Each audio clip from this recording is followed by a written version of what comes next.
3, 2, 1. Here we go!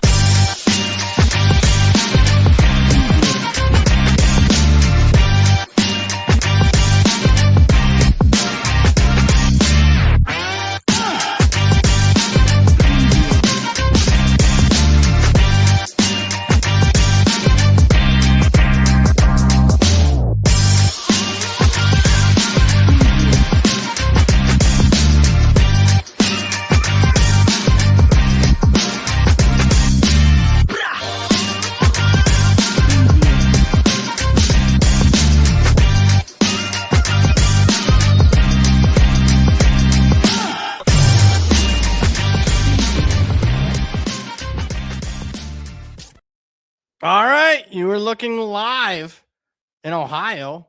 I'm going solo for these 4 hours. No, I kid. This is the Hit the Books Watch Along Sugar Bowl. Ole Miss taking on Georgia. I'm Brad Powers. We're ringing in 2026, just like we ring in every other year. Knish is going to be late to the show, but guess what?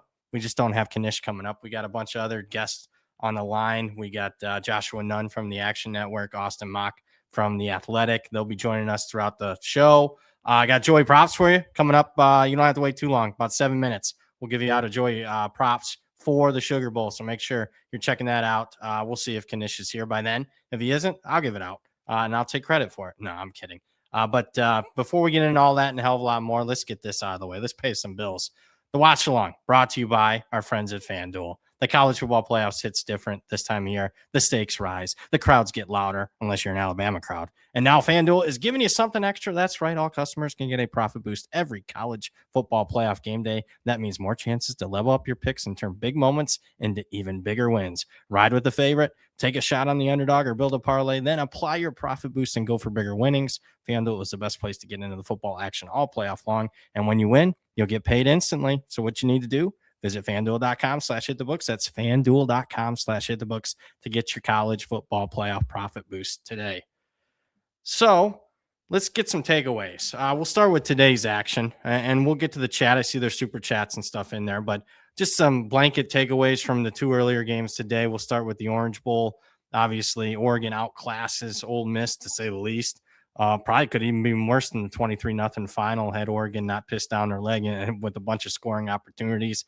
I think Mike Vivian, I saw this, one of our loyal listeners, Knish's buddy. I thought he had a good tweet. Obviously Texas Tech, and he posted this like 3-4 months ago. Texas Tech spent all that money in the portal and forgot to get a quarterback. So I thought that was a good tweet and a good take. Obviously, the weakest player on the field was Texas Tech's quarterback. The Texas Tech defensive line, good enough to win them some playoff games. Obviously, they forgot about the most important position. Although I am hearing whispers that they'll have that taken care of for next season. They'll be upgrading Texas Tech at quarterback. Speaking of quarterback, Dante Moore was a little hit or miss. I'd have liked him if he'd been a little sharp.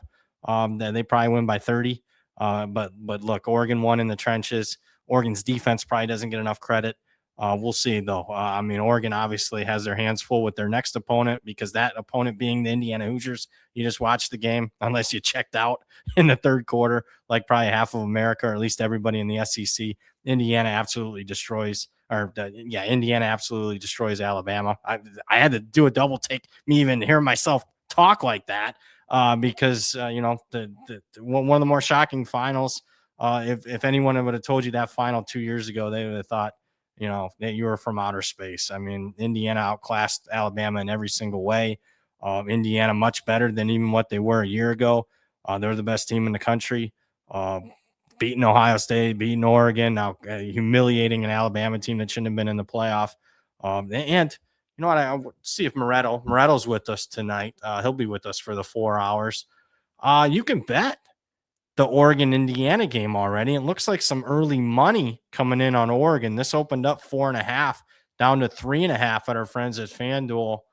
I didn't make a bet. I thought that was a pretty fair line. I guess I get, betting Oregon in the rematch. They were favored by a touchdown in the first game. Indiana won the game outright, but I don't know. Power ratings have this closer to 4.5, 5, so I didn't bet it there. But looks like maybe some of you in the chat, including Connor Hartle, 1993, he bet Oregon plus 4.5.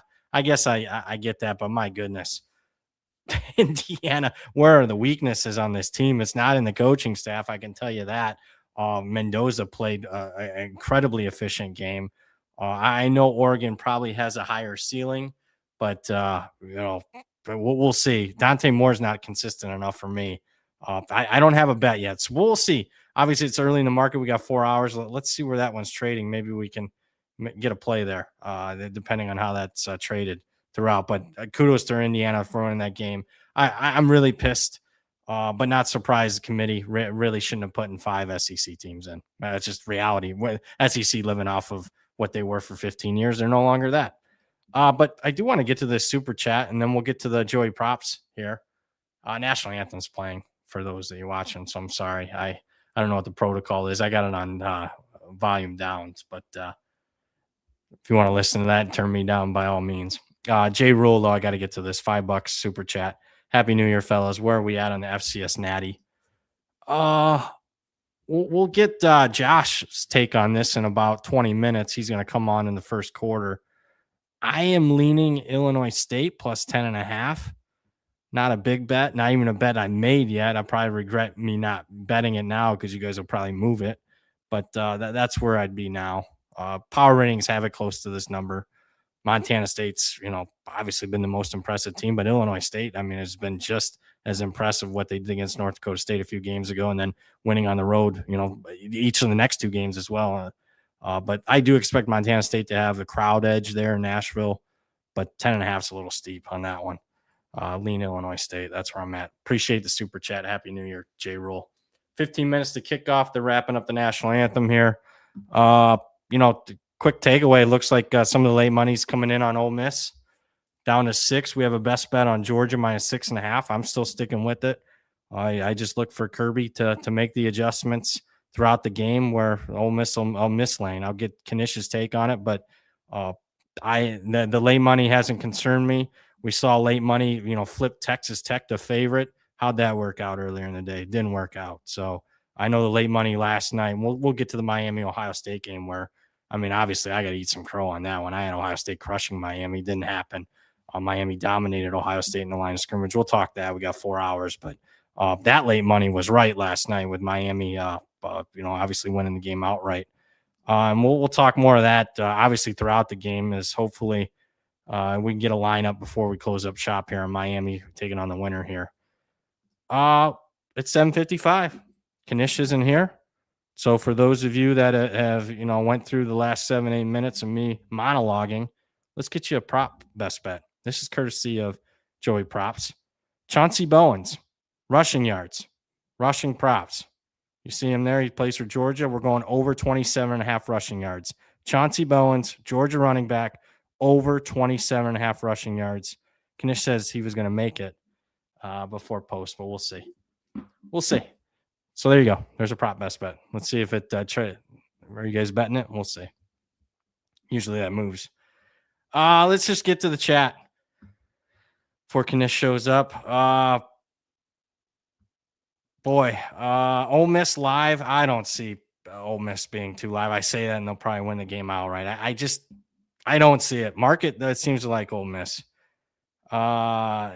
Charlie, Knish finally done with hair and makeup? Nope. We'll see. He's probably still in the makeup room. Connor, thank you. Happy New Year, fellas. Just looking. Mo Sauce, always Indiana. They're the best team in the country. Knish in the Toronto studios. Zach, then I don't know where he's at. He's somewhere. We'll see. We'll get the lowdown where he's at. Hitman's coming on for a fourth quarter for a live bet. I doubt it. He's probably getting ready for week 18 in the NFL. I see he was giving out plays earlier before we came on. Duck's going to be here. Josh Nunn in about 20 minutes. A lot of you guys are on the Oregon because I see it in the chat here. Oregon plus the 4.5. So good job, guys. Mitchell in the chat, $27.99 Canadian, our best guy. Let's go Canes. BP carrying the show. Well, I didn't carry that handicap because, I couldn't have been more wrong. So let's talk about that a little bit. What happened with Ohio State? Ryan Day left a lot to be desired play calling. Ohio State looked sluggish, like most of the teams with the bye, although Indiana kind of erased that narrative. They were buttoned up today. boy, I just, Miami dominated them in the trenches. Miami looked like they did for the first 5-6 games of the season where, in the trenches, they looked like the best team in the country. Then they went out and somehow lost to Louisville and SMU. That kind of threw us off the scent a little bit. I would also say that, I personally overreacted probably to Ohio State being consistent all year long, overachieving expectations, that being the Vegas line all year long. And that they were a byproduct of playing a relatively easy Big Ten schedule. Didn't play Indiana in the regular season. Didn't play Oregon in the regular season. Didn't play teams like SC, Iowa, that being a team that they avoided. So they avoided 4 top 25 teams from the conference. Maybe they would have been exposed a little bit more had they played a tougher Big Ten slate. But I will see what what the repercussions are on that. I know I certainly felt it online last night and deservedly so. I tweeted. And I'll get Knish's take on this. I mean, if it wasn't for the 12-team playoff last year, would Ryan Day be the head coach of Ohio State? I don't think that's a slam dunk. He would be the head coach coming off the loss to Michigan, not being able to, make that 4-game run last year. I know a lot of people wanted him fired after the Michigan game a year ago, and boy, that was another disappointing end of the season for Ryan Day and the Buckeyes. Julian Sang looked like a kid out there. He was scared. Looked like a 9th grader playing out there. So moving forward, they'll be fine. They win their games like they always do, but they got to get tougher up front in the line of scrimmage. The group chat here, I'm getting like all these messages. You guys are crazy. Okay. Has nothing to do with me. That's funny. Kirk in the chat. $5. Unders got under 55.5. Signetti has coaching edge. Lanning made some bad decisions in that game today. Yeah, that's why I'm going to let that one breathe a little bit. I got to say, guys, at 3 or less, I'm going to be on Indiana. They're just more consistent. I don't know how you can't watch today's game and say they're not the best team in the country. And they deservedly beat Oregon in the first go around. I mean, they were a better team on the road in Autzen.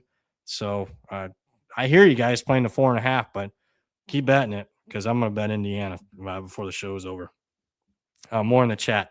I got to be honest, though. This is a little different doing these solo. A little different. I would have to, had I known I was going to be solo for 20 minutes, I'd have been a little bit more prepped and had some more takes. Usually I can count on Knish with the takes, and he had an interesting one on the Michigan coaching hires. We'll get into that throughout the 4 hours because he's went from hating the hire to now absolutely loving the hire. My take is it's probably somewhere in between. Yeah, AJ in the chat, AJ Donaldson, pick 6 made that Oregon game closer than what it was. I agree. So. Yep, I agree with that one. G Stacks in the chat. All right. Miami minus 2.5 versus Ole Miss. I don't see where's that one at, Jordan. Where are you seeing that one? I would say, I don't know. I don't know on that one. Honestly, I mean, Ole Miss are going to have to, if they, Ole Miss advances, you're upgrading their power rating for this game. I mean, it would depend a little bit on their performance here, but that sounds, I guess, close to right. But I probably, depending on how impressive Ole Miss was, I'd probably have that one closer to pick if they went out and beat Georgia tonight. I don't expect them to do that, though. Let's get back to the chat. Lance, Big Ten over the SEC. Certainly so far, this bowl season. And, I mean, that's got to be the major takeaway. I mean, since it's been legalized to pay players across the board, the SEC dominance is just it's went away. It's still, in my opinion, the deepest conference. There's no Purdue's in that conference, but boy, at the top, the top is a lot watered down than what it used to be. When you used to have at least 1 or 2 or maybe even 3 dominant teams, you just don't get that anymore. Hopefully we're pretty close to the game. I know they're kicking off here, hopefully in 10 minutes. They like to milk the games. If they got a close one tonight, they'll really milk us with the commercials, considering what happened in the first 2 games. Back to the chat. Scott, thanks for doing this, BP and Knish. Well, I mean, let's not count the chickens before we hatch. We'll see if Knish shows up. So you're welcome on my behalf so far. Back to the chat. Drew, it's New Year's Day, no Joey corporate federal holiday. Yep, you would think. Another super chat. Boy, you guys are coming in good, coming in hot. Tomorrow's Liberty Bowl, Navy -7.5 for Cincinnati. Thoughts? Well, I lean Navy. I think you can get better than 7.5. We love FanDuel, our friends at FanDuel, but you can lay 7, a flat 7. A couple places even got a little bit, 7-109 on Navy. You're late to the party. Obviously, you could have gotten a plus sign next to Navy, or even if it was a couple weeks ago, you could have gotten -3, widely available. Normally numbers do matter, although Service Academy's 19-3 straight up and against the spread in bowl games dating back to 2013. Not a big trends guy, but that trend makes sense. No opt-outs, no motivational issues, no transfer portal. You know what you're getting from them. Cincinnati, buried in the portal. Entire secondary's out. Sorsby's out at quarterback. Other key leaders up front. Defensive line, linebacker out for them.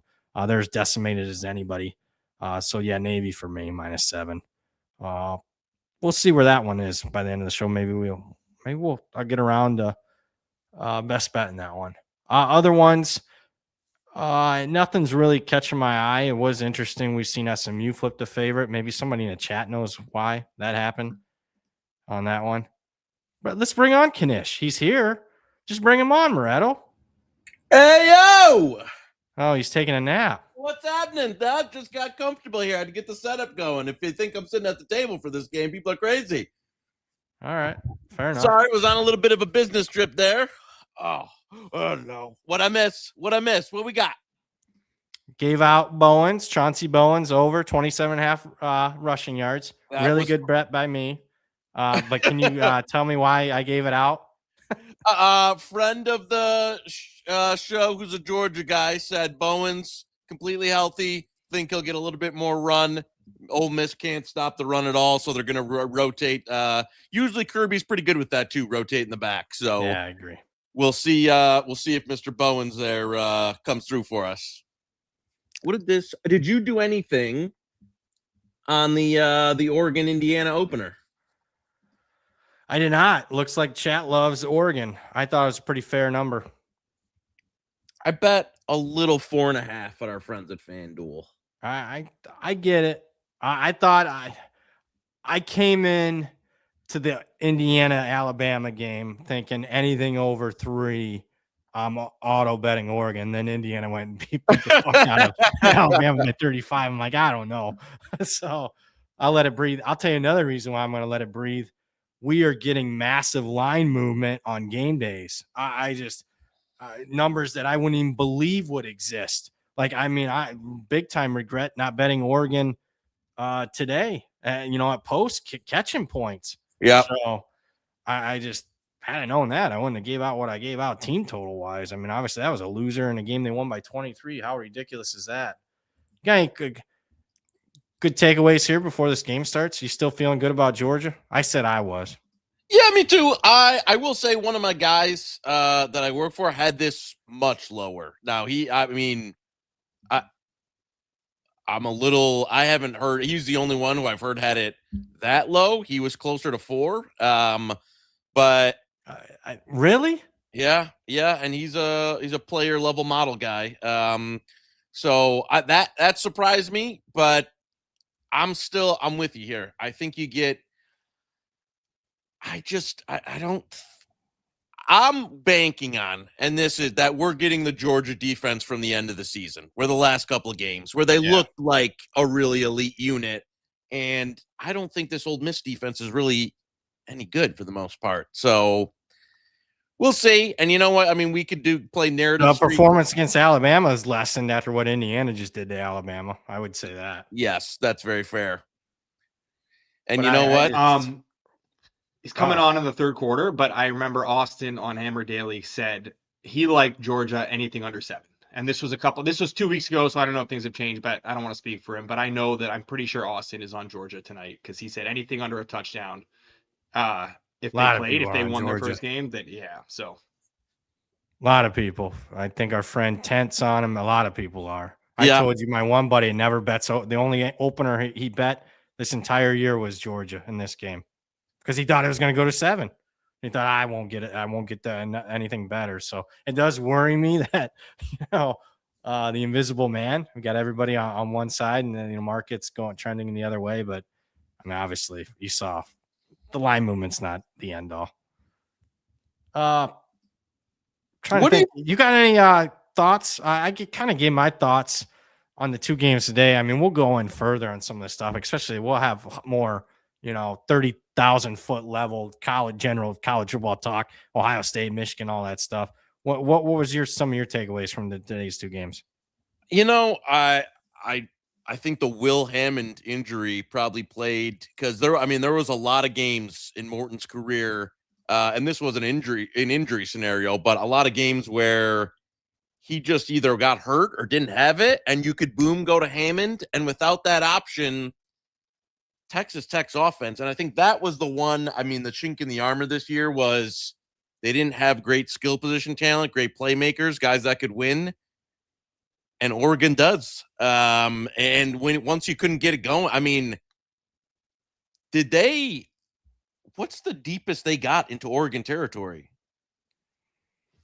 They got in there in the second half a little bit. Was it late? I thought like one red zone drive, 2 red zone. Yeah, they had the one. The only thing they had in the first half was that one. It was basically a broken play where 2 Oregon guys in the backfield collided, and the guy, spun around and ran to the left for 50 yards. Other than that, they didn't have shit in the first half. I mean, it was brutal. I thought Oregon should have been up like at least 14 at halftime. I thought, they might come back and get them. I've seen that story before, but I mean, Tech was brutal all game. Let's see where they got. They got to the 9 in the second half. He threw that pick.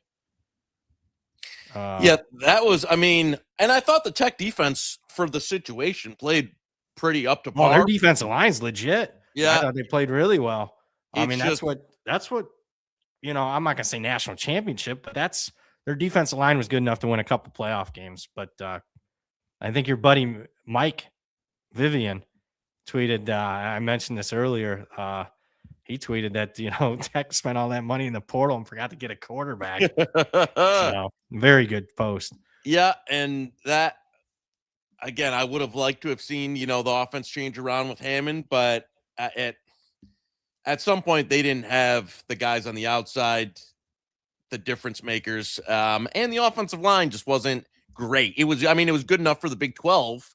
It wasn't a great. They got dominated up front. Yeah. It wasn't a great offensive line in terms of like being able to go against the best teams in the country. And I have heard though that they're going to figure out the quarterback this offseason. Yeah, I've heard 2 names, Levitt and Sorsby. So you don't think they would get both, right?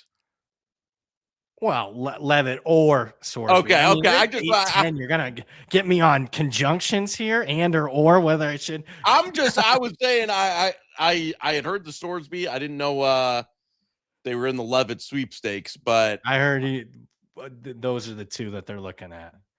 And so, what? Moretto, you're pretty active banning people. What the hell's going on in the chat? That's funny. It's these bots, man. The watch-alongs attract these bots, and they come in and just start spamming the chat, and then you guys can't see anyone who's posting anything. So I'm trying to stay on top of it here. I'm doing Thank you, Moretto. I'm not used to seeing that. So I guess you guys are big. You guys are big time now. You got the watch-along bots. That's how you know you made it. Okay. Jesus, crazy. Well, here we go with kickoff. Obviously, I'm not going to – you guys are all watching. I don't have to give you the play-by-play. I don't know. I'm confident, but not super confident. Are you in a similar situation? Yeah. I'd like to see to me, it's going to be a lot like Georgia pass rush here. If they can get after them real early. Also, how does this Ole Miss offense flow? There was a pretty good story about I don't know who wrote it, but it was basically like the half of the Ole Miss staff is prepping for the game during the day, recruiting for LSU at night, and then there's like people inside the Ole Miss program that are staying that think like, oh, they're trying to poach our guys for next year. Yeah, like, I hear that it's kind of it's like a weird situation going on there. Like they're being almost sabotaged. You're right. I didn't hear. I was reading articles that Lane was trying to get on the show tonight. I hope they don't let him on. I saw that. I didn't know if he did he even make the make the game? Chat might know what that is. But I hope he's not on the broadcast tonight. This not about him. So welcome to Pillow Talk with Joey Knish. Yeah, funny. I gotta be honest with you. I mean, this game, I hope this game we have a quick game like Alabama, Indiana. Because if this gets closer to midnight, oof, that's gonna be rough on me. Yeah, we'll see it. Well, I mean, we'll see how the game's trending. If it's 30-0. You guys want to try and sync up with the chat, see where you are in the game, or let them know where you are so they can kind of, I'm at 13, 32, 31, 30 right now. Second down. I'm at holy fuck. I'm at 13:55. But I got a live feed odds screen that's with Knish. Holy shit, I am so far behind. Maybe I shouldn't be live betting anymore. Joey pause button, maybe. Yeah, unless you're fine. You want to line up with Brad. Okay. No, stay. No, you want the quickest as possible. So no, do not pause for me. That's fine. Also, you got Duck you streaming at BP or you got cable? Streaming. I used to have cable. The gold. The hipster. I don't have options anymore, man. I live out. I literally live out in the middle of nowhere, dude. I look out at a farm field to one of my windows and a golf course on the other. But I mean, I live in the sticks. We got a 3rd and 10 here. I just trust Kirby. I want Georgia, Miami for the Carson Beck narrative. That'll be good. That will be. Speaking of that, I'm sure you touched on it before I jumped on. You want me to go into more? The U is back. And I don't know if Rocco's, God damn it, the fucking I should have listened to my boy BP and had Miami in the playoff and been sitting on, I only bet him. Somebody alerted me. I want to say his name's Kyle Wallace is his name. He alerted me to the Miami National Championships. I got 200 to 1. And the only reason I bet is because nobody was letting me bet Miami to make the playoff anymore. I was like, man, I need more on this. And I just, threw $100 on 200 to 1. I think he's got it at 250 to win like $100,000. He's in a decent. I mean, they'll be a dog against Georgia, but it's not. I mean, they play as well as they have up front. I mean, they can beat anybody. We got a guest already, believe it or not. He's in the chat almost on most of our shows. His name's Joshua Nunn. He's from the Action Network. You know him from Twitter and the Hit the Books chat as Step on a Duck. Let's give a big round of applause for Joshua Nunn. Look at this guy. Debut. Hey, how we doing, guys? Man? What do you got on this? I didn't check the app today. I know you've been posting a ton of plays on the Bulls. Did you make a play on this one? Yeah, I did. I took first half under 27.5. Our friends at FanDuel had it. A little juicy there on the under, but I did play 27.5 under first half. Yeah, I think that's a good bet. Yeah, I agree. What happened, Knish? I didn't get your.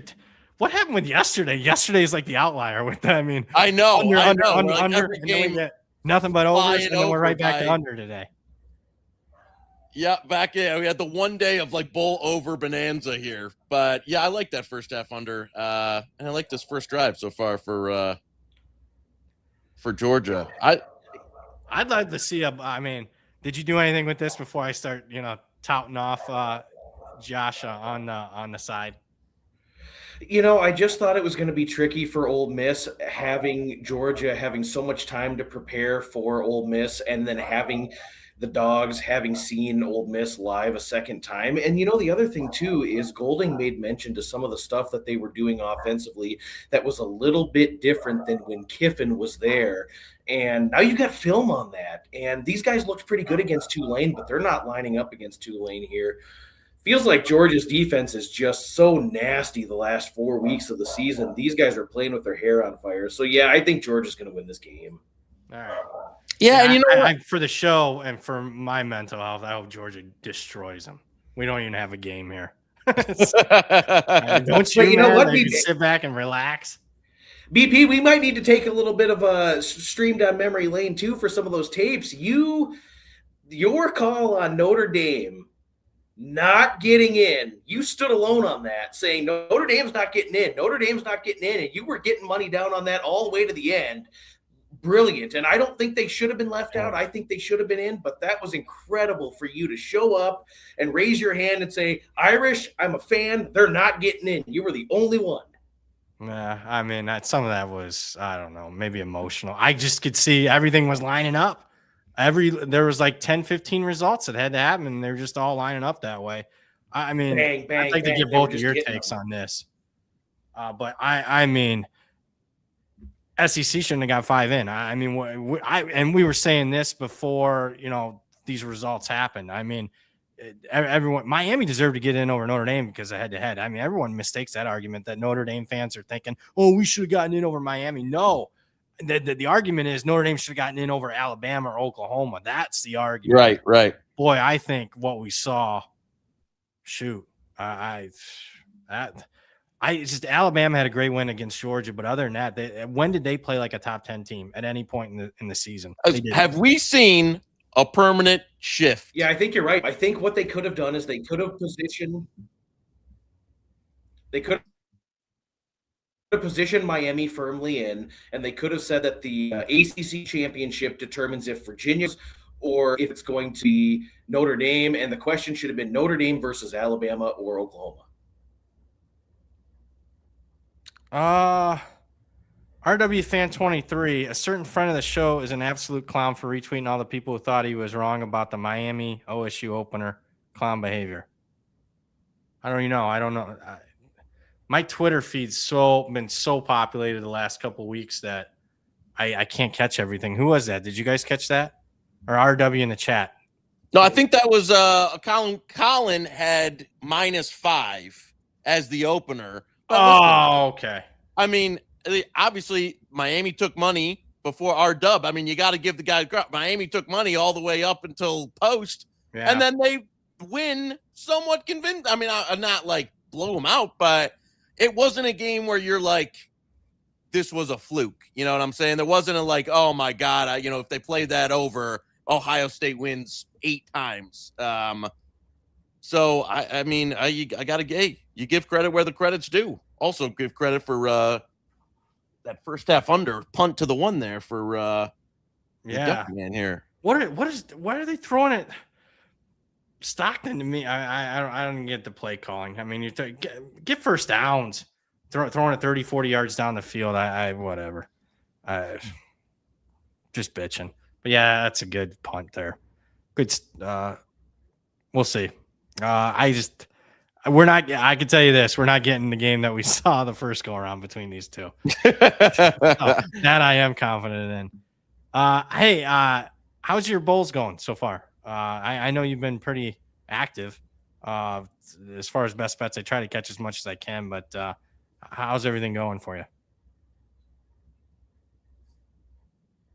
Duck, you got me?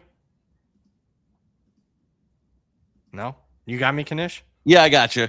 All right.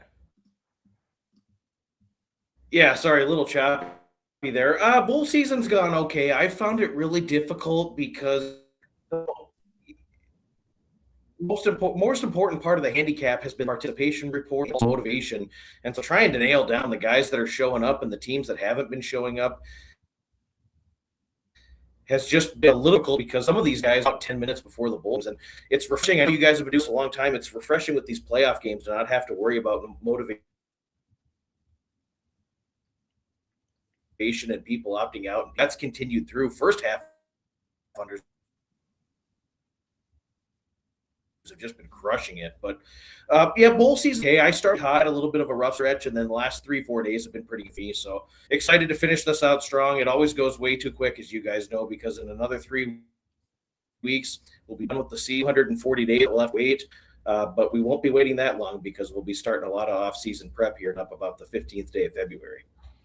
I think FanDuel was posting stuff in between after the semifinals. They had win totals week 1 and a bunch of stuff up. I always look that time of the year to make sure I am not missing anything. But I think they had stuff posted, I want to say January 12th or 13th. I mean, like 10, 12 week 1 games. Week 1 sucks next year. You could tell I'm already like looking forward. But I just looked at it. There's not a lot of great games. I saw something in the chat. Oh, BTA over under on times BP bitches. Take the over. I'm not in that terrible mood unless this starts going really bad for George, and then my mood will start to sour. I'm pissed at myself for not just laying the points with the Wolves or taking them. You all right? What happened there? You all right, Knish? Yeah, no, Oh, okay. All right. I got work for Moretto. I think he's done banning the bots, or at least he's done a good job. What's live line? Are we looking at a live under here? 49.5? You interested in that or no? No, to be honest with you, I'd lean, if I wasn't already on it, I'd lean more. No, I mean, I'd still lean with Drew. I mean, I didn't see anything early that made me switch there. Nice run by Ole Miss on first down, but I agree with you. I thought, you know what, you get into Ole Miss territory and you got a little bit careless with the play calling. Yeah, I didn't like that. I mean, no, just me neither. First downs, run the football. Let's play action the tight end. Run Stockton if you have to. Just simple, but football 101 stuff. I don't get throwing it down the field. I just, that ain't for me. Boy, you are ahead of me by 20, 30 seconds. Jesus Christ. Yeah. Uh-oh. You good, Duck? Normally, it's me with the internet. I had 3 plays is just brutal. Yeah.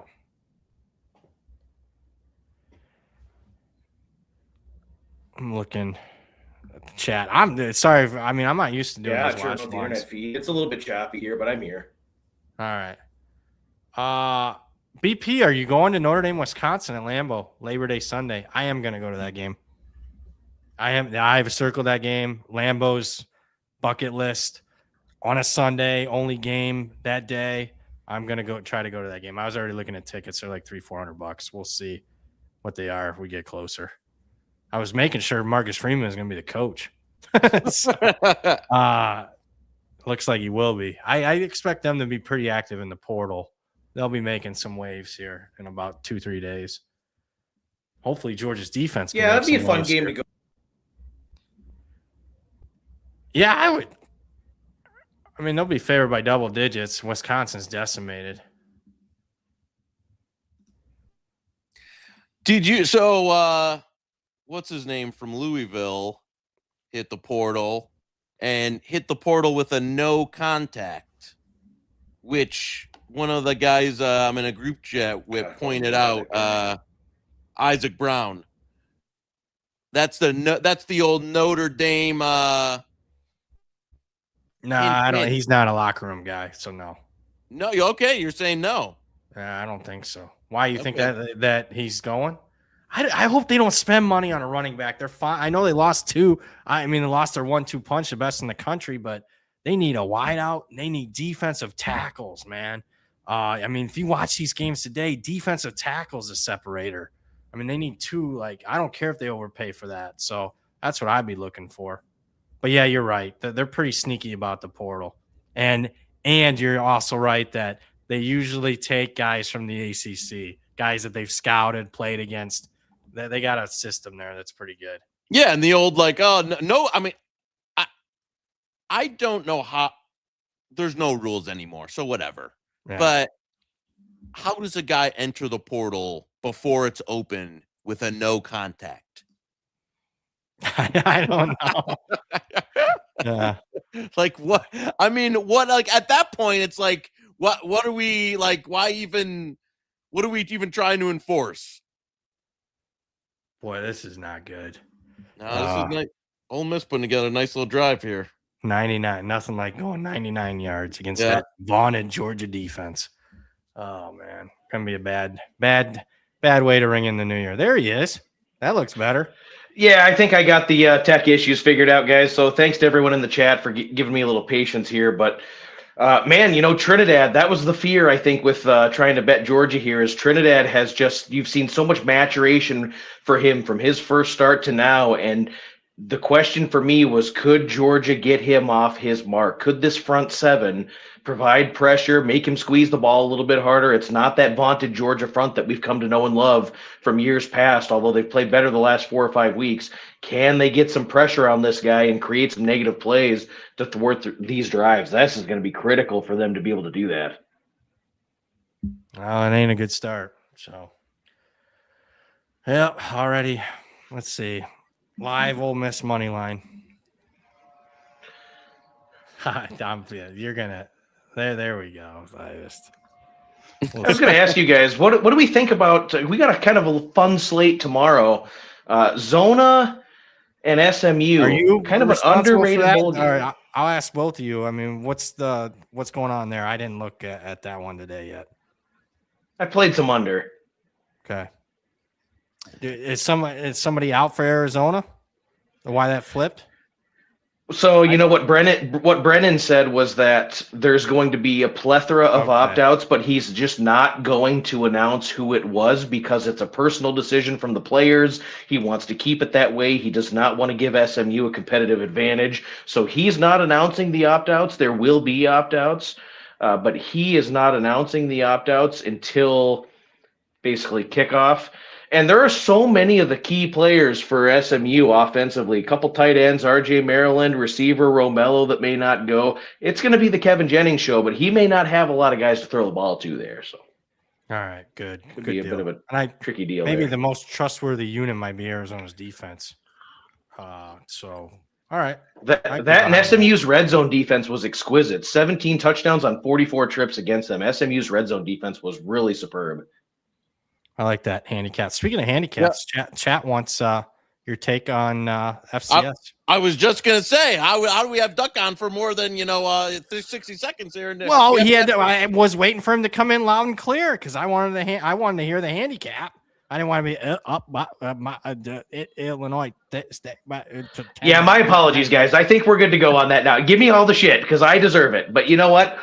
A fun game, and Illinois State team of destiny. The way they went to southeastern Louisiana and took it to those guys and then went on the road to the Fargo Dome, you just do not go there and win in the playoffs ever. And the way that they did that with 3 minutes to go, down 14, getting the win, having the stones to go for 2.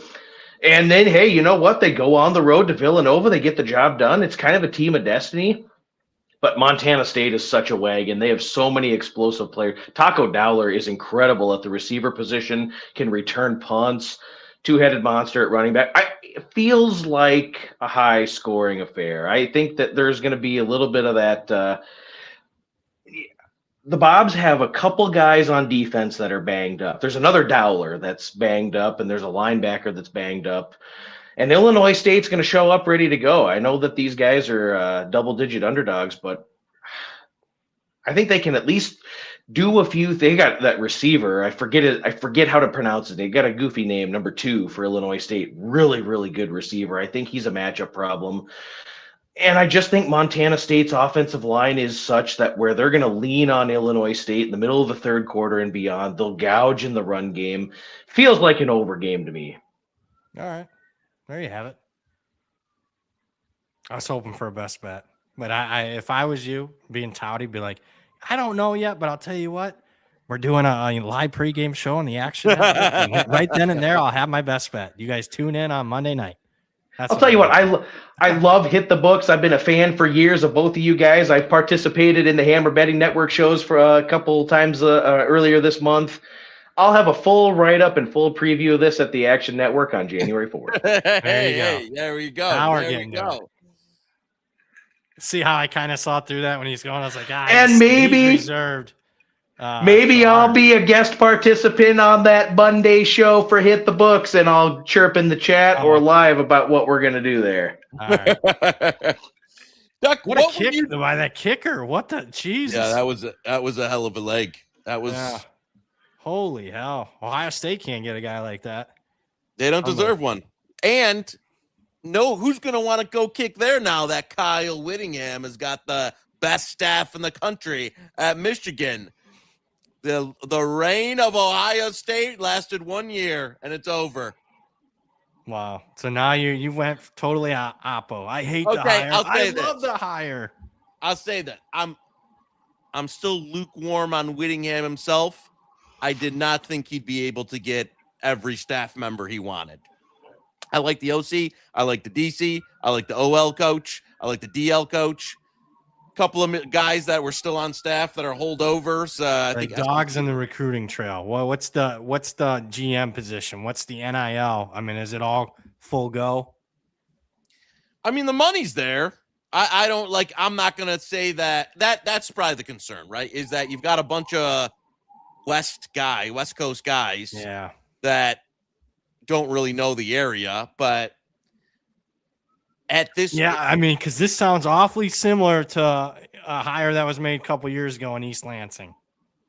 Now, I know Whittingham's better than Jonathan Smith, but expectations are so much higher at Michigan than Michigan State.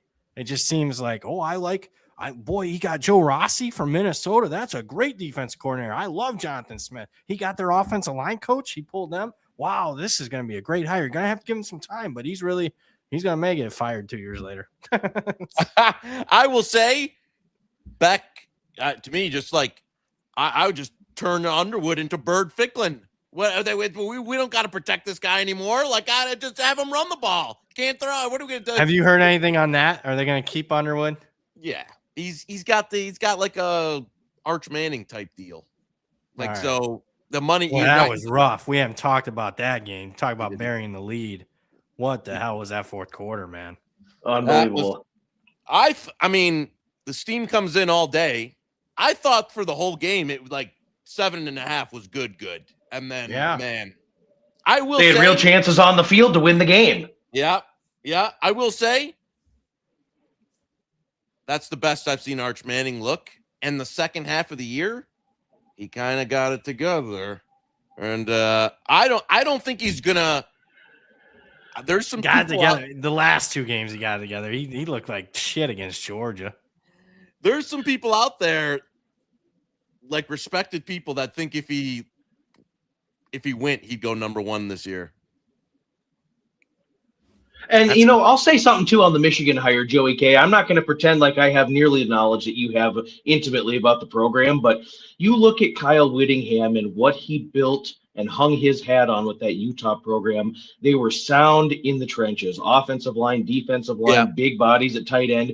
If he can recruit those positions at Michigan, look at the teams that are winning in the college football playoff: Miami, Indiana, stout on the defensive line, stout on the offensive line, good tight end play. If he can get maybe a little Polynesian flavor, if he can get some of those guys to come over with him, I think Michigan could be formidable. I really do.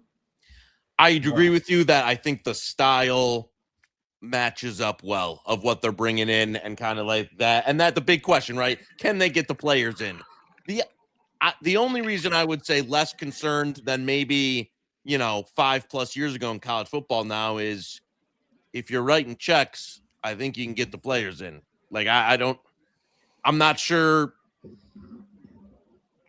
It's still, the relationships still matter. I don't know if they matter like they used to. And you know what? You know what you won't have? You know what you won't have with Whittingham? Here's what you won't have. You will not have a scandal. That's true. Yeah, I mean, that's just a good human being. They haven't had good human beings there in the last few years. No. Even the Harbaugh staff had some like most. Even your boy Biff was acting like an idiot down the stretch. They got to get him out of that. They couldn't wait for that game to hit 0, get his bags packed, get him out of that. I agree. I thought if you would have told me a month ago, I'd say, 100% he's on the staff next year as like a consigliere that helps. No, after the last, gone. Get him out. Yeah, after the last, like an idiot. You need him out of the building now. Yeah, I'd escort him out of the building. I mean, that's what should have happened there. So Georgia -3.5 live. I'm on Ole Miss. I'm betting Ole Miss. I've seen enough. You're going with the Polish middle? Yeah. Don't put yourself in the Polish middle. Holy shit, BP, you wouldn't do that. Pizza bet. Don't put yourself in the Polish middle. You can't get out of that sometimes. Pizza bet. 3.5. All right, BP and Joey K, let's talk about this. Let's give the listeners a few tools, right? You've talked about teaching people to fish here. Start the off-season prep earlier and earlier. There's already 3,300 people in the portal this year. It's going to be harder than ever to get your finger on the pulse of what these 136 teams are going to look like going into 2026. Then we'll have the schedule coming out. We'll dive in line by line. We'll jump into regular season wins. Our friends over at FanDuel have released those earlier and earlier each year. It's going to be nuts come February 1st. Do you know anybody that has actual access to the portal? I don't know. I don't have someone personally know. I know there's a couple pretty good website trackers out there that show information regarding the portal, but it's probably they're sourcing it and aggregating it from some other place. VP, like, do they give that to the backhand? You're talking about the access. I don't know. I don't know anyone personally. Yeah, that's what I was wondering, like, because coaching staffs have it, right? Like all staffs. Yeah, I don't. Is it? It's not official tomorrow, though, right? Like you can't. Yeah, the portal opens tomorrow. Like it really is supposed to open tomorrow, right? Right. But you can be in it if you were it was D2 or D3, right? Or FCS. Okay. Like, so the Duck was quoting was like there was already 3,000 plus guys from just FCS and lower in the portal. So and we'll that probably includes everyone though, doesn't it, Josh? Yeah, that's everybody who's announced. Now they can't officially enter, but once the players announce, they're gone. Oh, I think that number would be 5,000. Keep in mind, there's no spring portal. I think that actually makes our job easier once you figure it out. It'll take a couple months, but instead of the last couple of years for me, once I had it figured out, then here we go, spring portal. A bunch more guys jump in. I mean, so I think it'll be an easier off season this year. That's me. I hope so. I've preached about this time and time again. I used to be one of those guys specifically on bowl season that I would get the sheet on that Sunday after conference championship weekend, and I'd fire away and I'd get all the CLV. That does not happen anymore based on the participation opt-outs and everything else. But when it comes to regular season wins and some of those other things, you can really squeeze a lot of juice out of the orange when you know what you're looking for when it comes to those regular season wins. How'd you do on your win totals and stuff this year? I did pretty good. I was 14-11, but the problem was there, and I'm going to pivot my process on that because there were teams that really burned me, like Liberty cost me on a couple, Jacksonville State. And one of the things that I just didn't have a good feel for was when I was going through line by line, ascertaining the schedule, there was a lot of teams in the G5 that played some really bad football teams, and I underestimated how bad some of the competition actually was. So as everybody knows, 95% of my regular season win plays are under, and so I've got this group of teams that I find that I think are going to be worse than expected. Well, maybe that ended up playing out, but the problem was the competition that they played was also bad, so a lot of teams got some wins that they shouldn't have probably had, or that I didn't have them pegged for. So I hold myself to a standard where I like to go 66% or higher on regular season wins. 14-11 is not good enough for me, but that's what it ended up being this season. Ole Miss moving again. So CLV already on that 3.5 bet and the 2.5. I mean, this is terrible. I will want to, for all the guys listening, though, let's thank our friends at FanDuel because they hung that first half under 27.5. Looks like that could be a key number here if we get another field goal going on here for first half under. Oh, definitely. I think you're good there. Vic in the chat, thanks for the Georgia -6.5, -122 release, Brad. Happy to write you a refund. Stop that, though. Stop that. There's so much football to be played. We're 13 minutes in, my man. No one's getting paid. You can't win or lose it right now. Doesn't look good, though. So much football. Let's get to the middle of the third quarter and see what's going on. When it comes to like betting, what I have found that's tough is, and there's so much more variance than ever before. Mark, and I'm going to look into a little bit more this year is the alts on win totals, but that's hurt me. That's buried me on some teams that I was not only wrong about, but maybe a team I didn't even have a season win total bet on.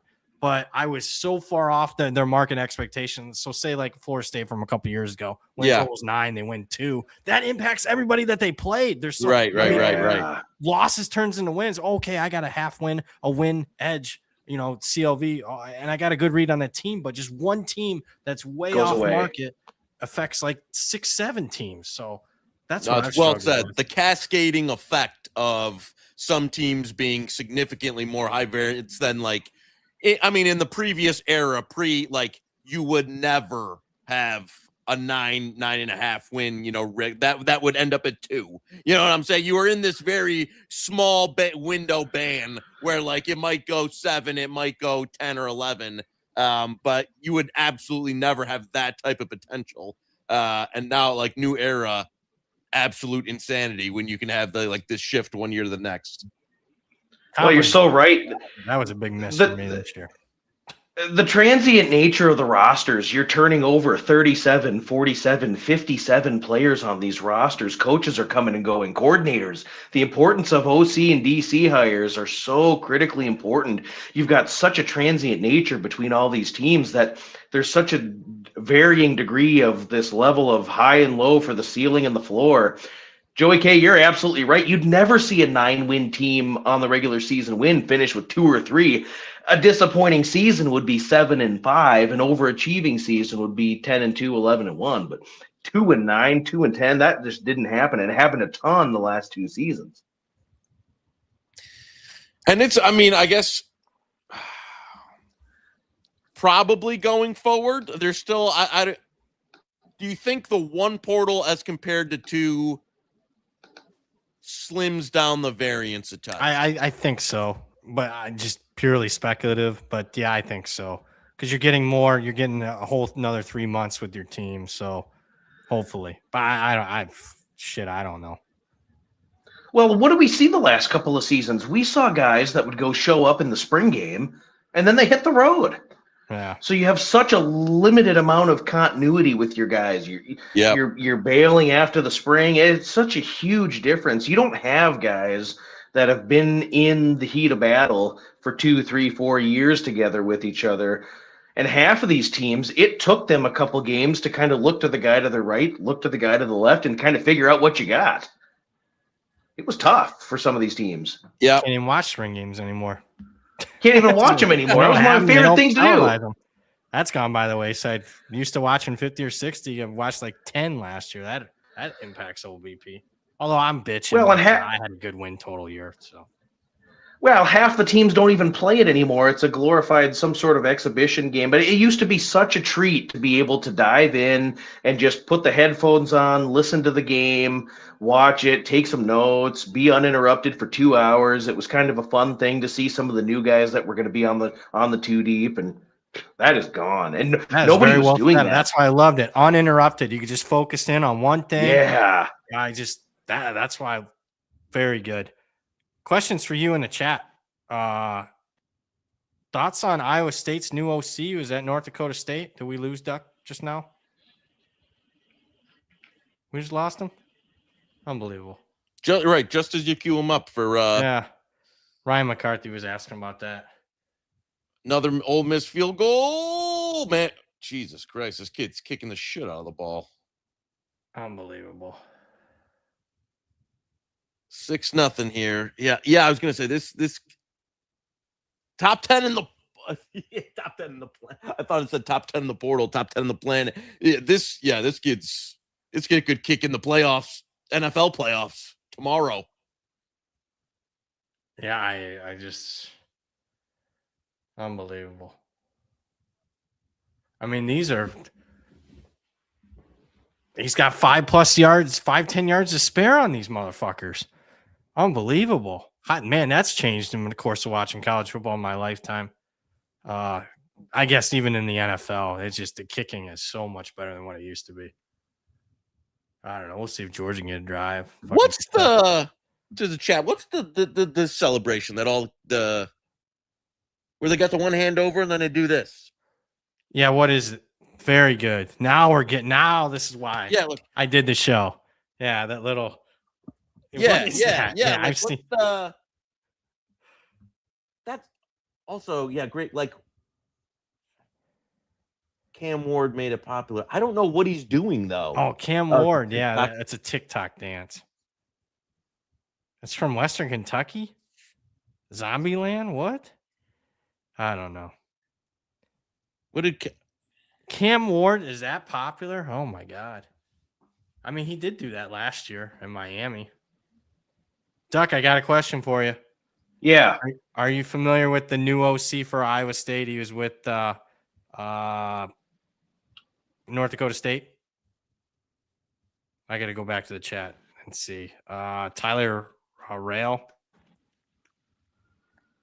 Nope, I lost him again. Sorry, guys. I cut out. I'm not getting you, BP. The new Iowa State offense coordinator. You're probably, he was at North Dakota State. Do you have any thoughts on that? I'm sorry, I'm putting you on the spot. Did I lose him? Do I have you, Knish? I got you. Yeah. Oh, okay. I'm used to being me. This is how bad I had a guy come in here and redo all my internet on Christmas Eve. Router, modem, everything. Oh, really? Yeah. Has it been way better since? It has been. I mean, look at this so far. It hasn't been bad. I know you're fresh and clean right today so far. Yeah. So I'll step in and defend Duck. He's not in town. Like he's visiting. I don't know if it's family or friends or whatever. So he's like out of town. I think he said he's in Chicago or something. Yeah, so he's doing this. He's taking time out of his vacation to do this or whatever. So I don't think he's at his usual setup. He comes on the Hammer daily and his internet's been impeccable. So yeah. Yeah, no, he's got the hotel Wi-Fi going on. that's what it is. Yeah. BP finally ditched AOL. Sad. No, that's fine. I have my suspicions, though. I think somebody's. I don't know how to check. Maybe you're better than me at this. Like how to check if somebody's stealing your Wi-Fi.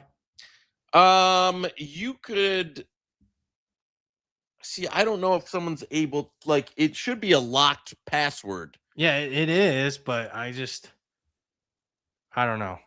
Kids are smarter than me these days. I'm getting old, so. But you said that you don't have like people that close to you anyway, where you'd have to be pretty close to get the neighbor's Wi-Fi signal. I'm so behind the chat. This is unbelievable. Yeah, no, we got a drive going here. We got a drive going to end the first. Sorry, guys, and hey, I'll admit too, I'm in downtown Chicago tonight. I'm probably using some sort of unreliable network. That's what. Yeah, I forgot you said you're on the hotel Wi-Fi. Yep, that'll do it. So, what were you asking me about Iowa State's OC though? Yeah, he's from North Dakota State. You got any feel for that one? It's early. I mean, you could just say I don't have a feel. I mean, it is early, and we're going to have to see. I think it's going to be important if they're going to try to replicate some of the things they did last season. They love to use 12 and 13 personnel and try to get the play action pass going. I don't know.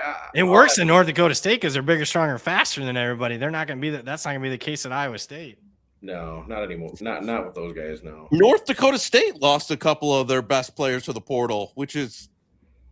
They've been usually pretty good at retaining guys even since this started, but even they're getting poached. North Dakota State had a guy that had an impact in last night's game, Charmar Brown.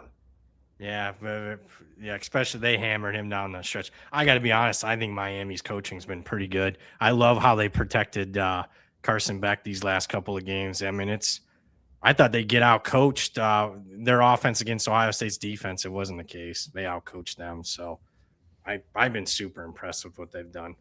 Oh, I got one for you guys. What the fuck was Ryan Day doing at the end? Allowing him to score after not taking a timeout? What the fuck was that? Nobody was bitching about that on the net. I see you were, Knish. I was like, I saw that. I'm like, what the fuck is this? Hey, guys, I got to tell you about that, too, and I don't want to harp on Ohio State and really bag on them, but those last 2 games of the season against Miami and Indiana, when they did not have those pressure situations in the second half all season, they didn't have to squeeze the ball hard. They really didn't have those in the moment. We got to make a quick decision. What are we going to do? That staff was so ill prepared for that, and it was staggering to see them allow the time to be exhausted on the clock, and then you call the timeout, and then you let them score after that. It was unreal. Very poor situational coaching, and it's because they hadn't been working the muscle on that all season. They hadn't been in those situations to have to use it. How the fuck? I mean, after the Indiana game, you'd think they'd figure that out, though. To not play that, I thought it would have really helped them. Yeah, I thought right into Miami would have really helped them. One person on this screen told me that Ryan Day is the best coach in the country. I thought during the it's Cignetti now, so Cignetti and either him or Kyle Whittingham. There you go. Hey guys, I wanted to get your opinion tomorrow. We got kind of a. What's that? I want to get your guys' opinion on the game tomorrow. Rice and Texas State. What do you guys think? This number will not stop going. This is like one of those UNLV games from years past where like the number just never stops. I have had horrible luck on Texas State all year, so I bet them, but nobody cares about the number I got. I mean, at this point, what number would you need to bet Rice? 17.5. No? 21.5. 21.5. Well, so the thing is, though, Rice is going to be down to their third string quarterback. They're not going to be able to stop the pass. Brad Jackson is a really strong dual threat quarterback from the G5. Can't get any pressure. I think that the Owls are in big time trouble. And I like how Texas State finished the season this year, rallying the troops to win their last 3. Rice should only got into this game because they're smarter than the other 6 win teams that opted out. I think the Owls are in major trouble. In fact, what pull up the line on FanDuel. I'll give our friends in the chat the best bet. Texas State, is it 15.5 yet? Yeah, 15.5. There you go. Put this in the bet stamp here for Duck. Duck. Best bet. Texas State minus 15.5. Go. There you go. Good one. Best bet there, Texas State. That team has lost 9 times outright as a favorite the last 2 years, I think. They're favored in every game last year and lost 5. Now we got the Georgia run game going now. In their defense, they've been a horrible first half team all year. Yeah, and BP, I totally hear what you're saying about Texas State. If you look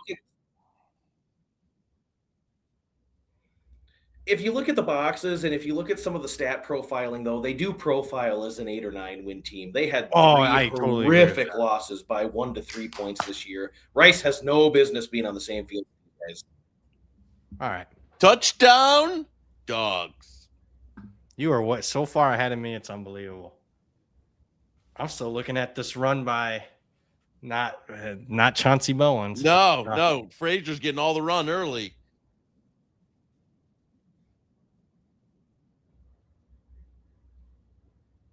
I gotta tell you. What? I knew you are gonna live bet Ole Miss. I did stuff on purpose. Now I you know me, I do shit like that on purpose. I will say, I did say, you can clip this up. Part of my handicap was I was worried about Ole Miss making adjustments in this game as it went on. Duck, where you at on Wake Forest Cowbell tomorrow?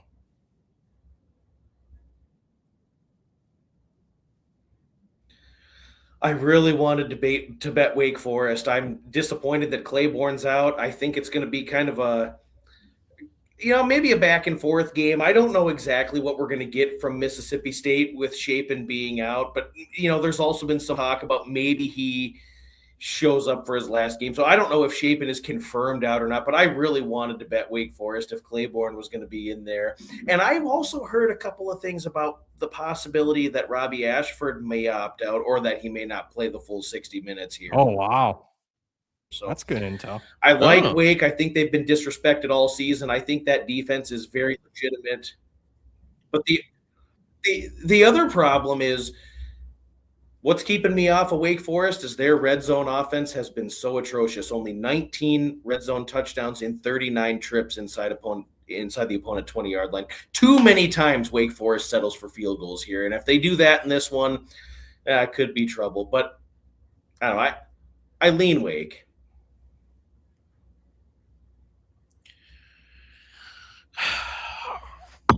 That Robbie Ashford piece is interesting. Let's see here. Yeah.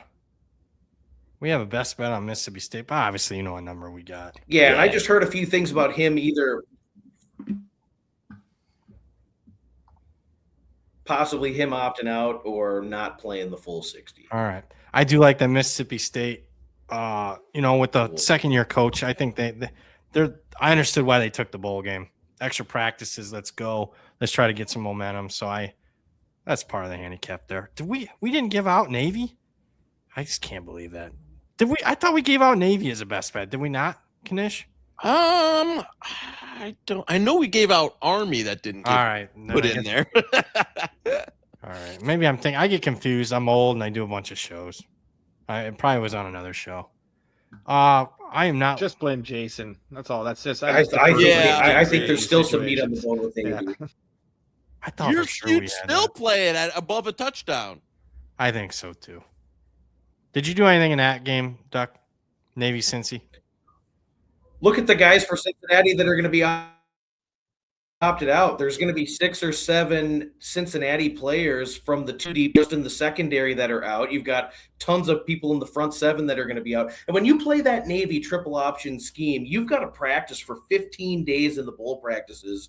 And the way that they play the game is going to be how they practice. You got guys in the second level, the 2 deep on defense, that are going to want to stick their nose in there and tackle Teska and Heidenreich?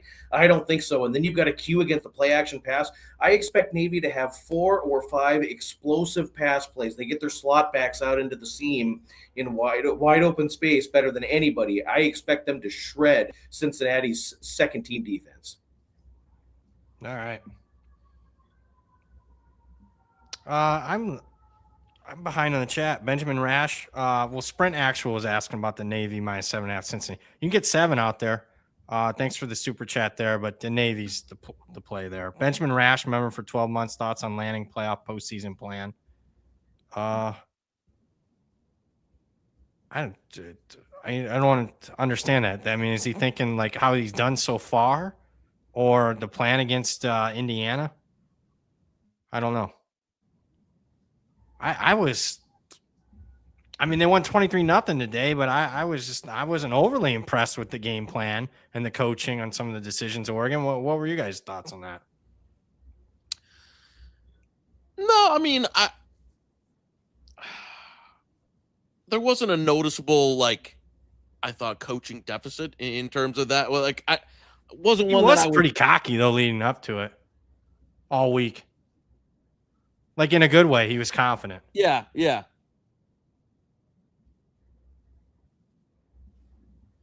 But for me, I don't know. I don't think there's anything to me. You could have the best play caller in the game with Oregon doing. I don't think Texas Tech had the quarterback or the bodies up front to really agree. You play that game a bunch of times over, and I think they're in trouble up front and all of them. Travis in the chat, $5. Sincere thanks for all the shows you two have done all year. Glad I stayed home to watch the game instead of going out to Sunset Station. Sunset Station. Those are the days when I was first in Vegas 10 years ago. They got a good sports book. They redid it now. I was just going to ask you, where's that one at? On Sunset. Seriously, it is. It's in Henderson. About the middle. Henderson's so big now, but it's kind of in the middle of Henderson. Between New Henderson and Old Henderson. Okay. Too far away from where I originally moved there when I moved to Vegas. But that neighborhoods around there went so far downhill so fast that I had to move out of there. But yeah, I used to go there all the time. You know, that was my hangout spot when I first moved to Vegas. And they've redone the book. It's a very nice book. If you go there, it's not bad. Although I'd say if you're staying in Henderson when you go to Vegas, I would go to the other station property. I'm drawing a blank. Shoot. What's the other one there in Henderson? I can't think of it. Oh, well. It'll come to me. I'm old. Somebody in the chat will tell me what it is. There's another property that you should stay at instead. Henderson. I'll look it up. Jesus. What is going on? Is it another big pass? Yeah. Unbelievable. Sorry. I was seeing out of the corner of my eye. That's why I was blanking. What the fuck? I just. Oh, face mask there too. GVR, Green Valley Ranch. That's where you should stay if you're in Henderson. Thank you, Travis. Yeah, Green Valley Ranch.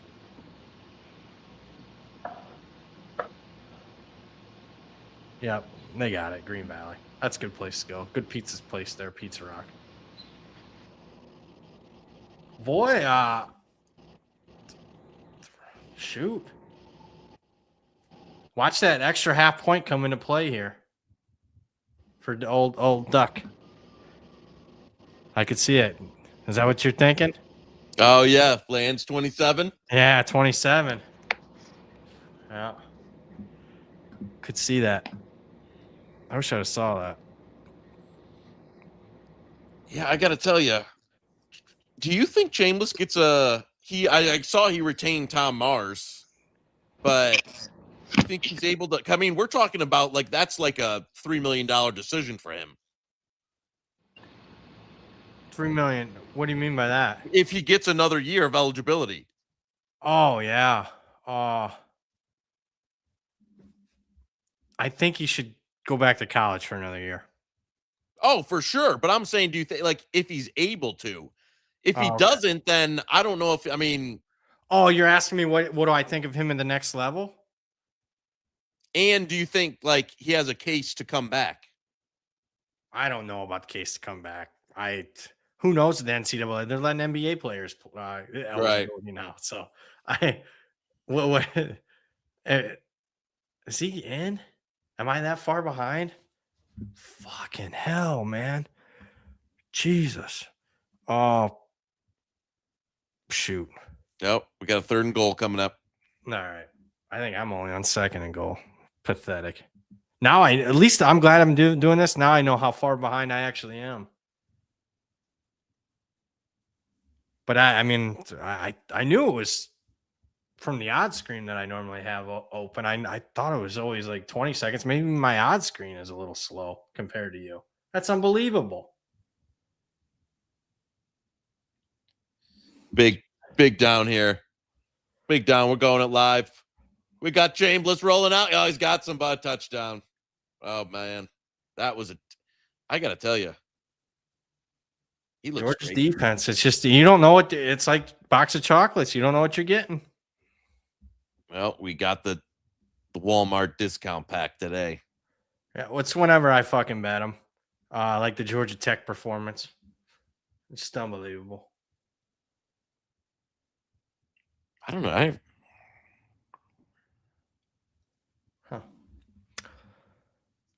Oh, Benjamin Rash should have explained. Lanning said start playoffs. Oh, okay. Now I know what he's getting at because I did see this in on the media. Oh, yeah. Playoffs every Saturday in December, end on January 1st, move portal after. Totally agree. Plan. I'd be totally for that. Totally agree. I don't know why it's not like that right now. Yep. End it. Today should be it for college football. And then they don't have to compete with the NFL playoffs.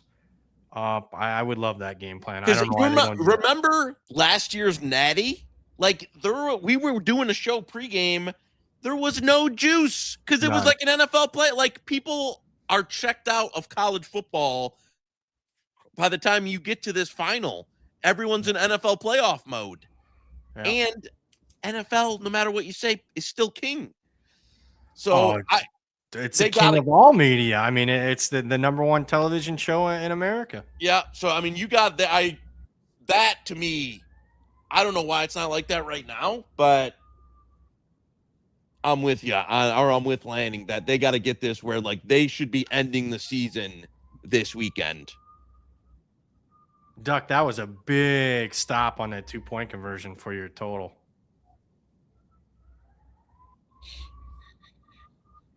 Huge. This is getting a little sweaty here. Far too sweatier than it needed to be. Yeah, I agree. Yeah, first quarter we thought it would be a rocking chair, and then Unbelievable. Ole Miss offense is really moving it. Nothing easy. Nothing easy with this business. No, never is. Richard in the chat, what do you guys think of the Alabama going for it from their own 29? Change the game. I didn't like it, but I don't think it would have changed the game. Indiana was so much better than Alabama. Yeah, it was just delayed what the inevitable. You agreed. Like there wasn't that game was like I don't mind the aggressive decisions, but that was not a game that was, one or two decisions changed the outcome. What'd you think of Austin Mack? You remember that? I was going to tweet about him. That fucking guy I bet to win the Heisman last year. He looked okay that first drive. I'm like, huh. But I don't know. I think they got that other kid that was it Russell or whatever. Very important offseason for your boy DeBoer. I bet he's wishing Michigan would have, I know he's wishing he would have threw the Oklahoma game and took the job. Yeah, he's in trouble. Yeah, I'm being honest. I'm no overreaction. He's in trouble. I don't see. They've gotten worse, and it's little things like at the line of scrimmage. They look fat and slow. They look soft. I mean, I give Herbie credit. He was mentioned they just looked lifeless. No, where's the heart? I mean, just there was nothing there. So I don't know. That schedule's tough next year. He's in trouble. I think it might be a 4-loss team. They were very fortunate to be where they were at this year. Yeah, for sure. No, I'm with you. I would not be surprised if next year was his last year.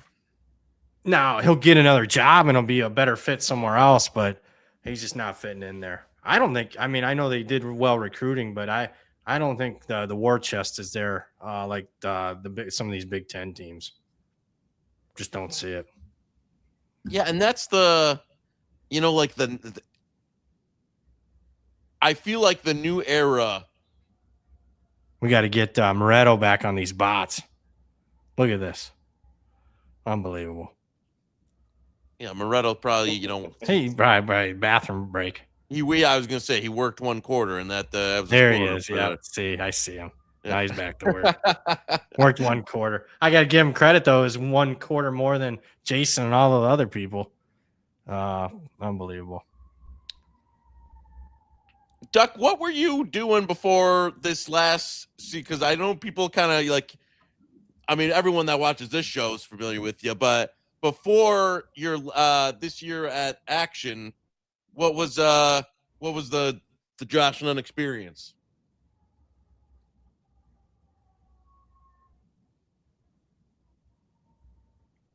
We're freezing him again. Damn, that was like a good journalistic question too. I'm like, whoa, Joey journalism. I'm sorry, Joe. Okay, yeah, it was so choppy. Just.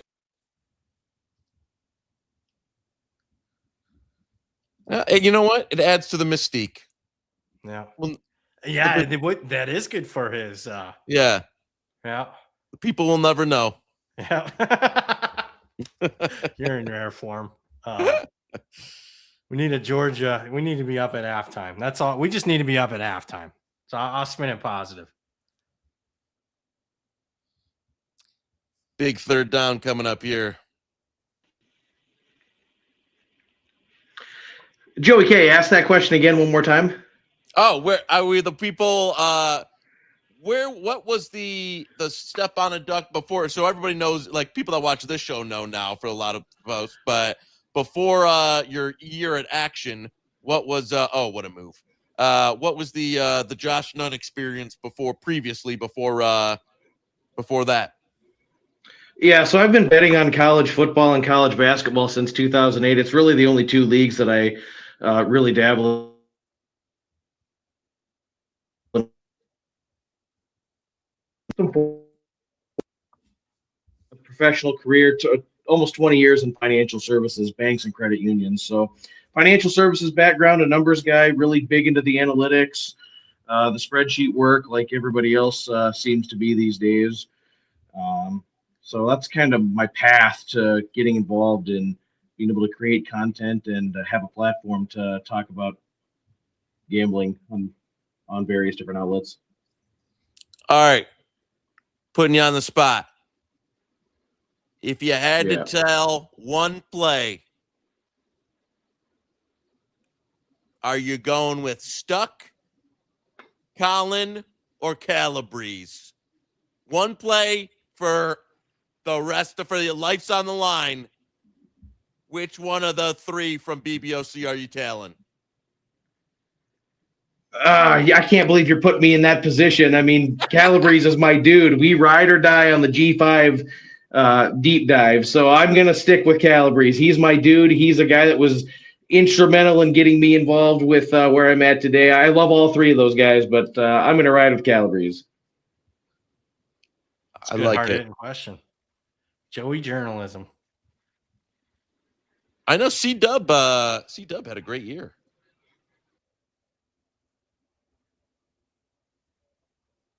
Georgia, I got to tell you that 3rd and 13. They got to get the ball more to him, man. He's incredible. I know. They did not utilize him that well. Maybe it's just a him problem because I said the same thing at USC, but I thought they utilized him better Georgia than they did at SC, definitely. But I just feel like he can get more touches. Frazier's having a monster night so far. Why didn't we bet Frazier props? Yeah, I'm joking with you, dude. I know. The Frazier couple of receivings. Bowen's on the board, 5 yards, 20 more. Mitchell, no, BP and Colin aren't still beefing. I got squashed a couple years ago. Yeah, on Sunset on Henderson. It was at Circa. That's funny. Went mano a mano at Sunset and said only one. Oh, I thought we had a touchdown. And you know what, guys? That's a funny thing here because you can have beef with people and you can make amends. I had a beef with one of the friends of the show, Mr. Peanut Butter, here for a little while on Twitter. And you know what? I reached out to him. He reached out to me. We kind of made amends. We started out as foe, but we're going to end up as friend here before too long. So I can understand having a little bit of a not seeing eye to eye with somebody, but being able to be the bigger man and try to step up and make amends. And I can appreciate anybody in that industry. You never know who you're going to cross paths with. You never know who you're going to work for. BP, I think one of these days, though, we need to hear a few of the Phil Steele stories. We've all been waiting in the chat here. Yeah. Alluded to it. Not yet. No statute of limitations yet. I got beautiful stories. Phil Steele stories that I want to hear now. Come on, BP. Those are probably unbelievable. I mean, people wouldn't even believe them, to be honest with you. I was in a different state too, but you guys wouldn't believe them, the stuff that went down. The real stuff would be the Dream podcast. That when you get the holy shit, they killed Gunnar Stockton. Is he okay? Yeah, he's all right. All right. And George is in the end zone. All right. That's how far behind I am. One of these days I'll do. I mean, the stuff on the behind the scenes on the Dream podcast probably more interesting than the Phil Steele days. But the Phil Steele days were interesting. I'll tell you one story. I went ballistic, like should have been fired. It was the Notre Dame Michigan game, 2011. I mean, I punched a hole in the wall in the office. That was the game. The first Denard game. The first night game. Yeah. If anyone's familiar with it, I mean, Notre Dame was up 17 in the fourth quarter. It was just the D-Rob game where they came back. Notre Dame scored like 20 seconds left, and they allowed Michigan to go down 80 yards down the field and score a touchdown on the last play of the game.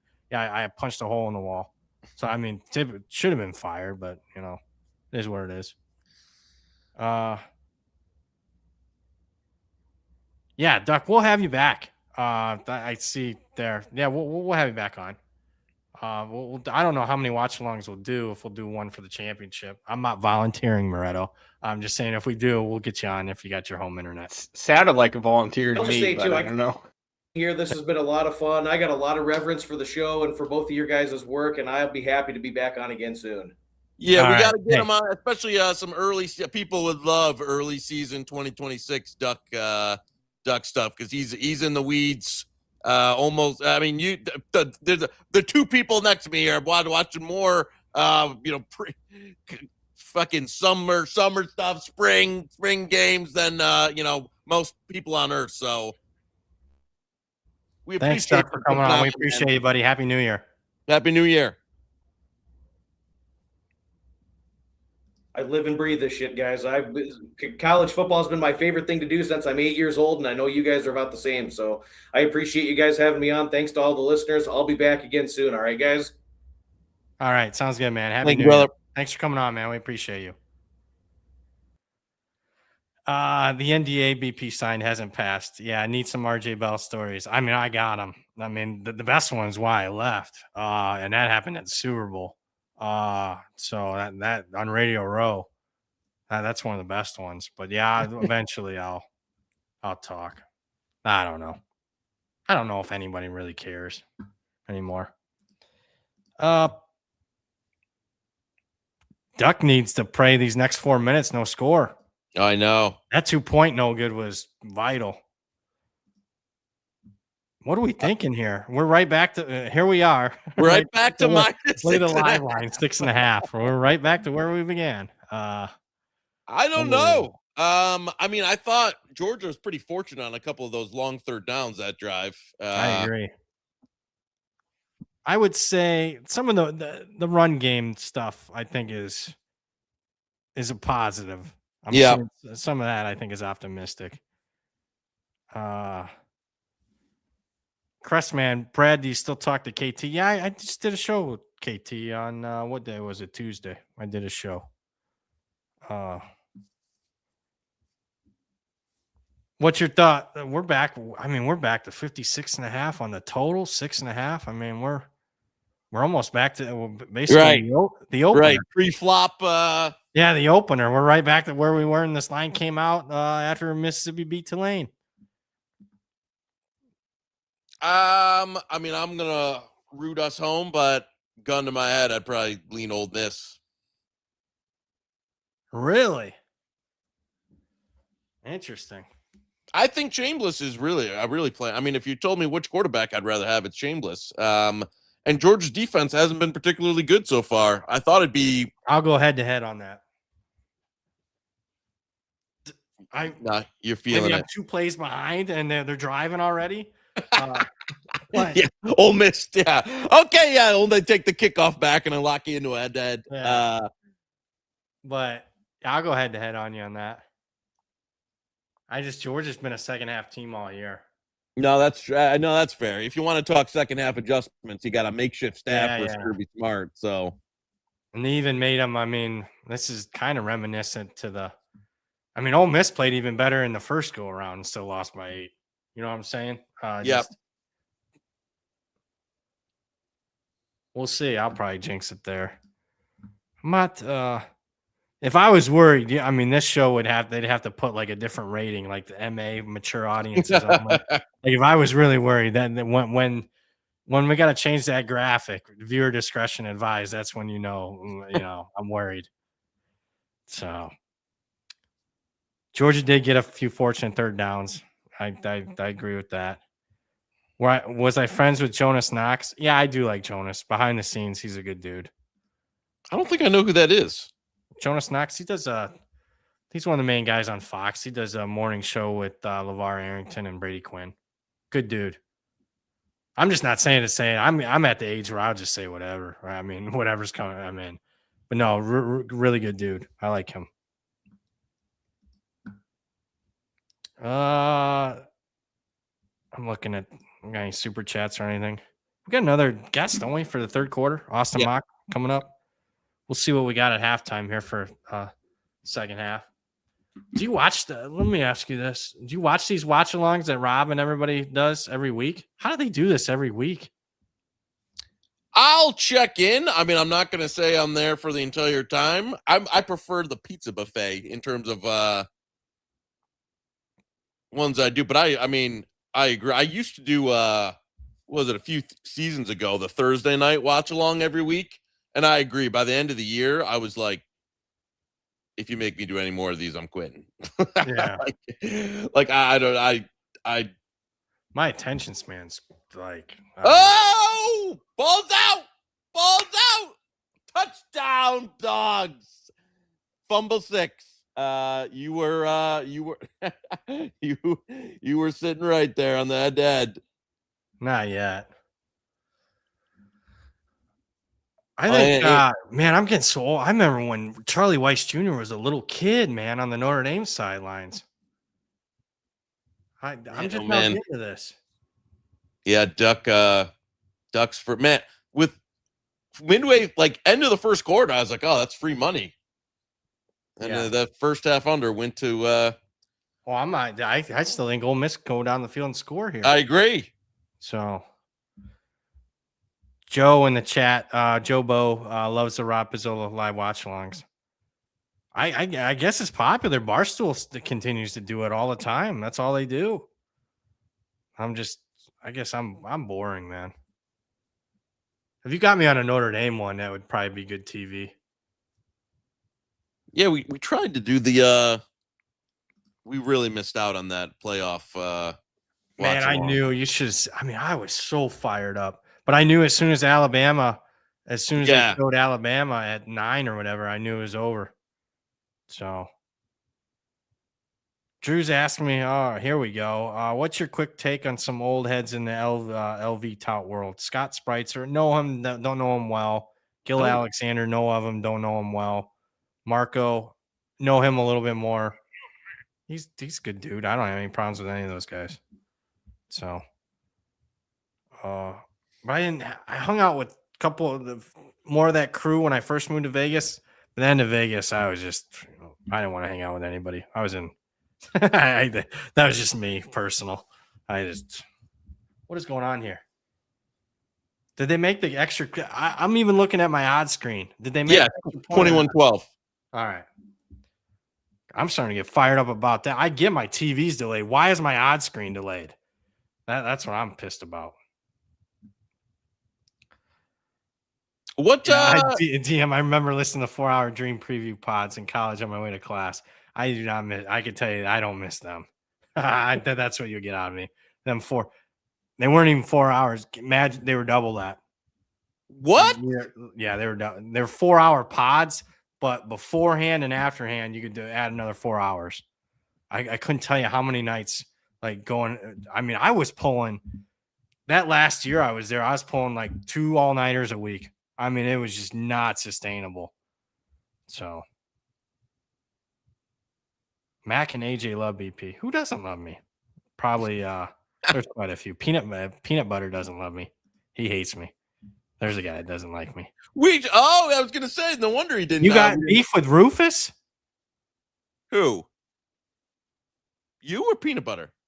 No, Russell in the chat says that. What's the status of Rufus and Knish beef? I didn't know that.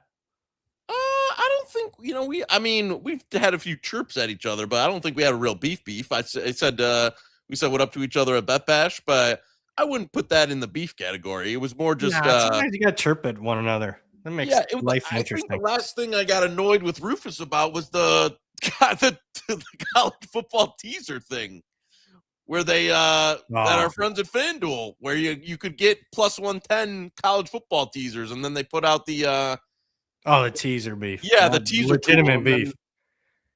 FanDuel changed all the plus 110 teasers. Are we Ole Miss plus 12.5 now? I am. I'm going back for another dip. Oh, you're dipping. You're dipping a little back. I'm dipping a little bit more than a pizza bet now. Okay. So I'll take some 12.5. That one was a little bit more than a pizza bet. The other one was just me being me.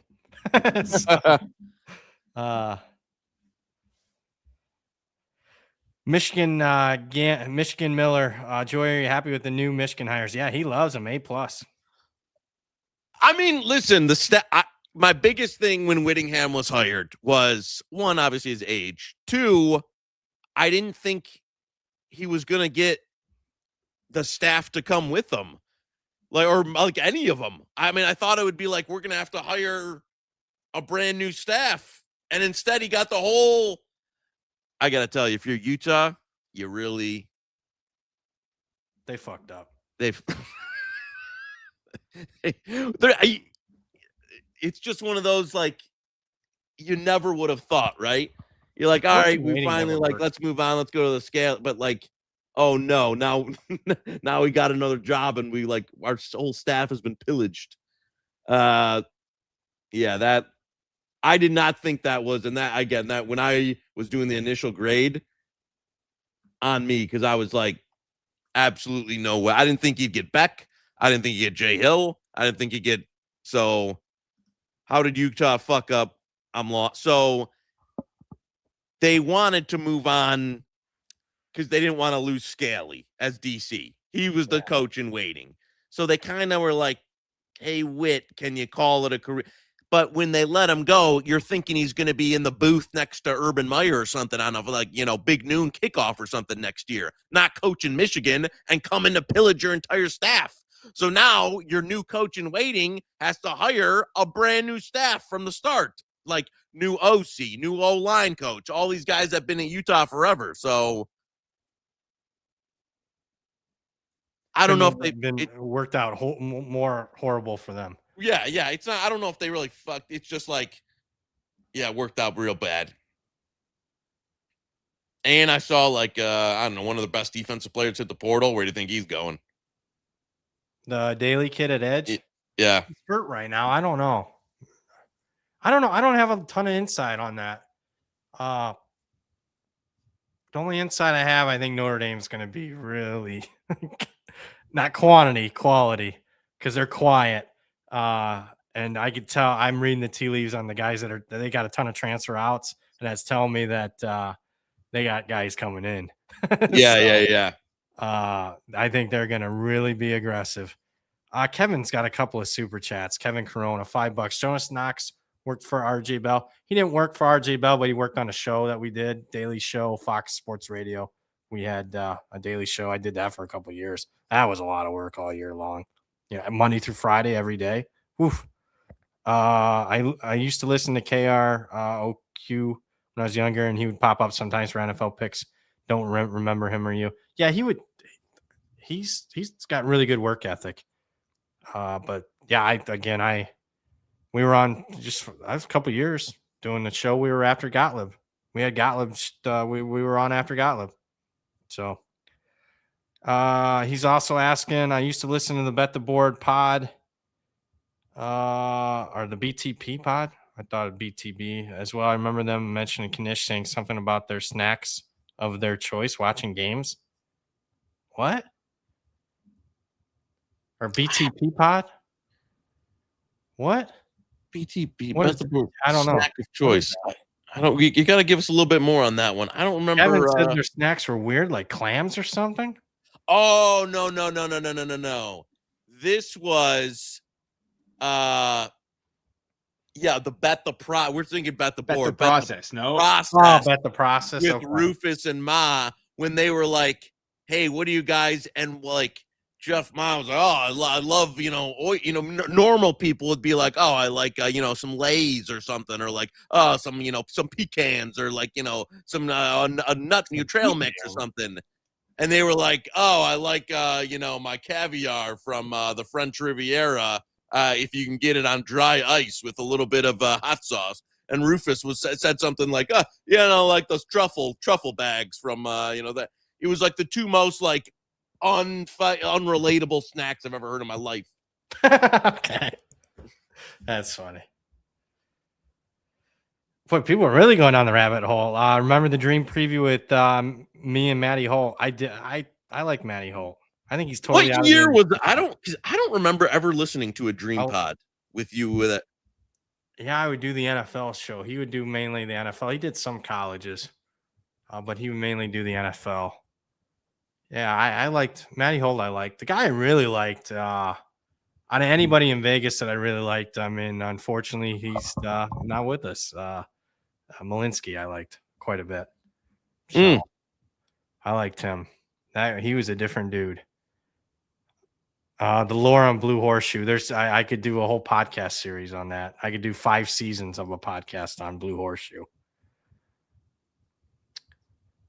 Yeah, Malinsky was. I like Malinsky was the first guy. He got me on DeBoer like 10 years ago. Oh, really? Yeah, he like had like old school connections. He's like, yeah, I got this guy, DeBoer. Some of these old guys like just so well connected. I think when I was still working at Phil Steele and Gil Brandt, the old Dallas Cowboys scout, yeah, tight with Phil.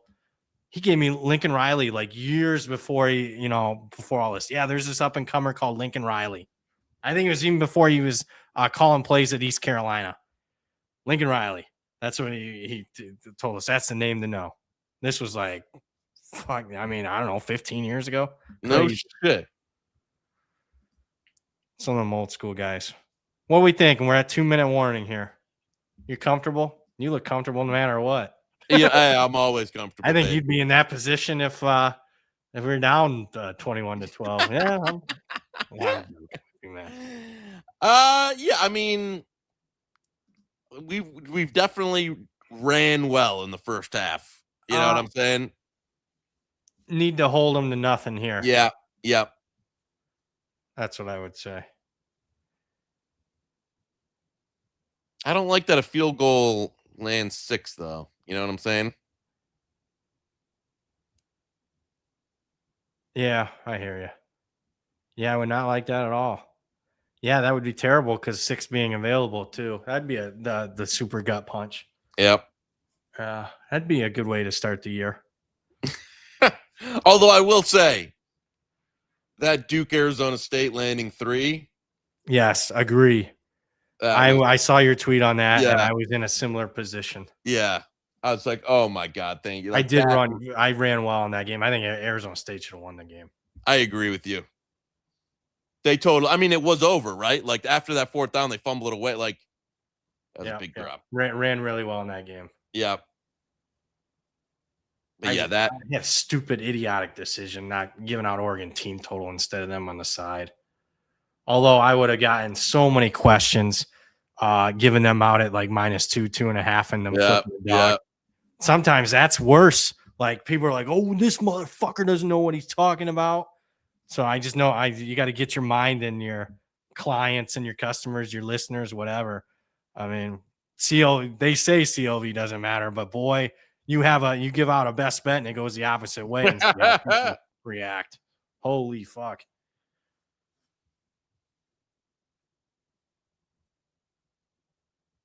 Is Kirby going to be aggressive here?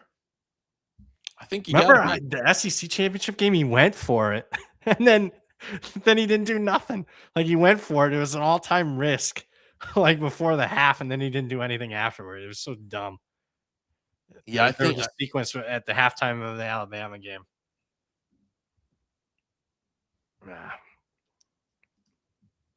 Let's see what they come out. Yeah, coming out. Oh boy. Tried the QB draw there. Not so much. I'm okay them getting to the half at this. They get the ball to start the second. I totally agree with Connor. They should be aggressive. They can end this game here. Right. Even if they get a field goal and then get the ball first. I mean, by the time Ole Miss touches the ball, the game could be over. It would be good for my blood pressure. I can tell you that. Boy, who's that? Eccles. Yeah, I like that kid. I've circled him.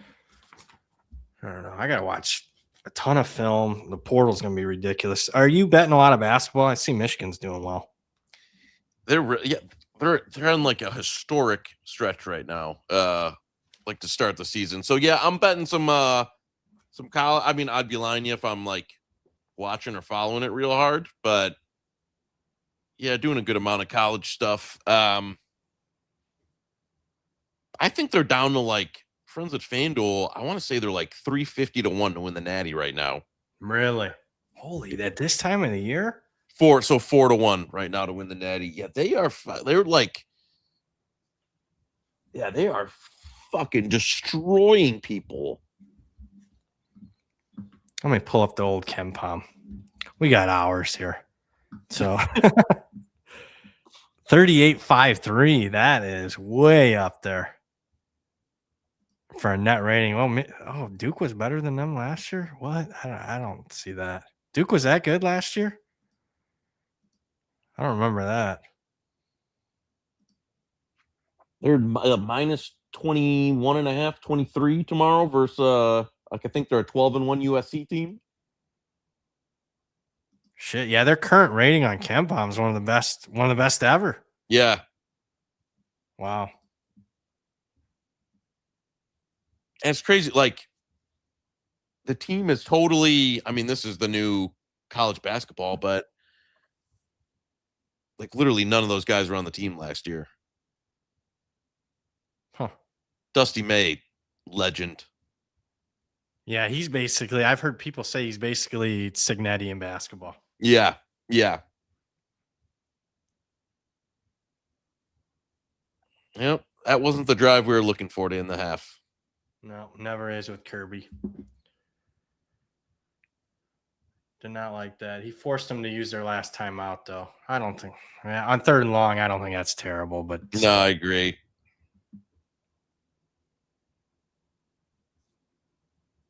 Connors, that was pathetic. Super Bowl futures, you doing anything there?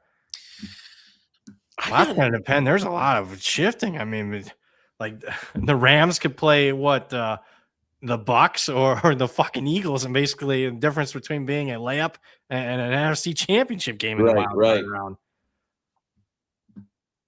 The only thing our friend I got going, I think he gave me we're able to get an okay amount down on it. Broncos to be the 1 seed. Oh, really? I like that. It was it was it was before last week's games kicked off. So they were like minus 130 or something to be the 1 seed. And so they had to win and then this week win again. But the Chargers now are in a position where they rested everybody, so it worked out well. But I don't have any actual like futures going in. You got anything for preseason? No, I wasn't too active for some stupid reason. I've had a good NFL year, but I didn't do much in the off season. I should have. I don't know. I got the move set me back probably a month. Oh yeah. So I don't recommend moving. I don't want to move across the country again. I can tell you that. I'm so over it. You got anything? Seattle, San Fran. That's a big game Saturday. Did you do anything? I lean Seattle. Me too. I haven't got involved yet, but I haven't either. So what's this now? Tampa Bay could win and win the division. But there's like some Atlanta to lose. Yeah. Because after last week, there's some. What's the scenario? NFC. If Atlanta wins out, so if Atlanta wins their last game, then Carolina. Then it doesn't matter. If Tampa wins, Carolina's wins the division. Wow. Oh no, we got a targeting. That looked like a real targeting too. Hopefully it was just.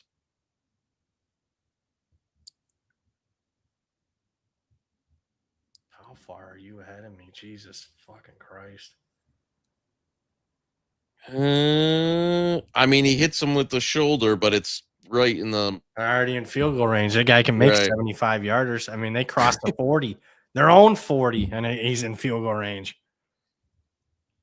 Unbelievable. I don't know if I don't know the fucking rules anymore. I saw people arguing that. Did you see that shot on Ty Simpson's to his back? Somebody's arguing that was targeting. No, it fucking wasn't. No way. Maybe like when the rule first came out and they were calling everything, but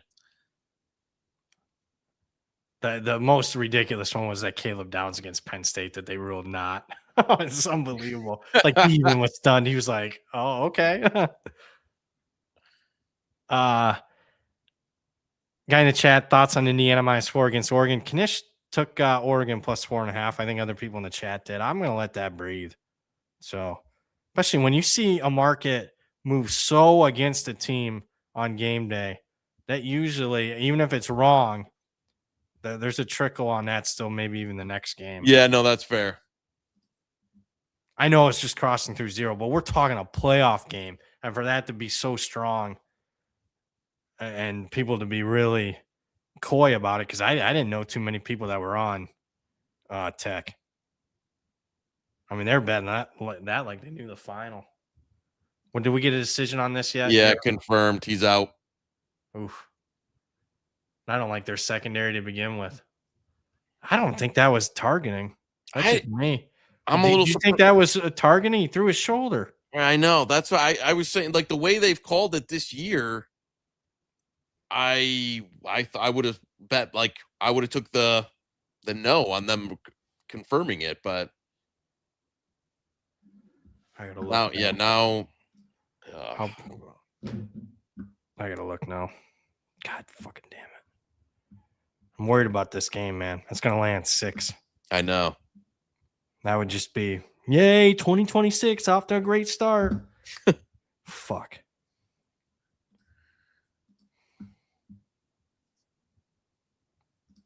Yeah, I'm not. Are they ever going to change? Are they, like, to me, you can keep but are they ever going to take away the ejection? I feel like we've been talking about this for 5 years, and they just haven't taken they've changed the rule a bunch of times in terms of what it is, but just won't take the ejection out of it. I'd take the ejection out of it just to throw the flag. Now, right. I would say you get ejected if you have 2 targetings. Then you get ejected. Yeah, same with, like, the unsportsmanlike conduct. Yeah. But on one of them, especially so many of them are accidental. Yeah. I would, unless, like, I mean, I'd give the referee. I mean, I've seen some really dirty plays that a guy should be ejected on. That's what I'm saying. Like, yes, if it's the guy's, like, putting his helmet down, trying to spear and take the guy's head off, then okay, you could have some subjectivity, but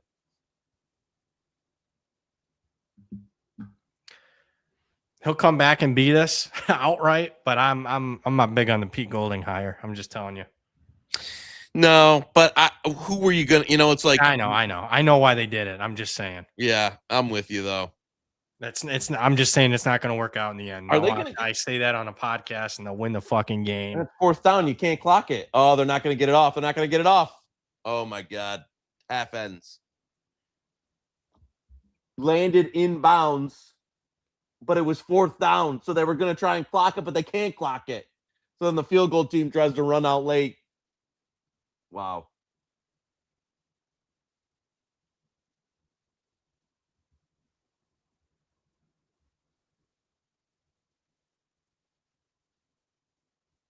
That could be big. Good stuff. That's the good stuff. What am I doing? BP quit being so negative. I thought I was I got head to head in the game. Yours truly laying on the couch. He's got Ole Miss. What are we doing this second half? What are we feeling? Because now we're at halftime. Second half opens up Georgia minus 3.5. 26.5. 26.5. I'd lean over. No? You bet that live, you get 2.5 at FanDuel right now. Yeah, you're right.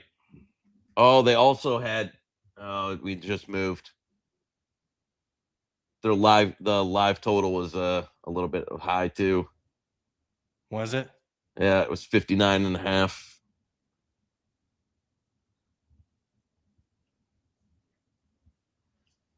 Where are we at on this? Whoa. Did you just see what? Yeah. I saw. I got to do some work here.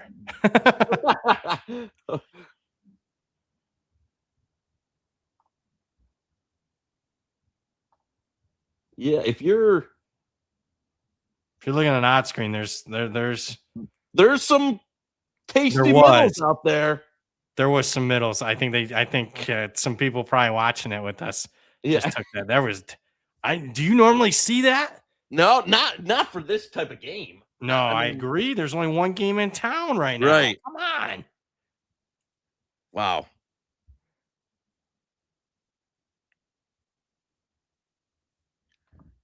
Shoo. Yeah, that was interesting. Let's just put it that way. Where are we at on this now? What do you think the second half line should be? I'd say a fair line is Georgia 3, right? I'd say 2.5. All right, 2.5. There was, what was there, a half and 3.5? Yeah. So that's what we were alluding to. There was a half and 3.5. Seriously. That is nuts. I got to run, let the dog out. I'll be right back. All right. Yeah. For those that were watching Odd Screen, I'm not always live betting second halves all the time, but that on a game of this magnitude on New Year's Day with no other major games on, I can't believe that was posted there. Back to the chat. Shawnee Higgs, love Sean. Remember for 15 months. Rivers is messed with that number. Yeah, there was some opportunity there. Bookmaker, I know we love FanDuel. Love our friends at FanDuel. We're not supposed to mention other books, but there was some reputable books and stuff had some different stuff there. That was crazy. And they're mentioning it in the chat. Yeah, that was pretty wild. I lean over. That'll be my pick. There, lean over. 26.5. You can get. We'll see what Knish officially says. He's got Ole Miss money line for the game. I'm joking. Drew says we see it on the NFL standalones. Wow, I did not know that. I'm gonna ask the chat because I'm gonna plead ignorance here. What does that do if you're doing some middling and stuff like that, betting second halves or live? What does that does that increase your chances of getting limited? I try not to be. I try not to do too much of that stuff, and I tend to last a little longer. Drew says, "Wait, I may have misheard you." Yeah, I don't remember seeing. You can't hear me? You got me? I didn't do anything with my mic. Oh, we got you. We got you. Oh, it's a guy. Troll. All right. Crossman, happy New Year to the Hit the Books friends and crew. Don't forget to hit the like. If you haven't already, subscribe. All the best in 2026. Appreciate you, Crossman. Like and subscribe. That'll be my resolution for the show. I don't think I said that too much this whole fall. Like and subscribe. Zach, yes. I hear you. You guys are funny. Overall, I guess this is kind of boring, but let's check out the old box score. Let's see what we got. Georgia, Ole Miss has won the first half in the stats. More yards. Rushing's about the same. Yards per play, Georgia a little bit ahead. Turnover was big there, obviously. To a fumble 6. Yeah, stats say Ole Miss. So now I get why it's 1.5 too. Second half. Looking at it more. Matthew in the chat says, diehard Notre Dame fan here, betting season win total over. Well, the win total is going to be at least 10.5. At least. And Natty for 2026. We'll see. Let's see what they do in the portal. They need defensive tackle badly. Like quality starters, multiple. If they get that, then I'll believe you. Schedule is easy. Russell's asking team total Georgia 37.5. I'm not wild about that. I hear you, but I don't think that's great value there. Happy New Year to BP and Uncle K watching from Ireland. Tommy boy, we appreciate that. Following the game with you guys is 2:50 in the morning. You're a better man than me. I'll tell you what. Fourth quarter rolls around. You might get a couple of yawns out of me. Matthew's asking about the Michigan State wide receiver. Yeah, Marsh. I think he's up between Notre Dame and LSU. I think LSU will spend more, but I'm hearing whispers on LSU might have their sights on Cam Coleman, so we'll see. Brad, how do you find the weather there versus Vegas? Is there much of a temperature difference? There's a significant temperature difference. It's brutal. I mean, I'd like to think that I'm hardened because I grew up in Ohio, but I'm still not used to it after being in Vegas 10 years. It's pretty brutal. I will not be going ice skating. I went once. No, I will not be going ice skating.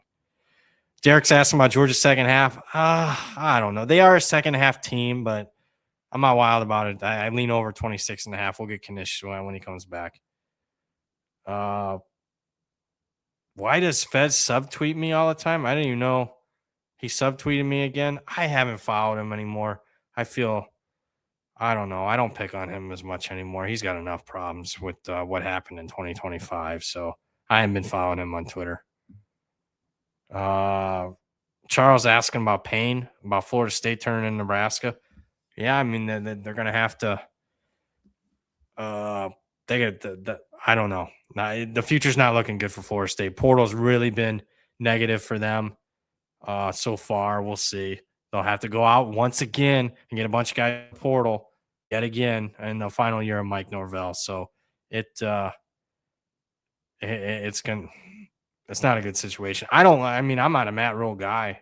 Nebraska fans hate me, but I think that's aged well. I called him a con artist, and he is. Austin's asking about Pate, saying Lane was going after Sorsby. Yeah, I've heard Sorsby to either Texas Tech or LSU. Connor's asking about Deuce Knight sweepstakes. I haven't heard yet on that. I mean, he did look good in that one start, but I don't know. The kid's already flaked. He was a longtime Notre Dame commit, flipped to Auburn. Now he's already in the portal. I don't know. Matt Rowe, Leering Center, yeah. I thought, look, I'll give Matt Rule credit. He had Nebraska, at the start, they looked like they were ready to play for a little bit. But boy, that turned 14-7 to you blink, it's 38-14.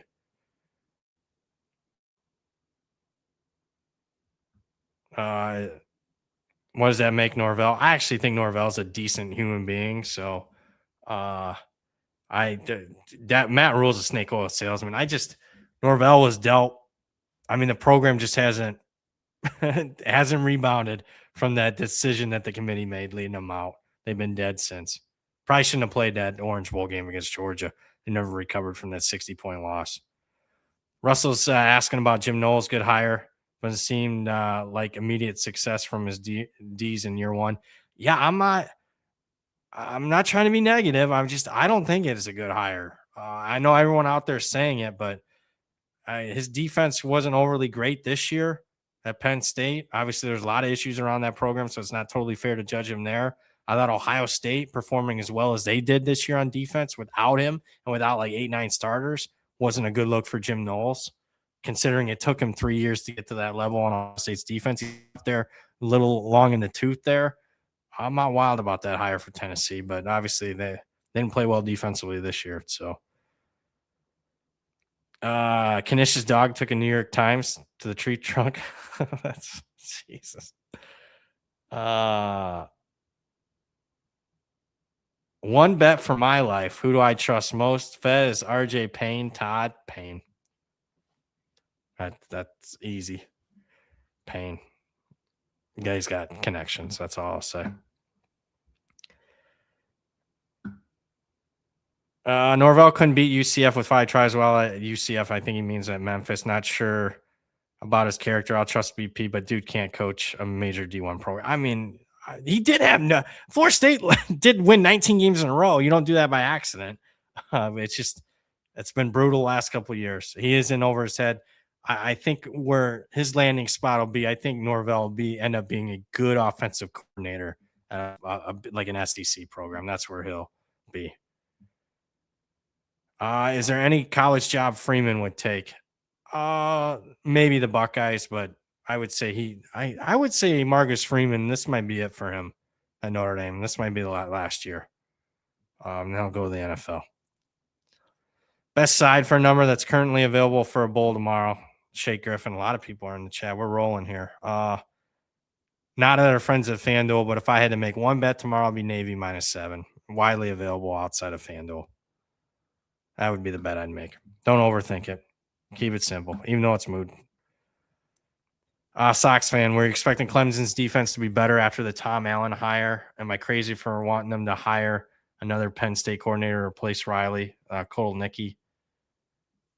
Yeah, I thought Clemson's defense took a major step back with Tom Allen. I was surprised by that. I think Tom Allen's a decent defense coordinator. I think that whole culture's broke there.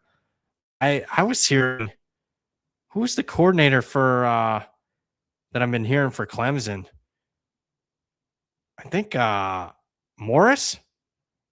I don't know.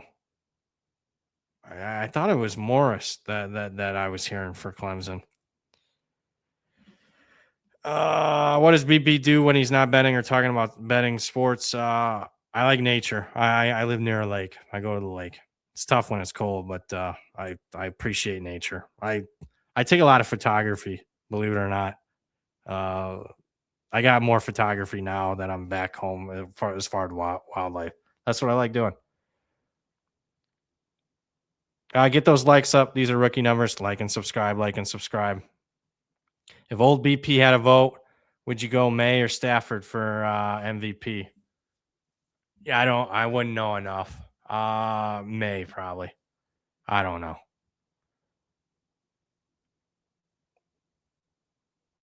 Fluffy bets. Oregon Tech U was a lock and you took the over. Embarrassing. Yep. A loser. It was a lock. I mean, it's always a lock after the fact. Lock on the under. Show me your ticket, Fluffy. BP, tell me about the Rob Auric hire at Nebraska, San Diego State defense corner. Well, I mean, honestly, San Diego State's defense is one of the most improved in the country. I mean, I'll have to do some more.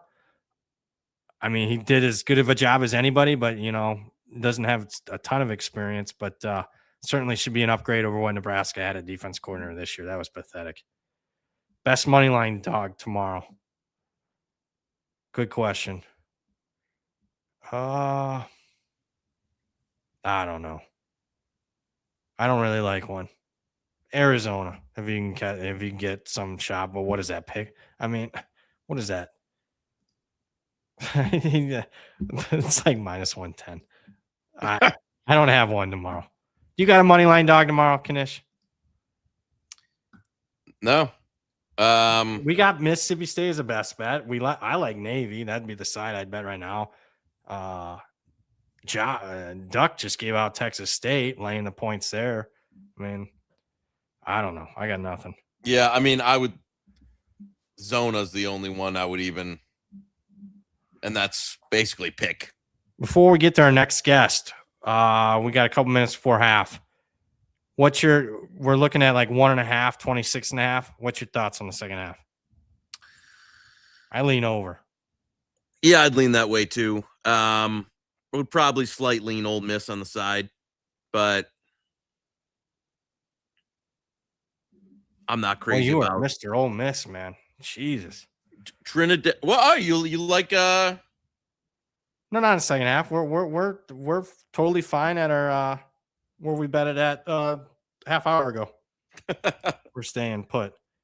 But enough of me talking. I don't know if you were watching the background. I just ran through the chat like 100 questions in like 5 minutes. Joey K get a heating pad. Got to watch that neck alignment. No, you're right. Let's get to our next guest. I have not done a show with him, and I have done shows with pretty much everybody, so I'm always excited to do a show with somebody new. Austin Mock, the Athletic. You know him from the Forward Progress channel. Let's give it up for Austin. Thanks for joining us, bud. Thanks for having me, guys. Appreciate it. What's your thoughts on the first half so far? Of the lesser channel. Oh, Jesus. And now he gets the debut on the flagship. Yeah, it's a great debut. Long time listener, watcher. Do have a question from Forward Progress. I have a question for you guys. Oh, G-Stack George. Let us know what he keeps his thermostat at, and I'll save you the Canadian Celsius conversion. Thank he God. keeps it at 77. Is that Is that what are your guys' thoughts? Is he trying to have a home sauna? 77. He says that's what he likes. I'm telling you what. If I was living with Broad and she wanted 77, that's grounds for like divorce, breakup. I'm not living at 77. My thermostat has never seen over 73 ever, and it's usually in the 60s. That's where I'm at, and I mean, G-Stat, I don't think anybody defended him, just to put it out there, but 77, that's what he lives at. And G-Stat's a big guy. I was blown away. Wow. I don't think he's that in Vegas. I kept mine at in the summer 77 or 78. Whew, all right. But that's Vegas. I mean, it never touches that here. But I'm just telling you, in the middle of summer. Well, 77 in Vegas feels good when you're coming from the triple digits. 110. Yeah. So, and I would just hate that the stores would be in the 60s sometimes. I mean, it'd make you sick. I don't know. I keep it in mind a little warmer. At 72-ish. Okay. I got some more, and I'm glad I got some more G-Stack slander. The guy wins the Hammer Fantasy League. Haven't heard a peep from him all year on collecting payments. He wins the league. Next thing you know, everybody's like, hey, can you send me a little, and he's in Canada. So there's no fucking payment apps in that country. So it's like, how are you supposed to get the guy $100? That's how it works, right? Got to come when he needs it. He comes asking for money. I think we should have just canned him, and then I don't have to talk to him anymore. I was requested to bring that up to you guys. Get your thoughts. A little cross show promotion there, but yeah, that is. I mean, where does he live? In Canada? I believe. That's insane. He said he lives in a wooded area. As far as he lives in a wooded area, and I blamed him for the Canadian wildfires from a couple years ago. Like that must have been him, right? Like, but anyway, we can get back to regular scheduled programming. I don't even know. Honestly, I don't even know. Like, if 77 is, I can't even think about it. I started sweating thinking about it. That's right. I'm with you. I'm like 73. That's like rare that it hits that number. Yeah. I'm usually in like right now, I think I'm at 68. And for like when I'm going to bed, it'll go down to 65. Wow, that's cool. I'd freeze my ass off. Yeah, so I can't sleep when I'm hot. Like if I had to, I wouldn't sleep. 77, I would not fall asleep. No, I'd end up like being crazier than I already am. I'd just be like in a psychosis from like just sweating myself out, not sleeping for days. Yeah, I was quite shocked, but it was a good debate in our Forward Progress chat. Glad if it's hot enough here in the summer, I'll sleep in the basement where it's just like, so I know it's even colder. That's where I'm like, why even have AC? Just roll. I mean, it's different in the summer. This is the winter. I asked him about the summer. I didn't get an answer. Like, I don't know if he turns it down a little bit, but that's G-Stack. Fun fact at the half. Man, oh man. At the half. I mean, this is like, I'm waiting in between world wars here. This is the longest halftime ever. Nothing. Yeah, I was waiting. Like, should I come? What's the time to come on? And I didn't really know. And I feel like we're still not even. Are we even close to starting back up? I would hope we are. What's the odd screen time? Yeah, odd screen timer is already expired. Yeah. What'd you have on this one, Austin? I had a little bit of Ole Miss, unfortunately. I didn't have much. I didn't really love the matchup, but I was kind of excited early, and then I think Georgia kind of figured something out, and I think you before I came on, you said, Brad, I think you said you like the over. That's where I'm leaning in the second half. Yeah, because doesn't look like much resistance. Last few drives there. Well, I mean, we were at dead nut under for a quarter, and we still got to 33 and a half. So Yeah, over would be the play. If you're just joining us, because I see some people are like, what are they talking about? We've been talking about a game for 2 hours. Come on, how much can we talk about a single game? Yeah, we lean over second half. Chat, Moon Tenny, Tenvy, 499. Knish, thoughts on Lions upsetting the Bears? Any pucks tomorrow? Okay. I'm glad we have our resident forward progress expert on here. I thought, did you? I don't know if you guys, I still listen to Simmons and Sal. Simmons guessed Chicago -8.5 in this game. Oh my God. So I really thought we were going to get a little bit better price here for the Leos. Gun to my head, I'd still take the +3, but I'm going to wait it out a little bit to see if I can chirp a 3.5 or something on Sunday. I know it's kept kids steaming out. I think everybody will be in here for that. I mean, that was supposed to play outside of, they've had a decent amount of injuries on the season. So yeah, I would lean Lions tomorrow. Pucks. It's not, it's not widely populated yet. I will give it 2 hours. We're still gonna be doing a show. Yeah, no, I was gonna say, that's what I was gonna say. I'll give it a little bit and we'll see if it gets screen populates by the time by whatever 3 a.m. whenever this game ends. I know what's coming, Knish. Once it opens at the places that that number won't be there. So if you want to give it out, I would probably give it out now, unless you want to wait. You know what I mean? Because it's a bad number. Well, look at this guy with the teaser here. I mean, it's all right.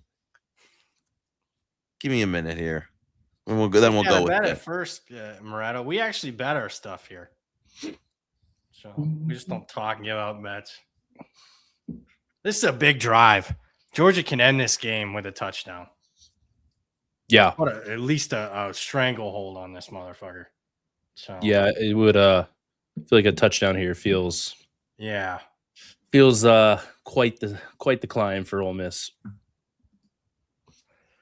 Are you? I'm sorry, I'm going to plead ignorant here. What is your specialty score wise? NFL.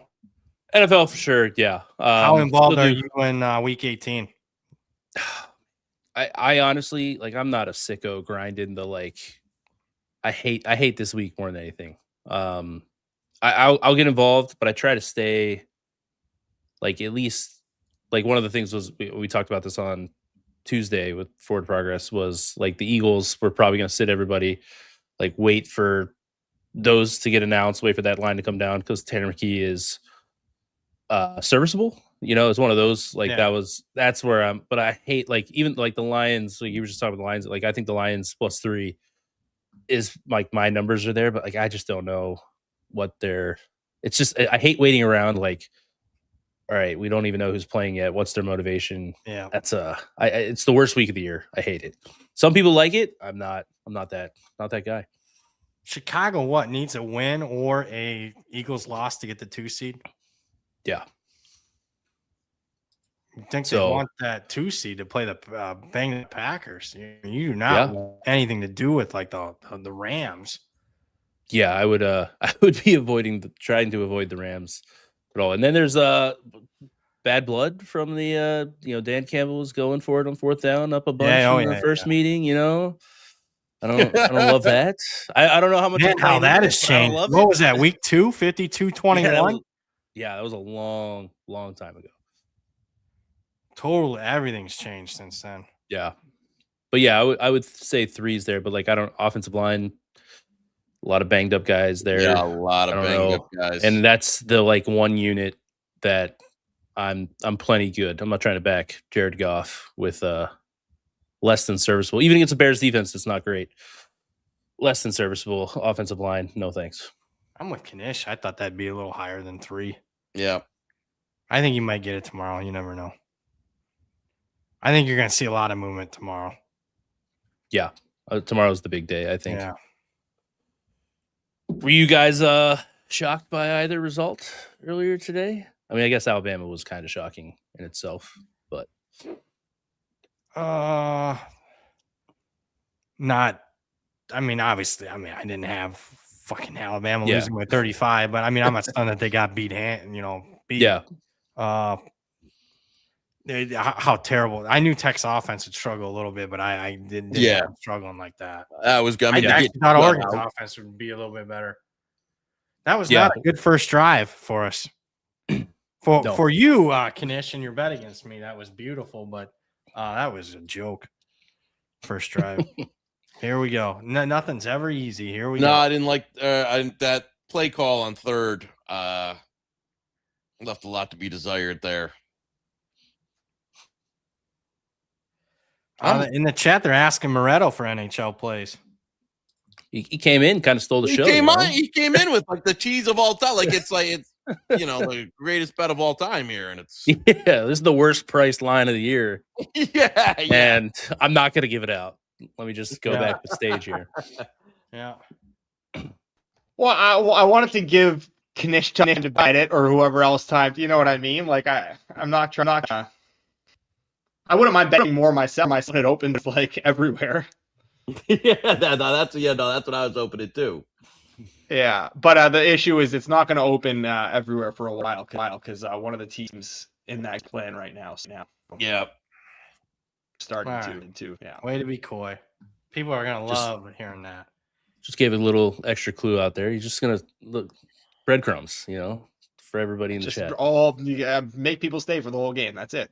That's what it is. Got to keep it up.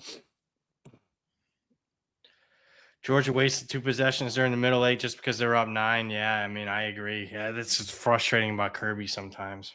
So I thought he'd want to lay the hammer, move on to Miami.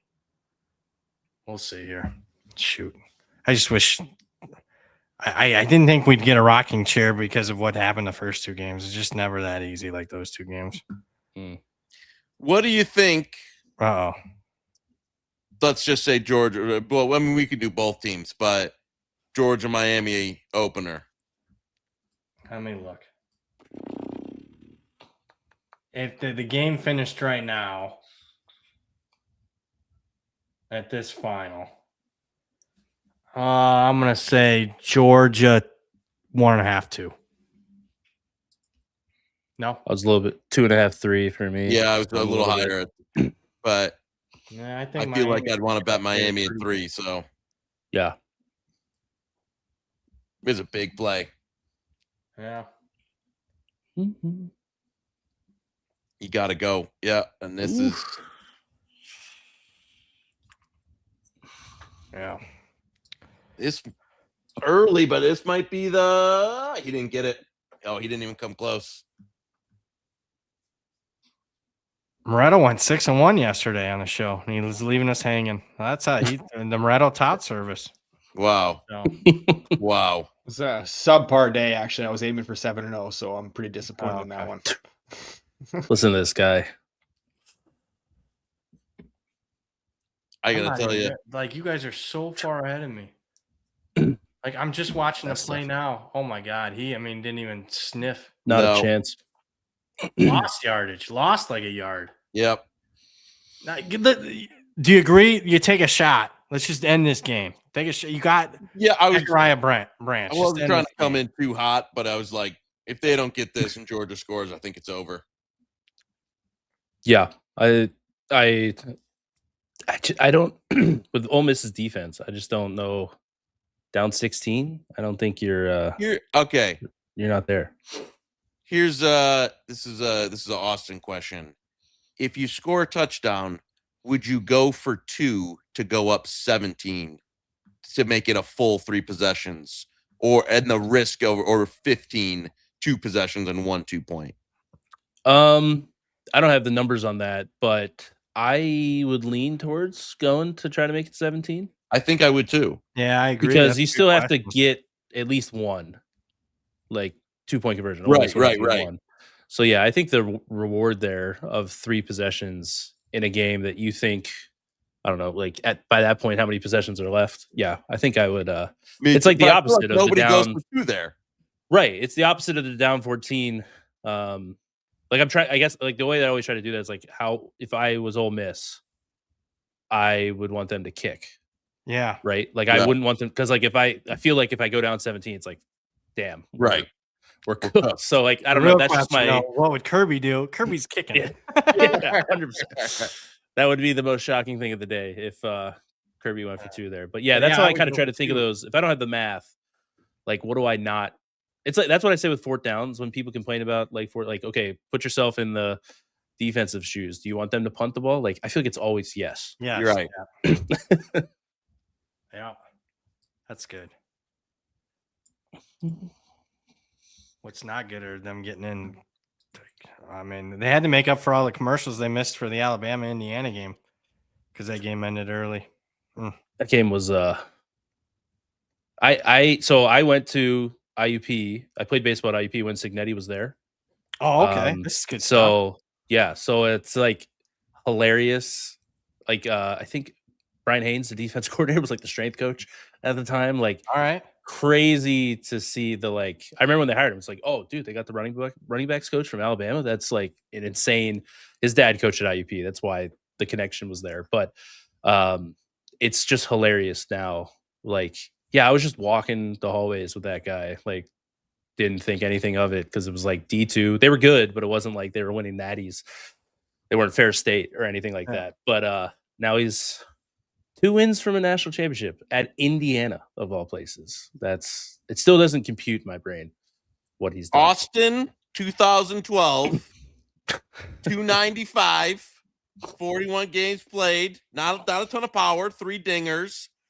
But dead ball era in college baseball.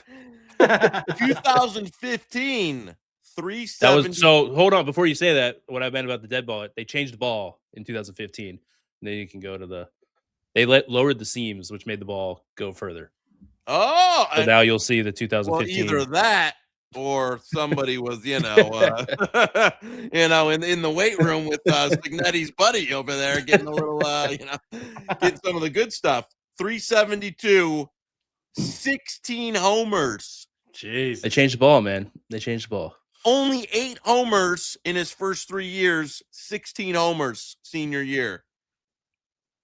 You're seeing Bonds' doctor. I wish. What if 16 and 44 what was? I mean, what is going on here? Kirby up 2 scores. Yeah, gotta turtle it in a little. Did you put your name into the 2015 draft? Well, so like, that's not. They just pick you. I had a workout for the Mets. That was about it. I had some indie ball offers, but I wasn't going to play independent baseball for like $250 a month. That wasn't my. I didn't enjoy how that looked in my head.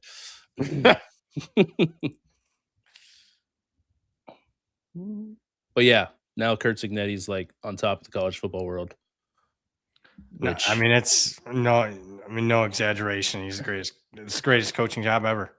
Well, I said that to friends earlier today. I'm like, if he win, he might already be there. I think that's a good point. Like, we're already kind of there. But if they win, like beat Oregon, and then since Georgia's winning, say Georgia or Miami, it doesn't really matter. Like, to beat Ohio State, Alabama, Oregon, then Georgia or Miami, like, that's Indiana. That's just like the craziest run ever. Like, I don't know if there's a better season. There wouldn't be a debate. I'm talking any sport, not just college football, any sport. Nobody's ever done that. They put up the graphic during the game of like Tom Allen's last 3 years there. Yeah, and I was like, I saw that. Tom Allen's catching strays here. Like, we don't need this. We know how bad Indiana was. Like, but he's an interesting guy. That's for sure. Everybody's kind of seeing that now nationally. He's really smart. I'm anxious to see what they do in the portal again. He's super smart. I believe he was Phil Rivers' QB coach at NC State as well. So like he's got a very unique background. Where this is his first time coaching job in his mid 60s. It's unbelievable. He must have rubbed some people the wrong way. Because he had connections at Pitt. Yeah. Like his dad was a big time coach. And you normally get that Saban bump to I don't know if it was an age thing because he was like 51. That maybe like people went to, but like he went to like D2 again. It was like top end of D2. But like I think he was making like $140,000 or something like that. Like you were definitely making more as the running backs coach at Alabama. Like he's not lying when he took a significant pay cut. Like I bet you, I know because like we only had one assistant coach and it was part time, making like $7,000 to compare what like Division II staffing was 10 years ago. Big kick. They won't make it. I'll ask, are you guys shocked that his coordinators haven't been getting any like real like steam or they want to I know they got raises, so yeah, like is that too much for people to I know the defensive coordinator was way down the Michigan list. Yeah. Like, I think I heard that too. Yeah, I think they actually like, at least vetted him. But yeah. I guess the question is now, are the G?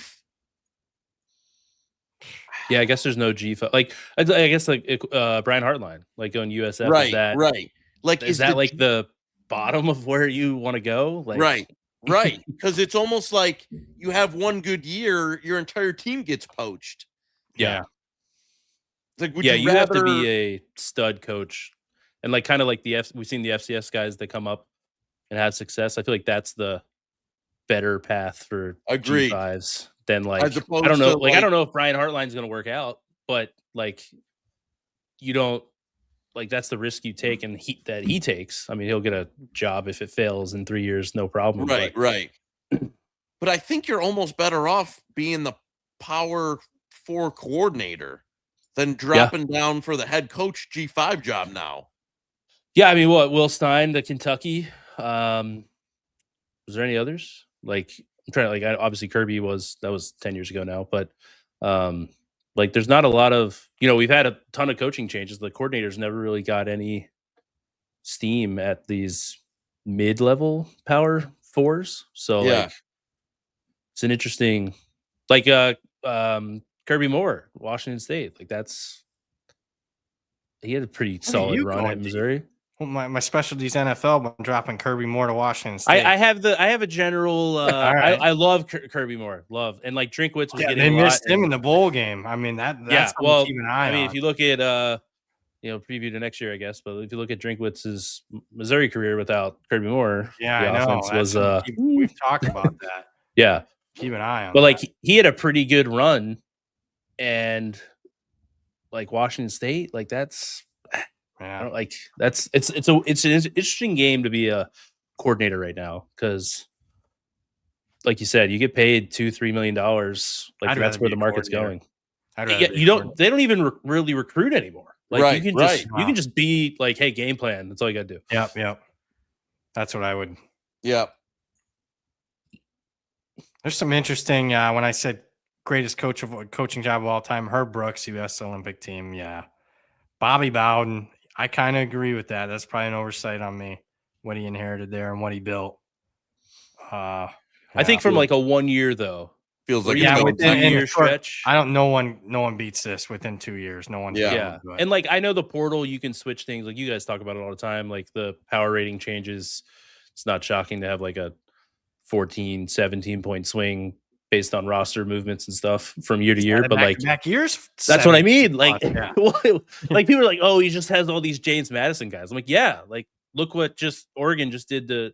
I know the game ended up close, but it was 49-13 at one point. Like that's the level of play. Like I think they were outmatched or like out athlete last year. Like the defense was better than the offense last year. The offense had no shot, like against Notre Dame. Yeah, defense kind of held up ish. Like I don't think, but they're not like this year, obviously. But like to take the next step from what last year was is like I'm just as surprised this year as I was last year. Right. Like I think actually this year might usually be like a multiple recruiting to take that next. I mean, teams and programs struggle to take that next step. Sometimes taking the step that they did this year is tougher than going from 2-10 to 10-2.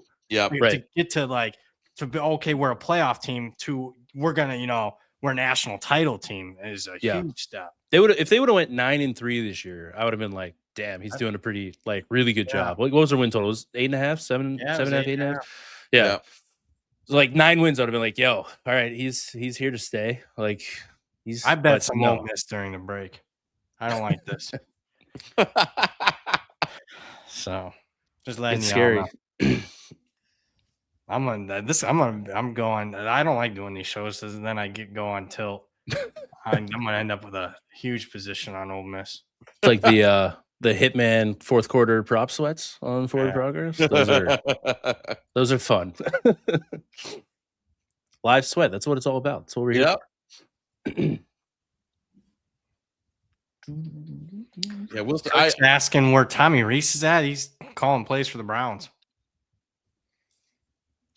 Greatest agent ever. I was just gonna say, yeah, his agent was. He was floated for every job. Yeah, that came open. It was like, what? All right. He was like, I think he was the first name floated for the Michigan job. Yeah, like, 100%. It was like hours after the Moore Mary firing Kay was announced. Cabot was like, oh, Tommy Reese got a call from. It's like literally 3 hours after. Like we're still refreshing Twitter to see what happened with the Moore arrest, and like Tommy Reese has emerged. Like, oh, has he? We got another big fourth coming. That was the Oregon Dan Lanning fourth down conundrum. That reminded me of the Penn State game earlier today. It just kept getting the 4th and 1 and 2. Yep. Yeah. Couldn't.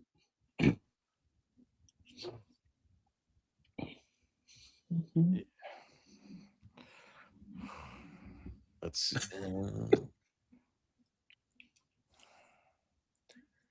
The absolute worst coaching job I remember. Oh wow. Oh wow. On that. That's a painful one to think about.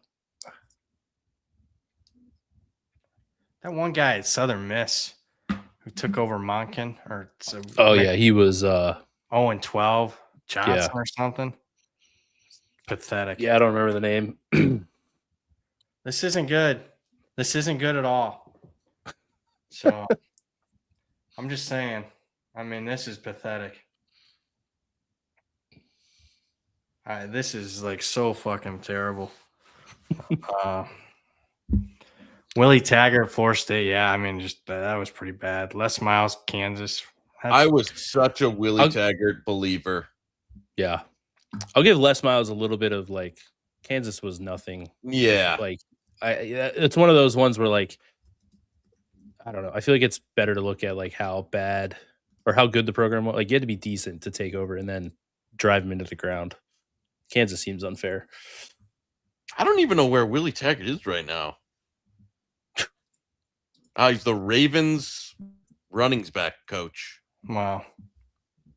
The Boise State game that year killed me on him. I totally was out on him after that game. It was a season opener. I had a huge bet on Florida State.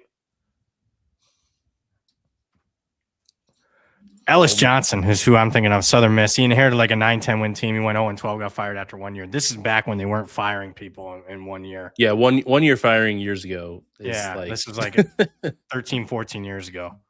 Yeah. That's the one that came to mind for me. Jesus fucking Christ, man. This is ridiculous. I'm just taking Ole Miss money line. I mean, I'm just over this. I mean, this is a horrible start to the new year. I mean, they had every opportunity to finish this game. Now, I mean, they'll get beat. Indiana is going to win the national championship. I was joking myself. Like, I still can't believe. Like, one of my kids was like, "What's the number 2 next to the team like this, in the Big Ten championship game?" I was like, "It means they're the second best team in the country." And I like paused. And I was like, "I really just say that?" Because it's not like they're bad. Like, that's like legit. Like last year was kind of like fool's gold.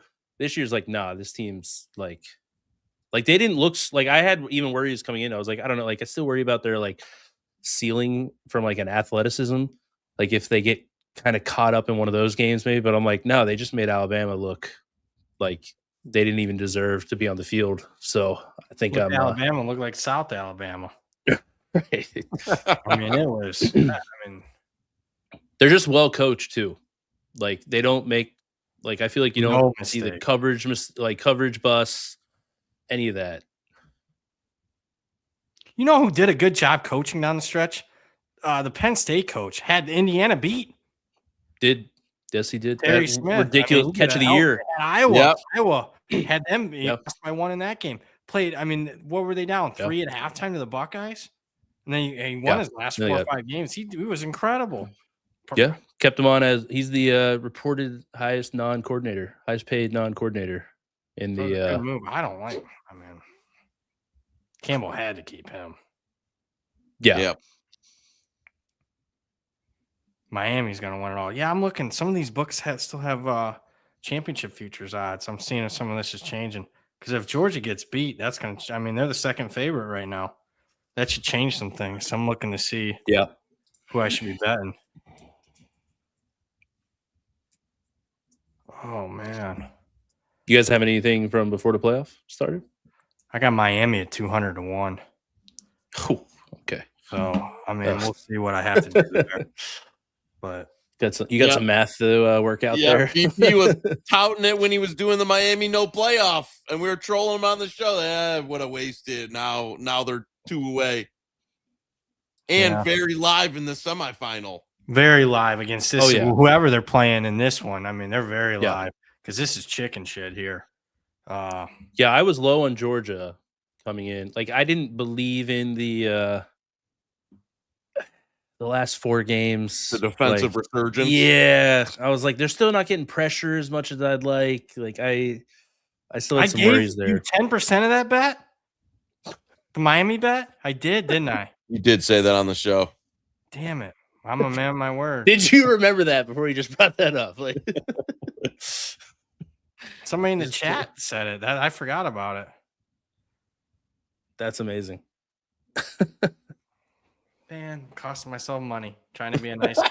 Well, when we were talking about it, it was like, Miami's got to beat, they got to run through Ohio State. Joe, we were like laughing, absolutely no shot. Then they beat Ohio State. Then they look like they should be pick in this game. Yeah.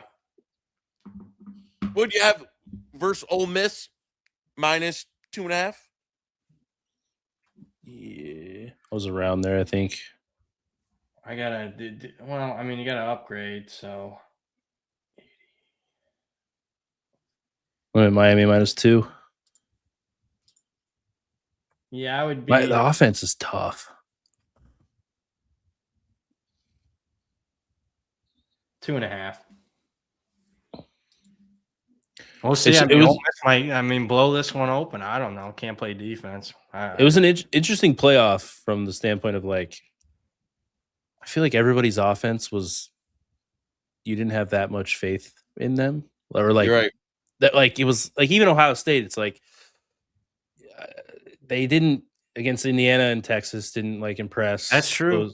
I mean, they scored 41 points in the 3 real defenses they played, and I don't know how that's possible with Jeremiah Smith, but even Oregon's offense has left a lot to be desired in big games this year. Miami, it's an interesting Texas Tech. I didn't think they'd be that bad today, but that was my worry with them.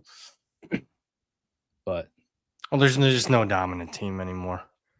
So that's I like. It's taking a while. Yeah, I agree. It's just taking me a while to adjust. I want to believe in these teams, but I can't. I mean, Ohio State just didn't play anybody. That's what it came down to. Yeah, the offense just wasn't. Julian saying. I mean, but he's the guy quarterback. And, this is definitely more true in college too. But I agree with it in the NFL. He doesn't make enough athletic plays for me to think the ceiling can be that high. I'm out on him now. Yeah, I don't he's accurate, sure, but he got pressure in the last 2 games, and it was all right. He was accurate against shit teams. He actually. That's what I mean. If you got him flustered, it was. He looked like he looked out of place. He looked like a middle schooler out there. Right. Yeah. He was scared. And look at you see some of the tape. He's literally he's scared. He's gonna get hurt or something. It was pathetic. Oh, we got what a call. Fake punt on 4th in your own territory. Almost. They're so lucky. They should be getting beat in this game. That should have Kirby been with that. Before it. Oh my God. That was a He That was does a something Dan like Campbell that, and then he's in plus territory and doesn't do anything. Yeah. Better than the Justin Fields one from a few years back. That was roof. Few years back. I guess that's a lot longer than I realize now. Yeah, But, no, that was like 2017, 18? 7 years. 18, Go by yeah. quick. That was 7 years ago. Yeah. Anything before COVID, it's just like feels like 100 years ago. Yeah. Oh, now taking a deep shot. I don't know what kind of route that was, but yeah.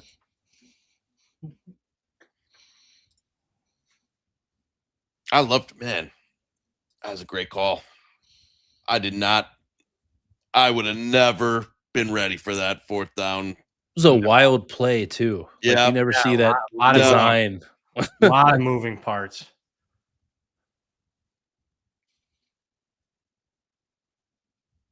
You guys gonna be grinding the portal here over the next?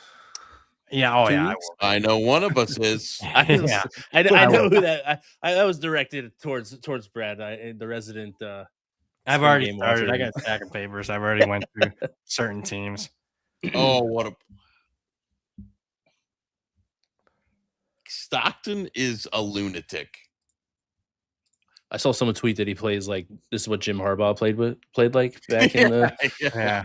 like this is the exact carbon copy. Like not that physically talented, but just like gonna die on the field at any moment for the team. It's like my favorite stat from is that like Harbaugh had more NFL rushing yards than Bo Jackson. Like doesn't even make sense, but it's true Shit. somehow. Yeah, he is more. Oh, Like, wow. I honestly have looked that up probably like 15 times in my life because I'm always like, part of me and my brain's like, there's just no way. Right, So, right. but he's Like, I got have him by to like, watch every carry for both. yeah. Like I go on Pro Football Reference and I'm like, no, they have it. I guess that's real. Stockton has gotten. That's the second time he's gotten just blasted. Yeah, he's not gonna. I mean, maybe it will last, but Miami. I can't. Can you imagine? I can't imagine Mario Cristobal winning the national championship. What the fuck? he went from not kneeling the ball and losing Yeah. to winning a natty.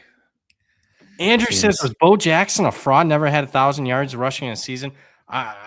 You're too young then. Just Bo Jackson's like one of the greatest what ifs in the history of sports. I don't know. When healthy, I think he was the guy. I don't know what to say. I think it shows that like his career was so short, Yeah. and how like popular, famous, whatever you want to call it. Like that's how good. Like that's when you know he was that good. Yeah. I remember I was watching the game that he got hurt in against the Bengals. I remember watching. He was having a historic game, that one. You just knew, even as a little, I mean, I was so young, but you knew you were watching something different. I mean, you got to watch the 30 for 30 on him. Just his injury is like a freak because of his strength. Like, most people would just, it would have been a different type of injury, but because he was so strong, I mean, he pulled his hip out of the socket. What is going on here? Fucking hell, man. This is torture. What? You went back on Ole Miss. Are you still? I want Georgia. I care less about my bankroll. I want people. I want customers and people and listeners to win. Fuck all this other shit. So, man of the people. Love it. Yeah. I could care less about mine. So, just another bet or 5 because I'm still on tilt. I'm looking at the live. I'm not interested right now. I don't know. This is just this next drive's pretty big. I will say what did we bet, Knish? We laid 3.5. What did we go? 6.5. Fuck. If Ole Miss does not score on this drive, there will be no fake punt or 4th down attempt for Kirby. He will be trying to milk that 4th quarter clock. Yeah. I could just see them going ahead and then Ole Miss getting a backdoor to lose by 5 or 4. You know what's happening.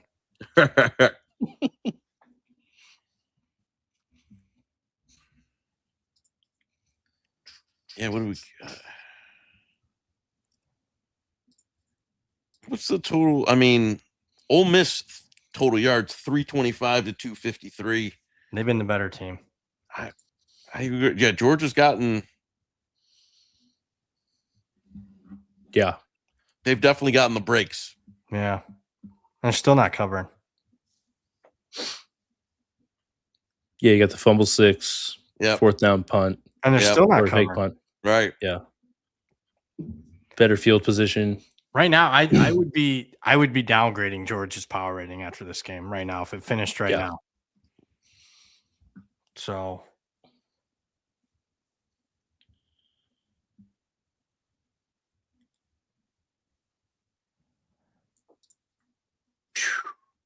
Ole Miss and Georgia. Has the pendulum officially shifted to the Big Ten is the premier conference in college football? So I tweeted this today. If it wasn't for, if Ohio State wouldn't have lost, I think for sure, without a doubt. But I'll still give a little bit of like leeway. But I think the top of the Big Ten is going to be at a different level than the top of the SEC. Yeah. But the middle of the SEC will continue to be stronger, and that's why the debate will continue. But I mean, this is going to be 3 years in a row if Indiana and Oregon pulls it off. Oh, it will be. This Georgia team sucks. Yeah, like that's the top of the SEC this year is just not. None of it. It hasn't been. Yeah, that way. like Georgia's Alabama defense has been crack suspect. even the last couple of years under Saban. Well, that's what people talk about the offensive line under DeBoer. I'm like, yo, that 2023 Go team pop that made into the playoff. Michigan tape in the Rose Bowl that year. Michigan had like 10 sacks in the game, didn't they? Yeah, it was like 6 like 7 sacks in the first half. I think they had 2 on the first drive, if I remember correctly. That was and I Milroe was. But Alabama's. I mean, I know it sounds like barroom talk, but they're too fat and slow at the line of scrimmage on both sides. Yeah, their offensive tackles struggle with smart, quick defensive edge, and that's been the case going back to Saban's last couple of years. And their linemen and linebackers cannot run sideline to sideline. I mean, they're just fat and slow. Yeah, that's what the transfer portal price for a defensive lineman has gone up exponentially those last 2 days. Even I know Texas Tech lost, but their defensive line had Oregon in hell. Miami last night. Like that's going to be the. There's going to be some pretty paydays.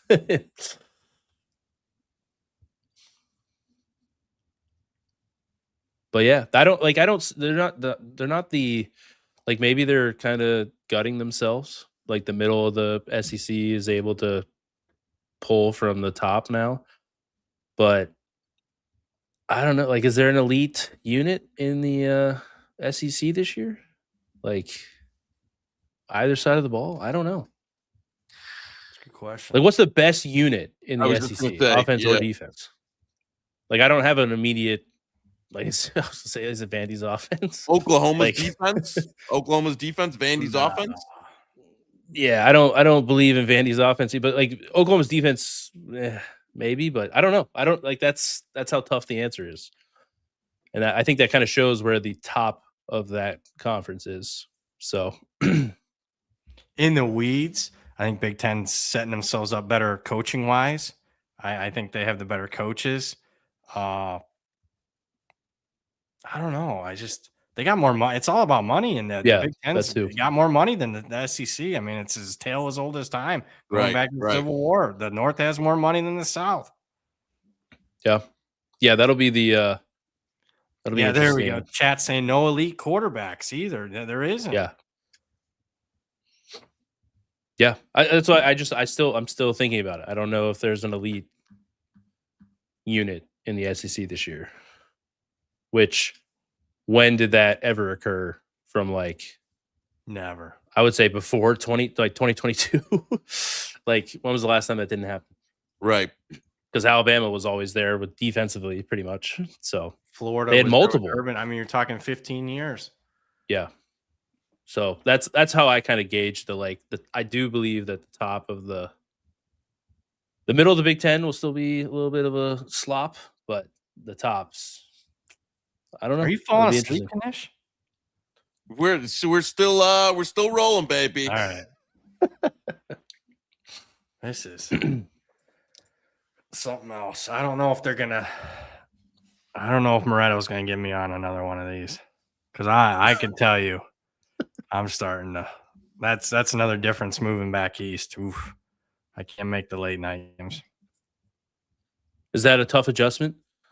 Yeah, that's a good question. Yeah, I really enjoyed consuming football on the West Coast. That was a positive. I'm a morning guy, so I loved stuff starting at 9. Maybe I missed a little bit of edge too, because I would watch some of them late games. Now I barely get through the 8 o'clock games. Yeah, I would get through the 8 o'clock games, and then I'd watch the 10:30 games, 10:30 Eastern kickoffs, 11 kick. I'd watch at least halftime of those, where I just don't think anybody's watching them. I still think there's a little bit of mispricing in some of them conferences. Yeah, I'd agree. It's hard to. I don't know if you still think that's the case, Knish. Do you bet basketball at all? I'm sure that's still the case even with West Coast basketball. Oh, 100%. Yeah. And I'm with you. Joey K used to be a late night. I'm watching Pac-12 after dark up until 3, and then you get a few years on you. Now I'm fucking barely making the 8 o'clock finishes. I used to be I would never move to the West Coast and deal. Now it's I should really move to the West Coast. Joey Lib would fit well in LA. I was just maybe a step further, San Francisco. I was gonna say maybe I have to go to Portland or something. Yeah, there you go. I feel like it's always tough if you have a 9 to 5 working, the game starting at 4 or something like that. Would be obviously isn't much of a football conversation, I guess, because the game's on the weekend. With that, if you're that's the other than football, that'd be tough. Maybe mountain time is a little bit more manageable, but I'm with you though. If I could get football at 9 a.m., that would be awesome. For the football consumption, it's just wow, what a play! But I know I'm behind, but my goodness, fucking Chambliss, let's play the game. Yeah. Oh my god! I mean, he was dead for a 10-yard loss. Oh, he's trying it again. As someone who played Division II, these FCS coaches coming up and having success, and obviously Chambliss is pretty rare. It makes me reevaluate some of these backup quarterbacks at big schools that go down. And he doesn't. I mean, if Simmons never gets hurt, I know we don't even know about him. Right. Yeah, so that's cool to see. I think it's kind of wrap the fuck up. What the fuck is that? Hit a guy. He should be hurt after that. He hurt me watching it. You keep you're acting gonna lose outright. Moreto's gonna have you on every weekend with this watch along here. It's a fucking joke. Tackle the motherfucker. Moreto still hasn't come back in with that hockey play. No, he's gonna let that breathe a little bit. He makes sure he gets much down. It's moved 30 cents, but it's still playable.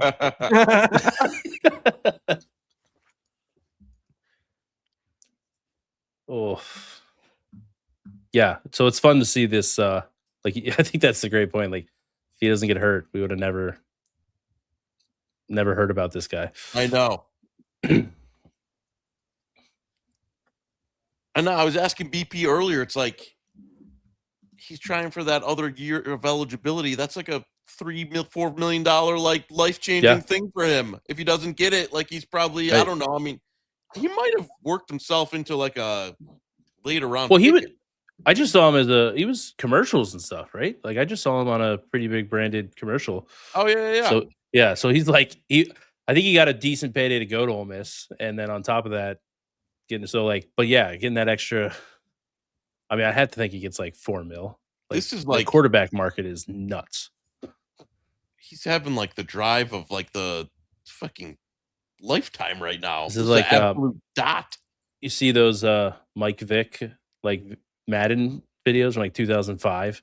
Yeah, like people play. That's what yeah. What this is. That's what this drive is right now. Unbelievable. I'd go to the NFL after this performance. right. Yeah, I'd take him as the first quarterback. I'd say it's a pretty weak it's a weak quarterback class, so he's mobile. He's more mobile than Dante Moore. Yeah, that's man. I feel like I don't know if he's like you think he's not a willing runner or like I know he's not like crazy athletic, he was but doing consistent thing. I thought Mendoza played. That was you thought he played well, Mendoza? It was a good day for him. Yeah. I thought he was I will say the take I have on that, whoever plays the best in that game would be the first pick. Yeah, I think that's probably fair. Yeah, Mendoza, like even the tight end dropped at one like ball down the seam on like a 3rd and 14. I was like, God, even like the incompletions are. He was on one today, Right. Oh, him running around. I thought Yeah. Kirby had a good day of calling him a baby giraffe. That was actually because that's what he looks like. He's like his feet like looks so awkward.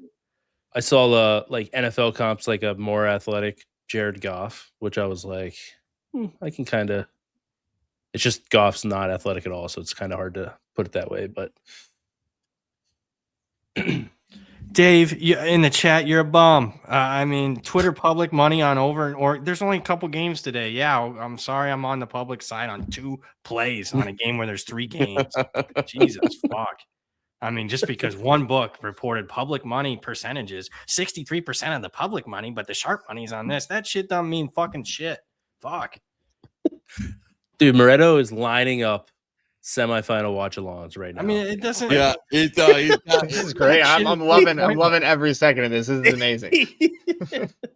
He is looking at the semifinals like and national championship. Like we gotta get this guy back on. Oh man. Oh wow. Definitely the 200-1 sweat. I'm not sweating now. They're gonna beat. I mean, Miami's gonna own these 2. I mean, frauds. But then you'll get the Mario Cristobal game where he's an idiot. I mean, he almost blew that game the other night. Hey, that was playing. I was gonna have to listen to Knish. It was 21-20. Oh, I know. It was coming. It was on the table. It was coming. I was like, it was there. I saw. I was like, this is happening. Like this is like literally like it's written in stone now. But he's in. They're destroyed. I mean, can you imagine Miami against this? I mean, this is pathetic.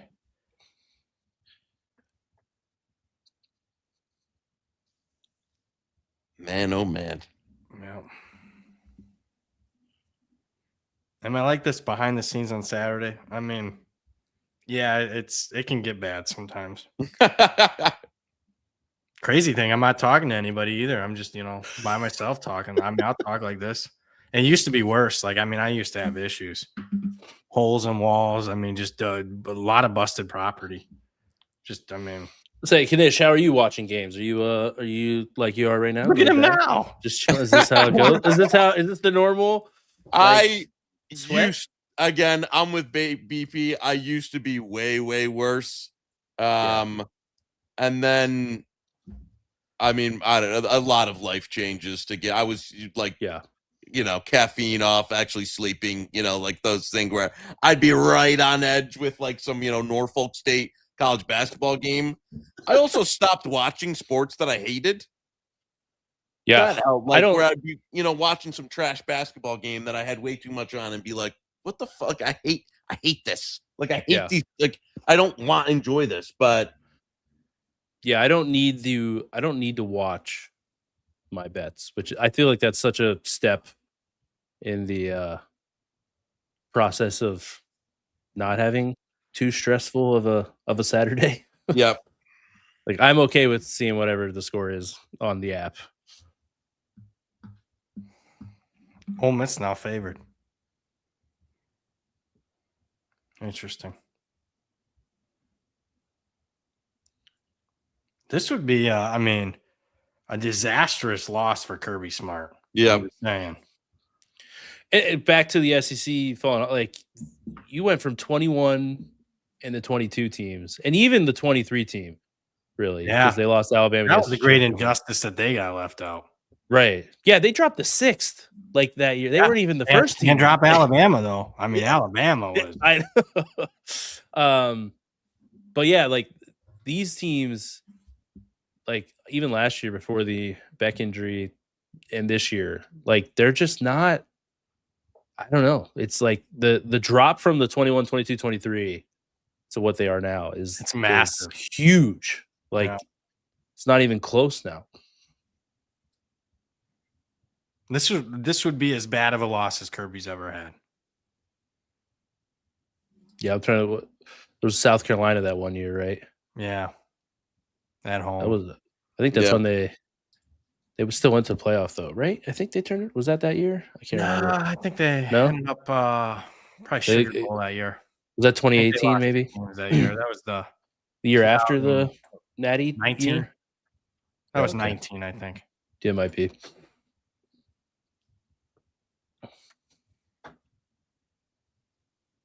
Yeah, so I guess that's a good question. Who in the SEC are you buying stock on or in the next 5 years? Like I mean, you kind of mentioned it. Like the Big Ten coaches are they're set up for more success, but like a lot of unknowns. Like that next dominant team, or like who? Yeah, I guess kind of that way. Like who's going to be? Who are you confident they'll be national? Like I got elite contenders. I'm not buying. People are going to say LSU under Kiffin. I'm not buying it.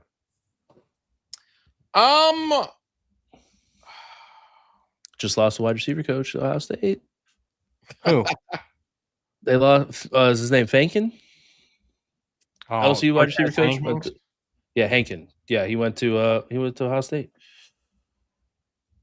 I would argue this is they beat Georgia without Lane, and this is bad on Lane, right? No, yeah, I would say this is. I mean, to beat Georgia without him would say like, I don't know.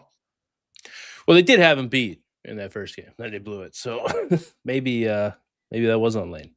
I just don't think he's serious enough to win. I agree with that a little bit. Now the lights are much brighter at LSU than Ole Miss. No, they are. People don't like that. He's not at a happy-go-lucky program.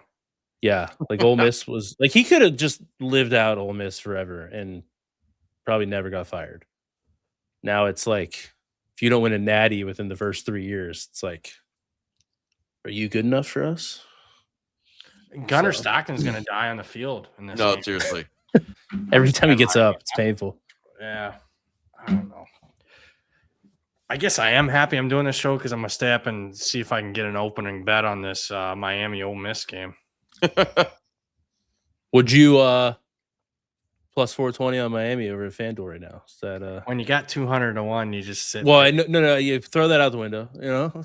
I would bet Miami now at that price. You can hold on. Just went to 400 for hold on. anyone. Oh, you might have ruined it. Back up to 410. Yeah. It's not me. You can bet Miami to make the final. It was plus 128. Now it's one. So basically, as a dog in the next game at plus 112 now. But yeah, I mean they'll still probably be a dog to Georgia, but yeah. But it's probably a lot closer to pick than 3. Yeah. This game's not doing any Georgia favors here. Yeah, people were listening. Now 106. Yeah. Come on, guys. I'm trying to have fun here. Yeah. I mean, what if they're? Yeah, it's about net neutral now, but.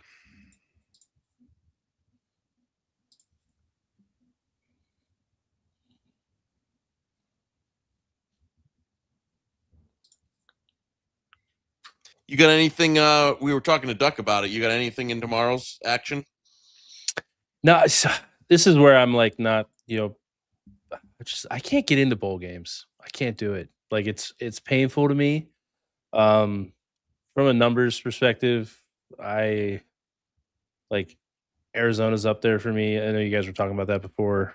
That's about the only thing, but I don't know. I don't know what to do with the bowl games from a like viewership fan better.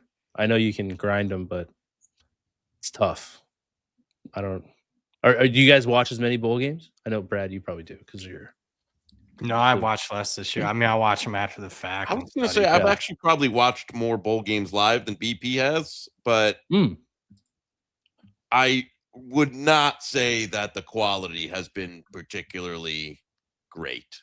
Yeah, I just like nothing, and it's not like the bowl games didn't mean anything beforehand. Like this isn't even like a portal, like the college football is getting ruined, but like.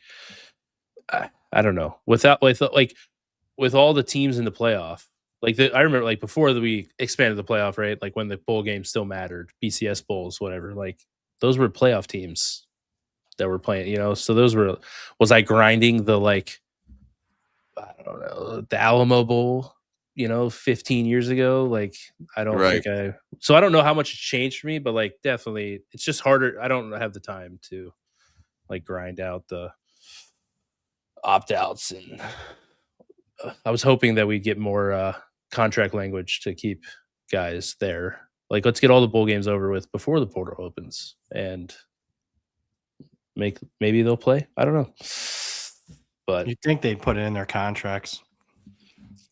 Yeah, but at the same time, like, you're gonna lose a player over that. Yeah, that's true. That's like from a market standpoint, like. You're trying to make the playoff, and it's like I don't even know what a G5 contract really looks like either. To be honest, right. So I don't like. I guess I'm speaking more towards the Big Ten and SEC, but it's like, how do you like? Oh well, we need to write this in that you have to play the bowl game. Like, okay, I'm going to school X. It's like, all right, we're not going to put that in there because. So I don't know. Like I don't know how you really fix that. I know people have talked about the bowls paying. Oh, wow. They went for it. But... Oh, my God.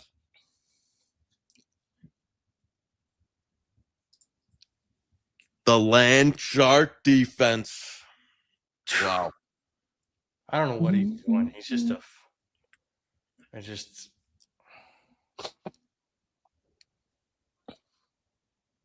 To Brad's point earlier about the fake punt. Now Kirby goes for this one. Right. Like. That was the play looked fucked up from the start. Like, yeah, they did the weird substitution. Yeah. That's one thing that I hate. I mean, that happened to Oregon today too. Like, I feel like people psych themselves out on fourth downs a lot of time. Like, just run your normal offense. Right. Like, I thought Oregon had a couple bad play calls like that one. Just line up there. You're not confusing them. Like, yeah. And with the substitution rule, that's pretty shocking. I mean, this is as bad as it gets. I mean, Kirby, this is as bad as the losses he's ever had. Touchdown here, and it might be curtains. Might be. I'm going to shut down the show if they score a touchdown. You guys can do the rest by yourself. I'll go to bed. Fuck this shit. I mean, this is... I brutal, didn't man. see this. I mean, first thing I said when I got on was like, I thought Georgia figured something out. And wow, this is wild. This is a wild turnaround. Man, oh man. I will say, halftime. Brad, you called it after that first drive of the second half. You were like, yeah, you just didn't love it. You got to step on their didn't neck. love it. Man.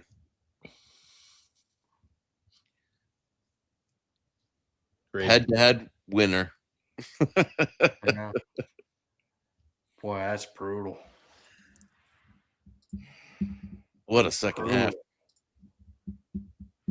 Pete Golding or Mario Cristobal. A Chambliss, national champion. Chambliss got to come out now. Yeah, he made himself some money tonight. Yeah. That's for sure. Yeah, he he'll get drafted. Maybe not day one, probably day 2. Yeah, if he pairs, I'd rather take a kid like him day 2 than Mendoza or Dante Moore in the top 2. Yeah, Agree or somebody. disagree? Oh, totally agree. Yeah, one of our draft guys was talking about that last year and was like, we're gonna see some crazy like stock rises in this new playoff era with these like 3 or 4 games with everybody watching. That's a good And point. I wonder like how high, like if Chambliss say they win tonight, balls out against Miami, like are we gonna be sneaking him into like first round discussion? Yeah, like back end, right. Like Jackson Dart was a first round pick last year. Like back. Yep. This is better than it's anything Jackson Dart ever did. Right, like he's doing. right. Like I think you can definitely throw the ceiling is higher. Yeah, and so I see people go like, okay, yeah, first round, let's go for it.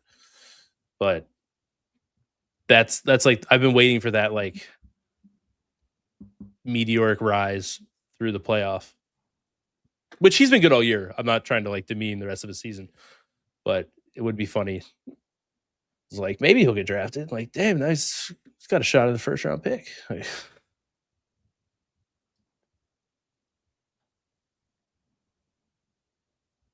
Do they have let me look here. Boy, did those odds change. Wow, Indiana closing in on even money. We love you, FanDuel. Give me the no on that. Yeah, that's I'll say I have Oregon 850 from before the playoffs. Given out on the Hammer Daily, tune in with Jason. What's this? I got to stay on the show just to bet this game. We have Oregon, I think, to make the final from this show at 3-1. Yeah, I think there's a little better than that. I think it was 325 or 350. Oh, maybe. Let's look. Our friends at BetStamp plus 320. It's not bad. Whose bet was that?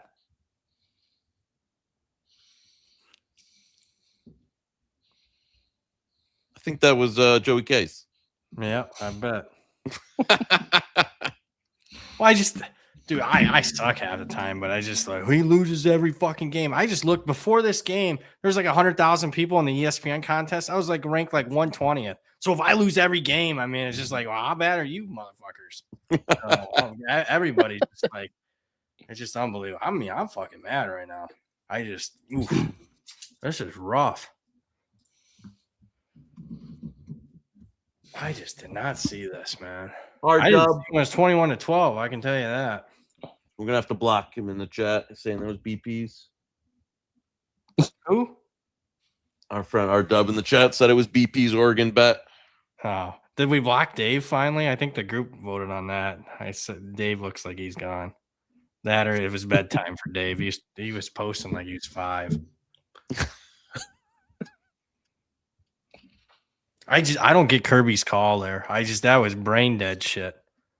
So to go for it. Oh well.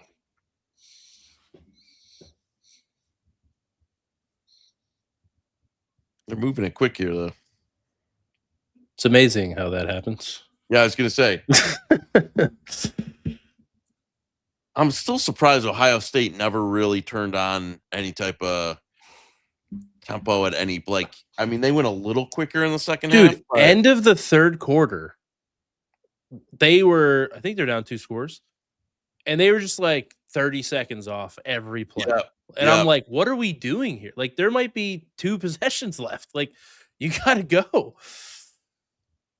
I never that whole, I mean, Hartline got fired once as the OC for them. I know he wasn't the play caller last night, but yeah. Something just like I honestly don't think they used Jeremiah Smith enough. Like he had 150. I agree. He had 150. No, but yards. I feel like he had like 8 every game. He had like 8 or 9 targets, and I'm like, he should have 15. Like it should be like the Bengals with Jamar Chase and just spamming. Like he should be averaging like 13 targets a game. And I feel like I don't know. It's weird. And if you say, they're rolling over the coverage, they're bracketing him. I mean, you got other guys. Where was I mean, come on, where was Carnell Tate and shit? Right. Yeah, like Miami had 13 defenders on the field. I don't get it at all. Yeah, if you're bracketing or rolling to him, doubling him, whatever you want to. Open. You know, another thing Ohio State doesn't do. I mean, they've never done this. They don't work the tight ends. I swear to God, they don't work that. And you know what? They got Claire from Purdue.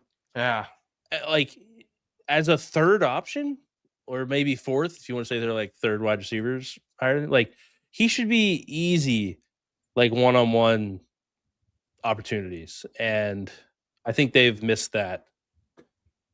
I mean, obviously they won a national championship last year. So why is Georgia playing like this now? I mean, where was this when they're up fucking 9? They could have. You play like this, you can end the game, but whatever. I mean, I guess the offense ain't playing defense, so I don't know. Their defenses suck tonight. Figures. Anytime I bet this motherfucking team this year, then what'll happen? You know, just whatever. It don't matter. Just, I mean, what a start! Just a terrible start to the new year. 364 days left. We'll look it up. You know? Andrew, he's supposed to be the X factor this season. Yeah, he was a monster at Purdue. So much that my dumbass bet him to win the Mackey. The Mackey? Yeah. Oof, that was rough. That's always been a thing. Like they had Ruckert. He chose them over. I don't know if he was from Ohio, but he chose them over Michigan. And I'm like, why would you go to Ohio State over as a tight end? Like, I don't know why. I agree. Yeah, like they haven't used since Day's been the coach. They haven't used them, which they've had 9 billion first round wide receivers, so they're doing fine. But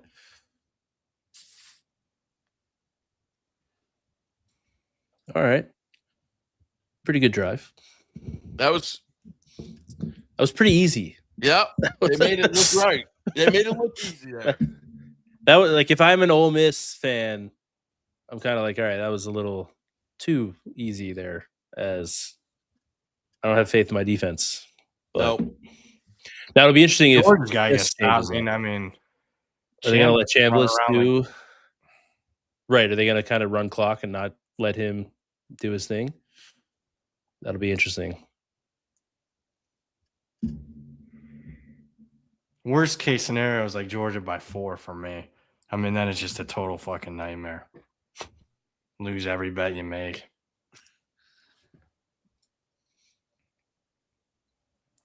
I mean, Ole Miss was just like minus 530. I was seeing live line. Wow. Now they're up to minus 6.5 on the spread. When it was like a 2-minute drive, 3-minute drive. Yeah, that was really really quick. Yeah, Ole Miss scored at 9:02, Georgia 7:03. Damn, where's that been all night? Yeah, Ole Miss. I don't think that's the recipe. If you didn't keep it in front enough to make them methodically drive down the field.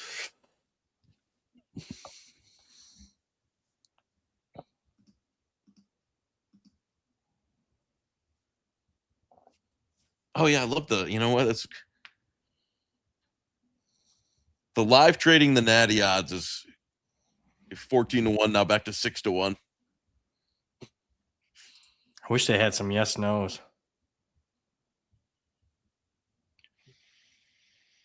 But yeah, that's wild right now.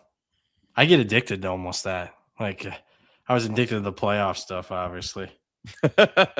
Watching how that moved, like during the SEC championship game, it was just wild stuff.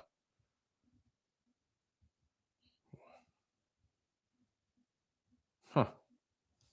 I don't know.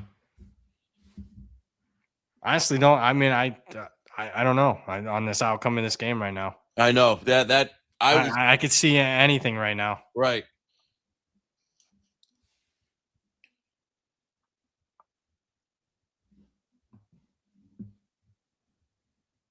Still plenty of time. I mean, both teams, you play something like that. Both teams could have multiple possessions here. That was a really bad drive for Ole Miss. Yep. No. Did not make them take enough time off. No.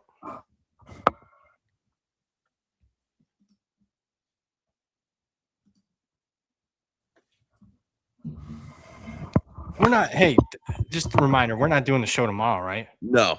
All right. Good. Get my blood pressure down. I'm gonna take so much heat online. It's gonna be unbelievable. I have to be off online tomorrow. Deservedly so, though. Deservedly so. I mean, I don't blame people. I'd lighten myself up too.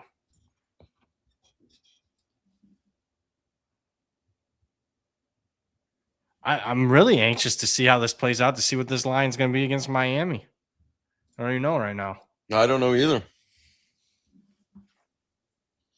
Yeah, if you would have asked me at halftime, it was at 3 if Georgia wins. That would have 3 would have been possible. Oh, and now I no, now it's like Miami, if we're sniffing it. Anything with a plus sign with Miami. And I'm kind of anxious to see, because keep in mind, this is a huge disadvantage because they're playing next Thursday, and Miami's got a day. I mean, at this time of year, a day is a day still, you know, right? You're playing physical teams back to back to back to back. So, I mean, the winner is already at a disadvantage, playing the late game, playing the last game, and then playing the early game of the 2 semifinals. Yeah. And especially this being looking like a 60-minute war. Oh, face mask. No face mask? Drunken Goon says Georgia 1.5, Miami 1. Yeah, I kind of agree with that. I'll be right back, Yeah, dog. I think that's pretty. Yeah, it seems fair.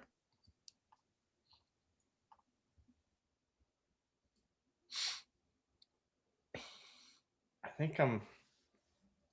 Man, they missed that face mask line, but I think I'm gonna bet Miami on both of them.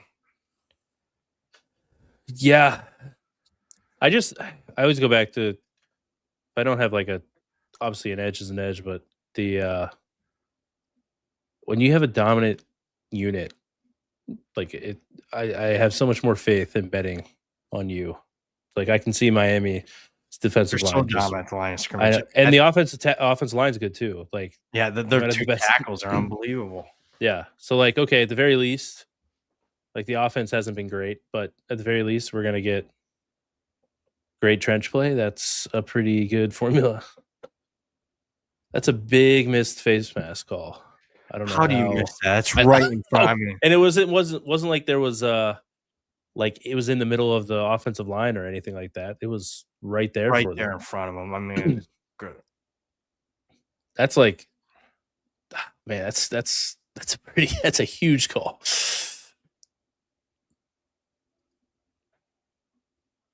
Maybe we got some overtime. Have we had an Yeah, we had the overtime. Georgia, Oklahoma with Baker. We have another playoff game that went overtime. Arizona State, Texas last year. Oh yeah, that's right. People forget about that game. I do forget about that game because Sark should have lost that game. Man. They had to complete a 4th and 10 just to force the second overtime. Yeah, that was boy. Texas really got out early, right? They got out to a lead, and then they're up 24-8, and then the Kansas Cataboot took over. Bowling balled his way to a win. Oh, the national championship, Georgia, Alabama was. Yep. I forgot about that too. That was a good one. This has been really good, though. I mean, for a game, not for me, but I mean, I'm just saying, from a fan, it was needed after those 2 games earlier. Yeah, like the Oregon game was like close-ish by score, but like it never felt like Texas Tech had a chance on offense.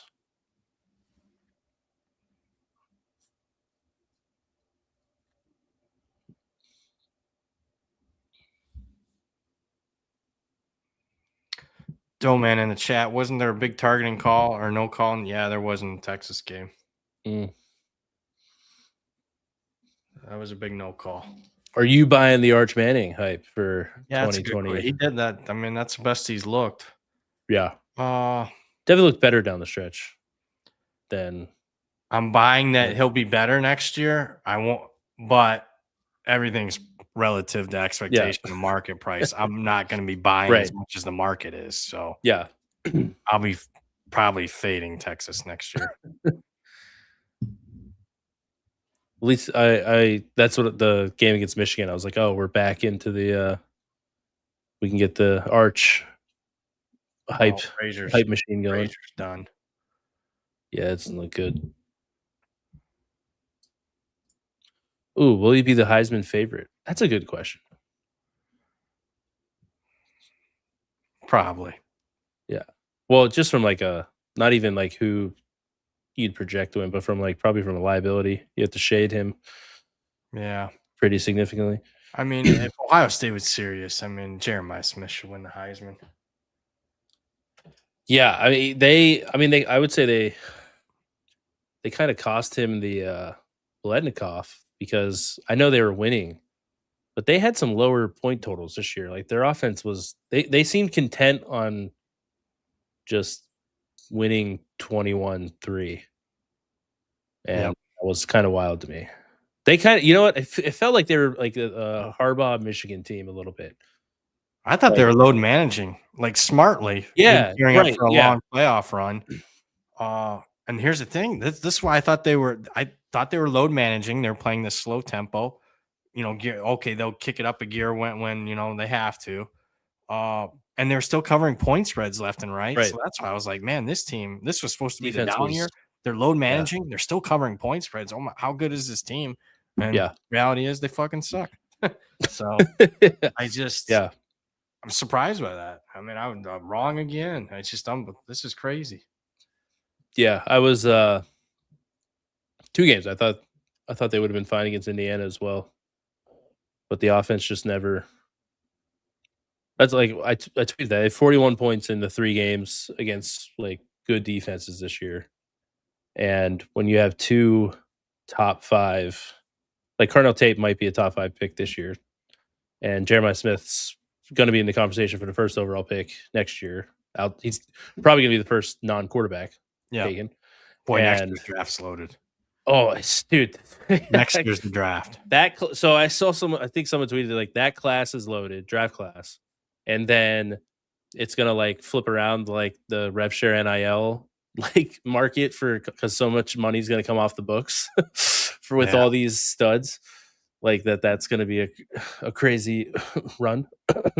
What in the fuck are they fucking doing on the last 2 play calls?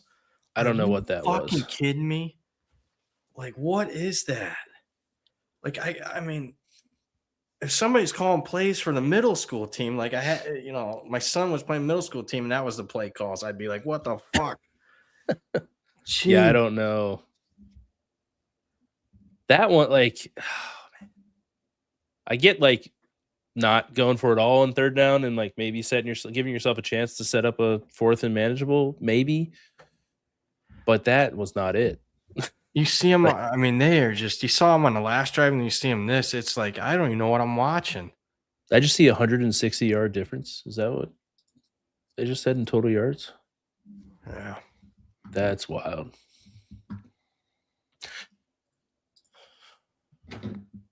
Knish went to bed? He said he was letting the dogs out, but then Okay. never came back. Thank you for coming on. Yeah, of course. Thanks for having me. I'll say I've been a long time listener. You guys, I mean, everybody in the chat knows. Best place for, it's your favorite saying, but in the weeds content. Yeah, I do. There's not many more people up, if any, that are up on the info that you are. So doesn't mean it wins. I can tell you that. Frustrating. All that work and it sometimes all that work for nothing. Then you got to rely on a bunch of dumbass fucking 19-year-olds. So makes it pretty. I put so much less work in the NFL and I'm better in the NFL. It's just mind-boggling to me. Yeah. Oh.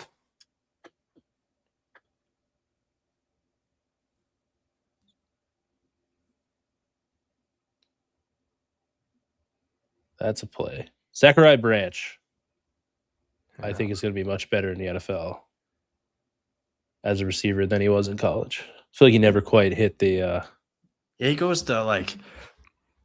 Feels like if he goes to like an Andy Reid type, I mean, look out. Stockton, man. He needs an ice bath.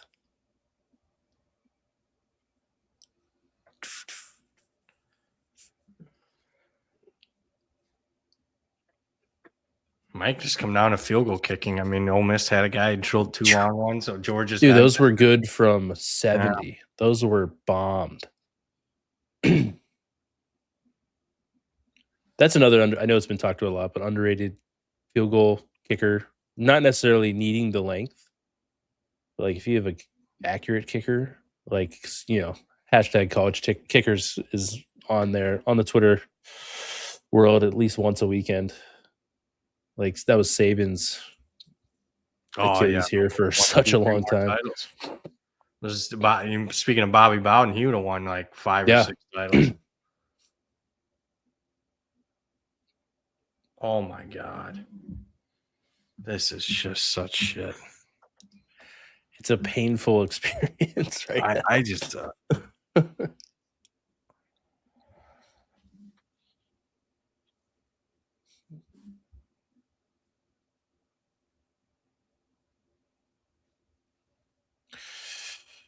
Oh, Georgia.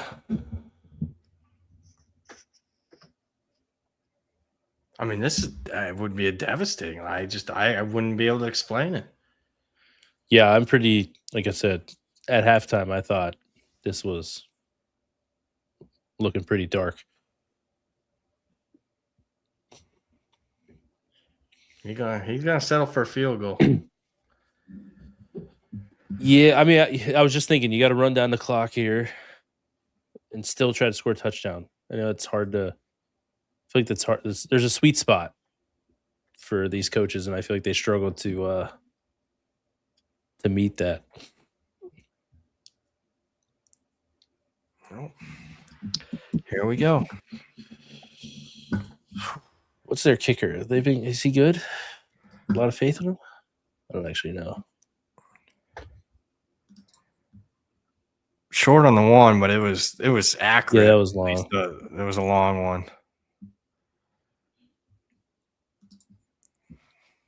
He is on the year 15 of 16. I don't know if that has tonight in there or not, but we just jinxed him. 4 of 4 or 7 of 7 under 40. 5 of 6. Yeah, I think he's 40 pretty 49. American. Yeah. So you'll feel he's missed 4 2 years ago, 2 last year. So you feel pretty as good as it gets, which means Shank incoming.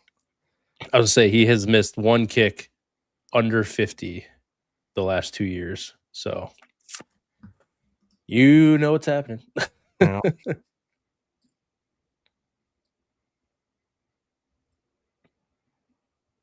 Yeah, Skunk, it's 3rd down. I'm just preparing for Kirby to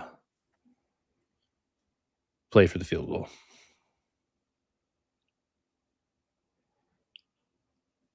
We did hit the over the second half right. over. Yeah. That was lost in the we would not. If I would have said best bet, it would have lost. Knish did go to bed. Yeah, probably. I wouldn't put it past him. You did say, did you catch him falling asleep there on the couch? He was kind of.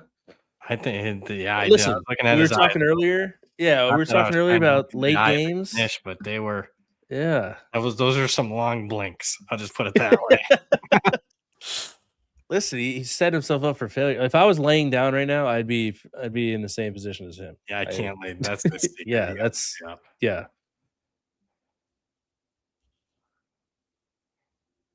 Oh, so there, Moretto dropped the he the did NHL in the chat. Yeah, didn't even come on screen for it. Unbelievable. It's late. I'm getting comfortable here. I don't even know if you can hear me. Oh, the mic's way up there. I'm settling in here. I need this game to not go to overtime, ideally. Listen, Knish already went, so you could go too, I guess. Yeah, Knish is asleep. Is he? I keep waiting for him to pop in backstage. Is he even backstage right now? Just not. No. He's completely out of the stream. Yeah.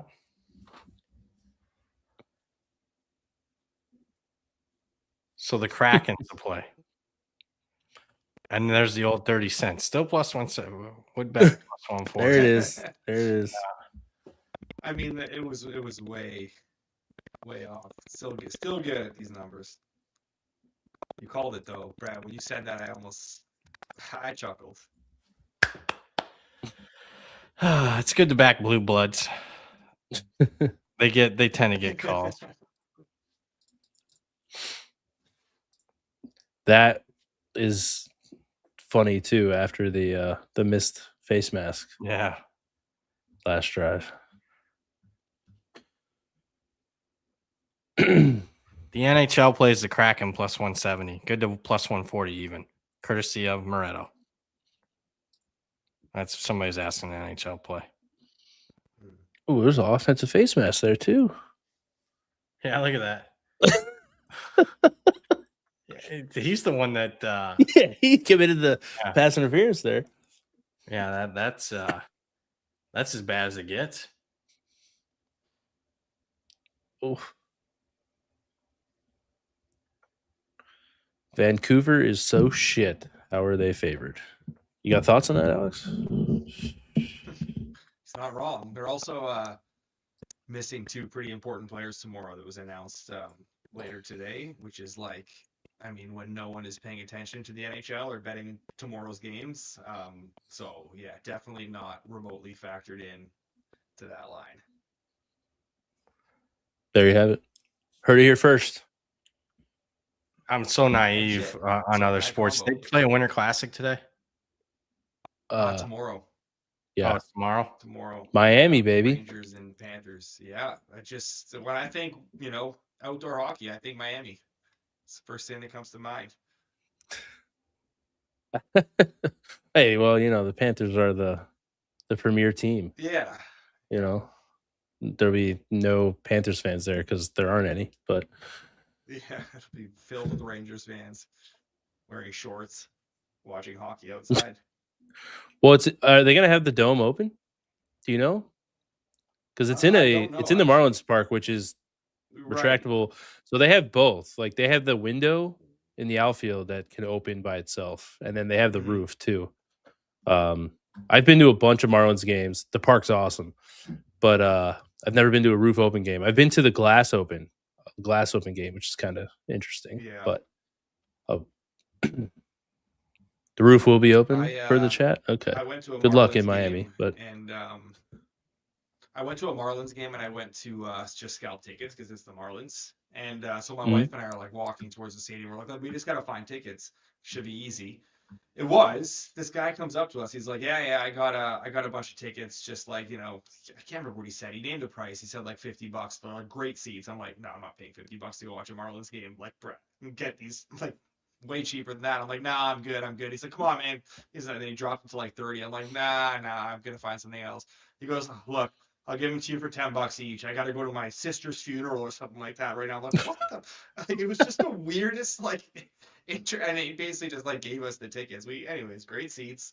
We were two of about 200 people in that stadium, and yeah. I have two fond memories. The park's awesome. I mean, because it's new, but I went to it's like $60 a ticket. I sat right behind the dugout. It was actually when Madison Bumgarner got thrown out for having something on his hands, but I had went up to the concourse. I had gone up to the concourse to get food. It was the first inning, and he got tossed. It would have been 10 feet in front of me, and I was like, I missed like him mother effing the umpires like the whole time. The back and forth, that would have been. Yeah, great. I'm literally on the concourse like about to lose my shit because I could have had a front row seat to that. The other one I watched when Puig was at his height, and then Brad's about to die because of what George is doing. Time out. They were. I mean, what the fuck? At Puig's height, I saw him go against Jose Fernandez, and because both of them are Cuban, it was actually like pretty packed on the lower end. And it was like, it was pretty hype. And I was like, if the Marlins are ever good and can get some fan base, this would be a cool place, but it's never going to happen. Yeah. So, well, someone brought up a good point about the World Baseball Classic. That looked like a great time to be at. Like, that was awesome. That's a great point. Because like that Puig and like Fernandez struck him out like to end the seventh inning. And like the place went nuts. And I remember saying to my now wife, I was like, if they could ever get like an actual fan base in here, this would be awesome. But yes, the World Baseball Classic that's the perfect place for there to be. Yeah. How you feeling, Brad? You all right? I'm still No, I'm not. Brad, Knish was way ahead of me. We're way behind, no? Oh, okay, no, I'm closer to you guys than Knish was. Knish was way ahead. Okay. Well, Knish probably left because the game ended on his feed. That's probably why he's gone.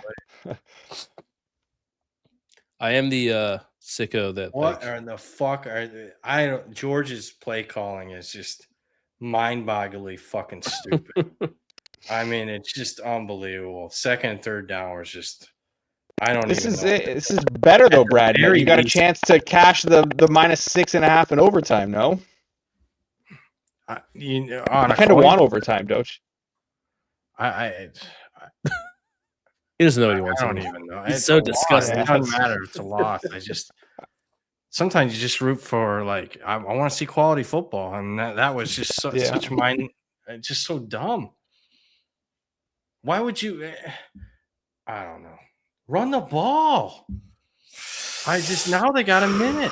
I would say they have a ton of time. They don't have any timeouts, but ton of time in college. That's what I mean. Just run the fucking ball. The fuck is this? It's just I don't get it. I really don't. I mean, it bothers me. I mean, these people are fucking paid 12, 13 million a year for this garbage. I mean, it's just unbelievable. That's the part that I think. I mean, the NFL is not much better, but college can go a long way, I think, with like just it's like the joke, like someone who played Madden for like the last 20 years of their life, just have them on the sideline. Like with the Ole Miss before the end of the first half. Like, how is that still happening how are we not minimizing how much time's left in this situation? Like Kirby's making like $14 million a year. Like, how much is his staff's probably paid? And if you're weak at it, just hire somebody. Right. You don't have to kid. You could hire You could hire someone out of college who like worked at PFF probably. Yeah. For like that's what Notre Dame did. They hired a PFF kid. Yeah. You could hire one of them for $100K and that's all they have to do. Like that's their entire job.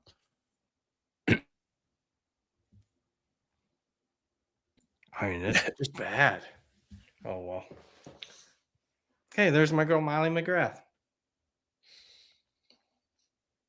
Can Knish even tell anybody? What's up? No. Can Knish give like a text also, message to anybody? Is my mic also that bad? Or is it better now? I'm terrible at the start. Okay, I moved. It's going to be – watch this motherfucking game go 6 overtimes. You ready? We ready for dueling 2-point conversions? Yeah, your mic is better now. You're fine. You're fine now. Earlier, it was like your mic wasn't off. It's like you're using your computer. Yeah, I moved to the couch and my mic was still on the table up there. So yeah, that's probably sitting 5 feet away from it probably wasn't a good idea. Listen, if you just go horizontal, we'll lose our second person. Never go full Knish.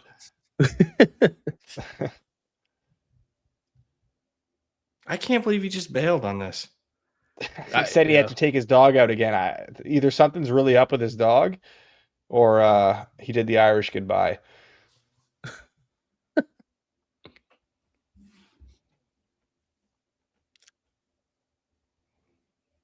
I still can't believe they left a minute. Especially with Ole Miss's kicker. Yeah, I mean, you got to feel comfortable kicking like a 65-yarder, I think, with the way those kicks went earlier. Man. You might have a bruised spleen right there. Yeah. Ooh. You guys are on the same. Knish was so far ahead. You guys are on the same. He was way ahead. Yeah. Oof. But you got to hide the chat because the chat gives stuff away too. See, I'm a sicko. I'll watch. I'll watch. Yeah. I talked about this on one of the watch alongs before. Yeah. I'll watch the live odds. And I do too. Give me. Yeah, I can't do it. I can't. I don't mind. It ain't spoiling me. So right, whatever. And like half the time, I'm looking for some live angle too. So like that's how I have to like keep up with it in a way. Like yeah, you need to if you're doing some. Yeah, I mean, I don't try to get involved unless it's like a commercial break to not get screwed. But yeah, I don't care if I get spoiled here. If anything, it'll make me pay attention and not miss a play. Like, yeah, I get that. Not miss a like huge touchdown. I can't believe Knish actually just dipped out, just gone. No, he's just sleeping right now in his bed. Yeah, and a cool 65 because G Stack's over here with a 77. 65 is way too cold. See, I'm on that end. I like it really cold. Yeah, 65 is a little much. It's a little too much for me. Moretta, what's your thermostat at? I know you were anti 69. Yeah, George's. That was wild. You know what's funny? Being. I didn't do the 20, like when he said 25, I didn't do the conversion in my head because I didn't like care that much. But then when you said no, because I saw that and I was like no, and then I was like no, like people need to understand what he just said. Oh, that's crazy. Wow. They just 77 nuts. Wouldn't even be possible if Gerby would have just ran the football. That is insane. G-Stack consuming all the natural gas Canada has to offer.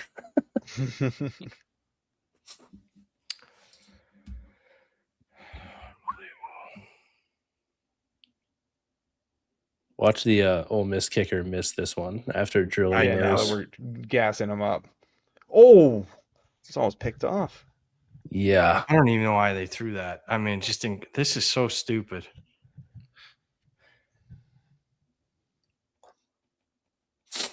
Just have him roll out and throw it away. Or you could probably run a play and run. Yeah, you and can't. And then spike. Now it's can't run anybody downfield. Kirby fireable offense. What he did there, like I just yeah.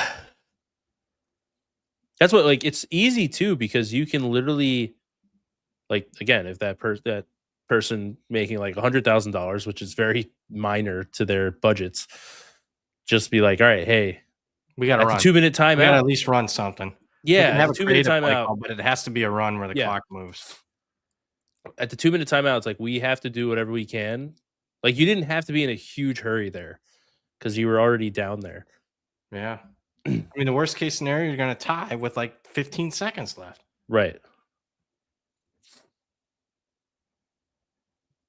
Meanwhile, Ole Miss is not taking any time off the clock here. Oh, here we go.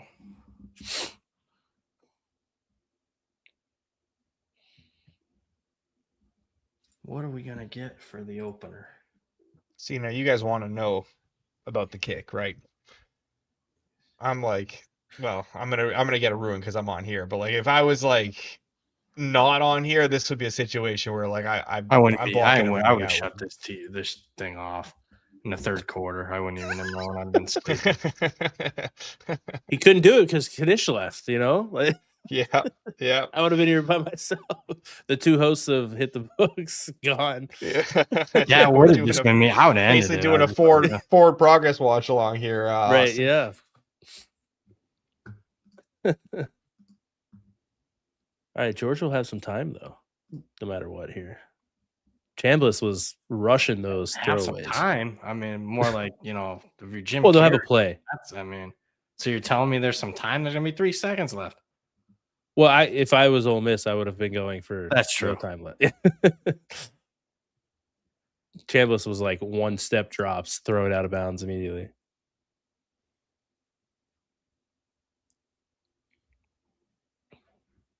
Alrighty, here we go.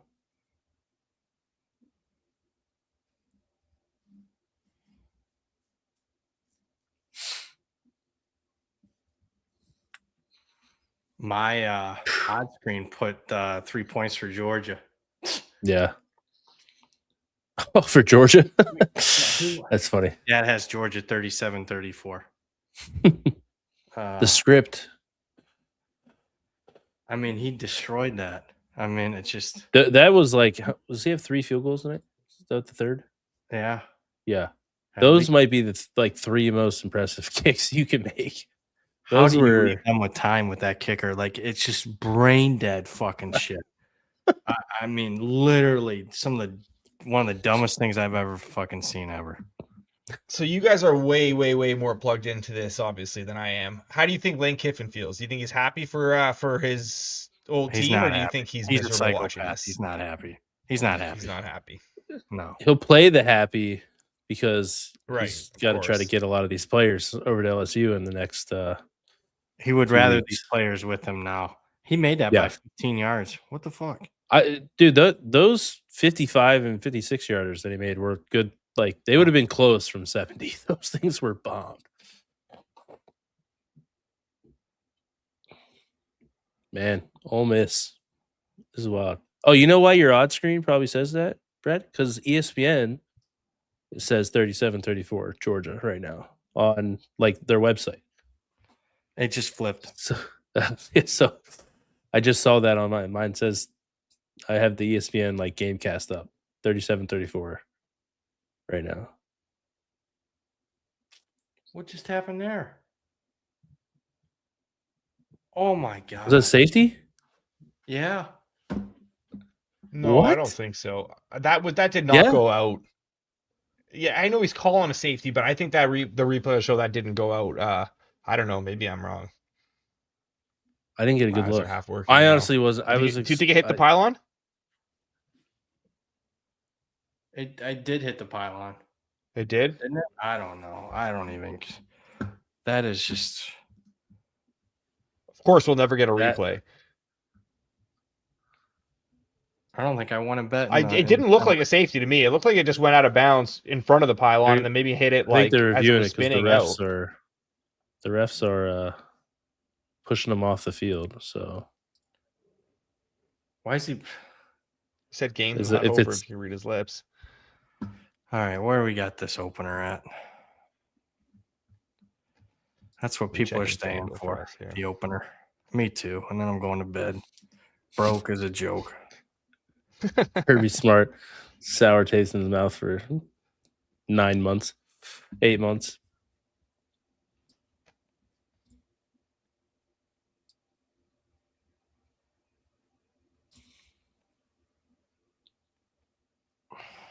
What is going on?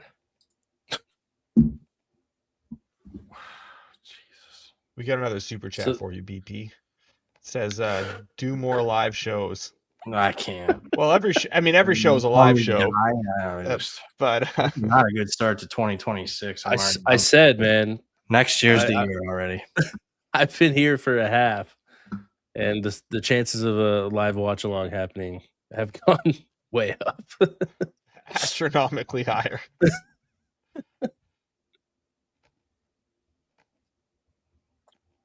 So, like, do they have to play this out or something? Like, are they just reviewing it for 39 or 37? I don't. Let's get this game up. This line up. People want more watch-alongs. $9.99. I just oof.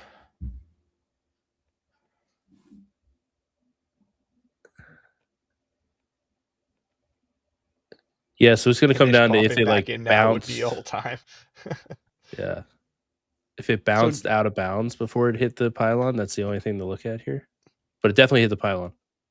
It definitely hit it. Yeah. FanDuel opened. They did. Mm-hmm. We're probably watching, so it's going to be.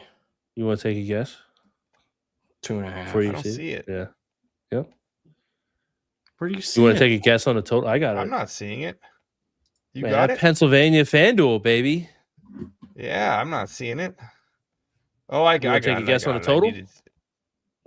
I'll let BP guess because I'm useless with this. Hold on, let me think. I say totals are bring it on harder to screen. do on the fly.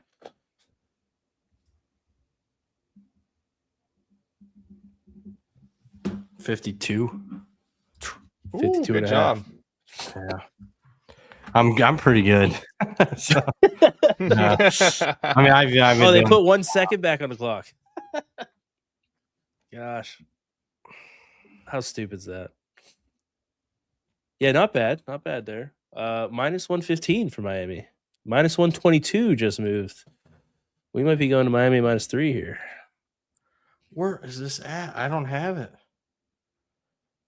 You got to go over to CFP. It's in the semifinals. Yeah, it's not in the games. I'm in the semifinals. I got nothing. Refresh. Well, that's what I did. I kept going tab to tab, and it wasn't working. I had to do a hard refresh, and then it worked. There we go.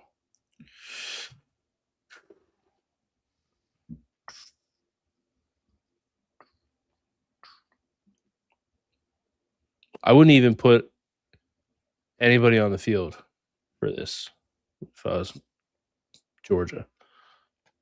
Or, sorry, Ole Miss. Because, like, the only way you can lose is if you possess it and then fumble. Ooh, 3.5. Yeah, that's a little. We're starting to get up there a little bit. I'll shop around. Man, it's January 1st. I'm already defeated.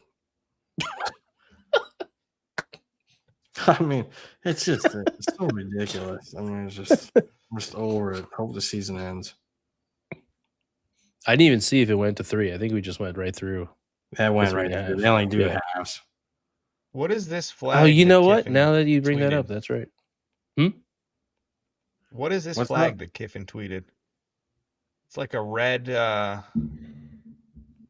Here, Is that the Confederate flag? This one. What? Is that? I don't. You see that? Yeah, I don't know. I feel like there's some variance to that game. Oh, state flag in Mississippi. That's the state flag for Mississippi? Really? They said it's the Trinidad flag. Well, I know it's the Trinidad flag, but like, what's it like? I mean, Trinidad Chambliss. because it's the Trinidad. His Oh, first that name makes is Trinidad. yeah, okay.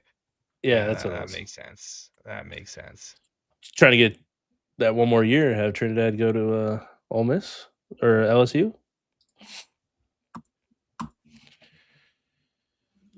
Well, alrighty, guys, got any final thoughts? We're gonna get out of here before midnight. Yeah. Is there going to be any consequences and repercussions for somebody leaving a show? Well, Brad, you're the guy he really wants to drive. So you got to come up with I don't. I've dealt with. It's getting late, but there's been some people I worked with that left in the middle of the season, and let's just say I don't take too kindly to that. So you gotta come up with a punishment, and we gotta figure it out. Yeah, I don't know. He can just. I think he has to forfeit what we'll his do 10% of your 200 to 1. We'll talk off the air because I don't want him to get a clue, but I do have some stuff in mind. So, what is going on now? I think we just make him. I think we send a car, bring him to Toronto, and we make him spend a day with Jason, full day, 24 hours. Got to stay at Jason's house too. Wait, did they say Georgia? Someone in the chat said got the ball with 1 second left. Oh, because they recovered the onside kick and no time would come off. Yeah, but isn't there a rule where like a second's got to go? Like, oh my god, they play until this would be hilarious. Oh man, they already dumped the Gatorade. Yeah, you can see the water on the field. Look at it. Yeah, what is going on here? Oh my god, this is. Watch Ole Miss score again. I would have thought 1 second had to run off. You would think.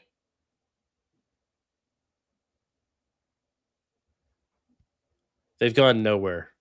This is so funny. Yeah, no. They just got a blindside block, so even if they score, it's not going to count.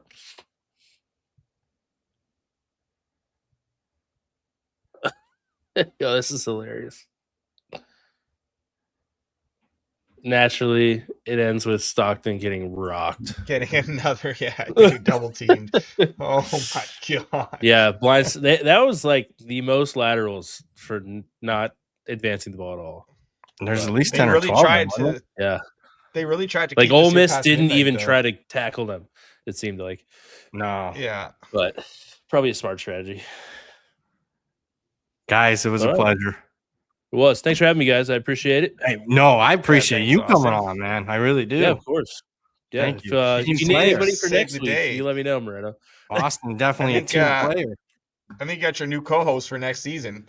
Well, Yeah, I mean, heck, Knish gonna be I sleeping through would say, the. I mean, part ownership should be, shifted over to somebody else. So, We'll talk, Brad. We'll talk. all right. Hey, thanks, guys. And thank you to all the viewers out there. Thank you for all the super chats. Thank you for staying with us for 4+ hours. Appreciate you guys. Sorry for the best bet loser on Georgia. But we'll be back at it. Nah, it won't be tomorrow. I can promise you that. But it will be Monday at 5 p.m. Eastern. You just watched Hit the Books, part of the Hammer Better Network, sponsored by FanDuel. See you guys Monday.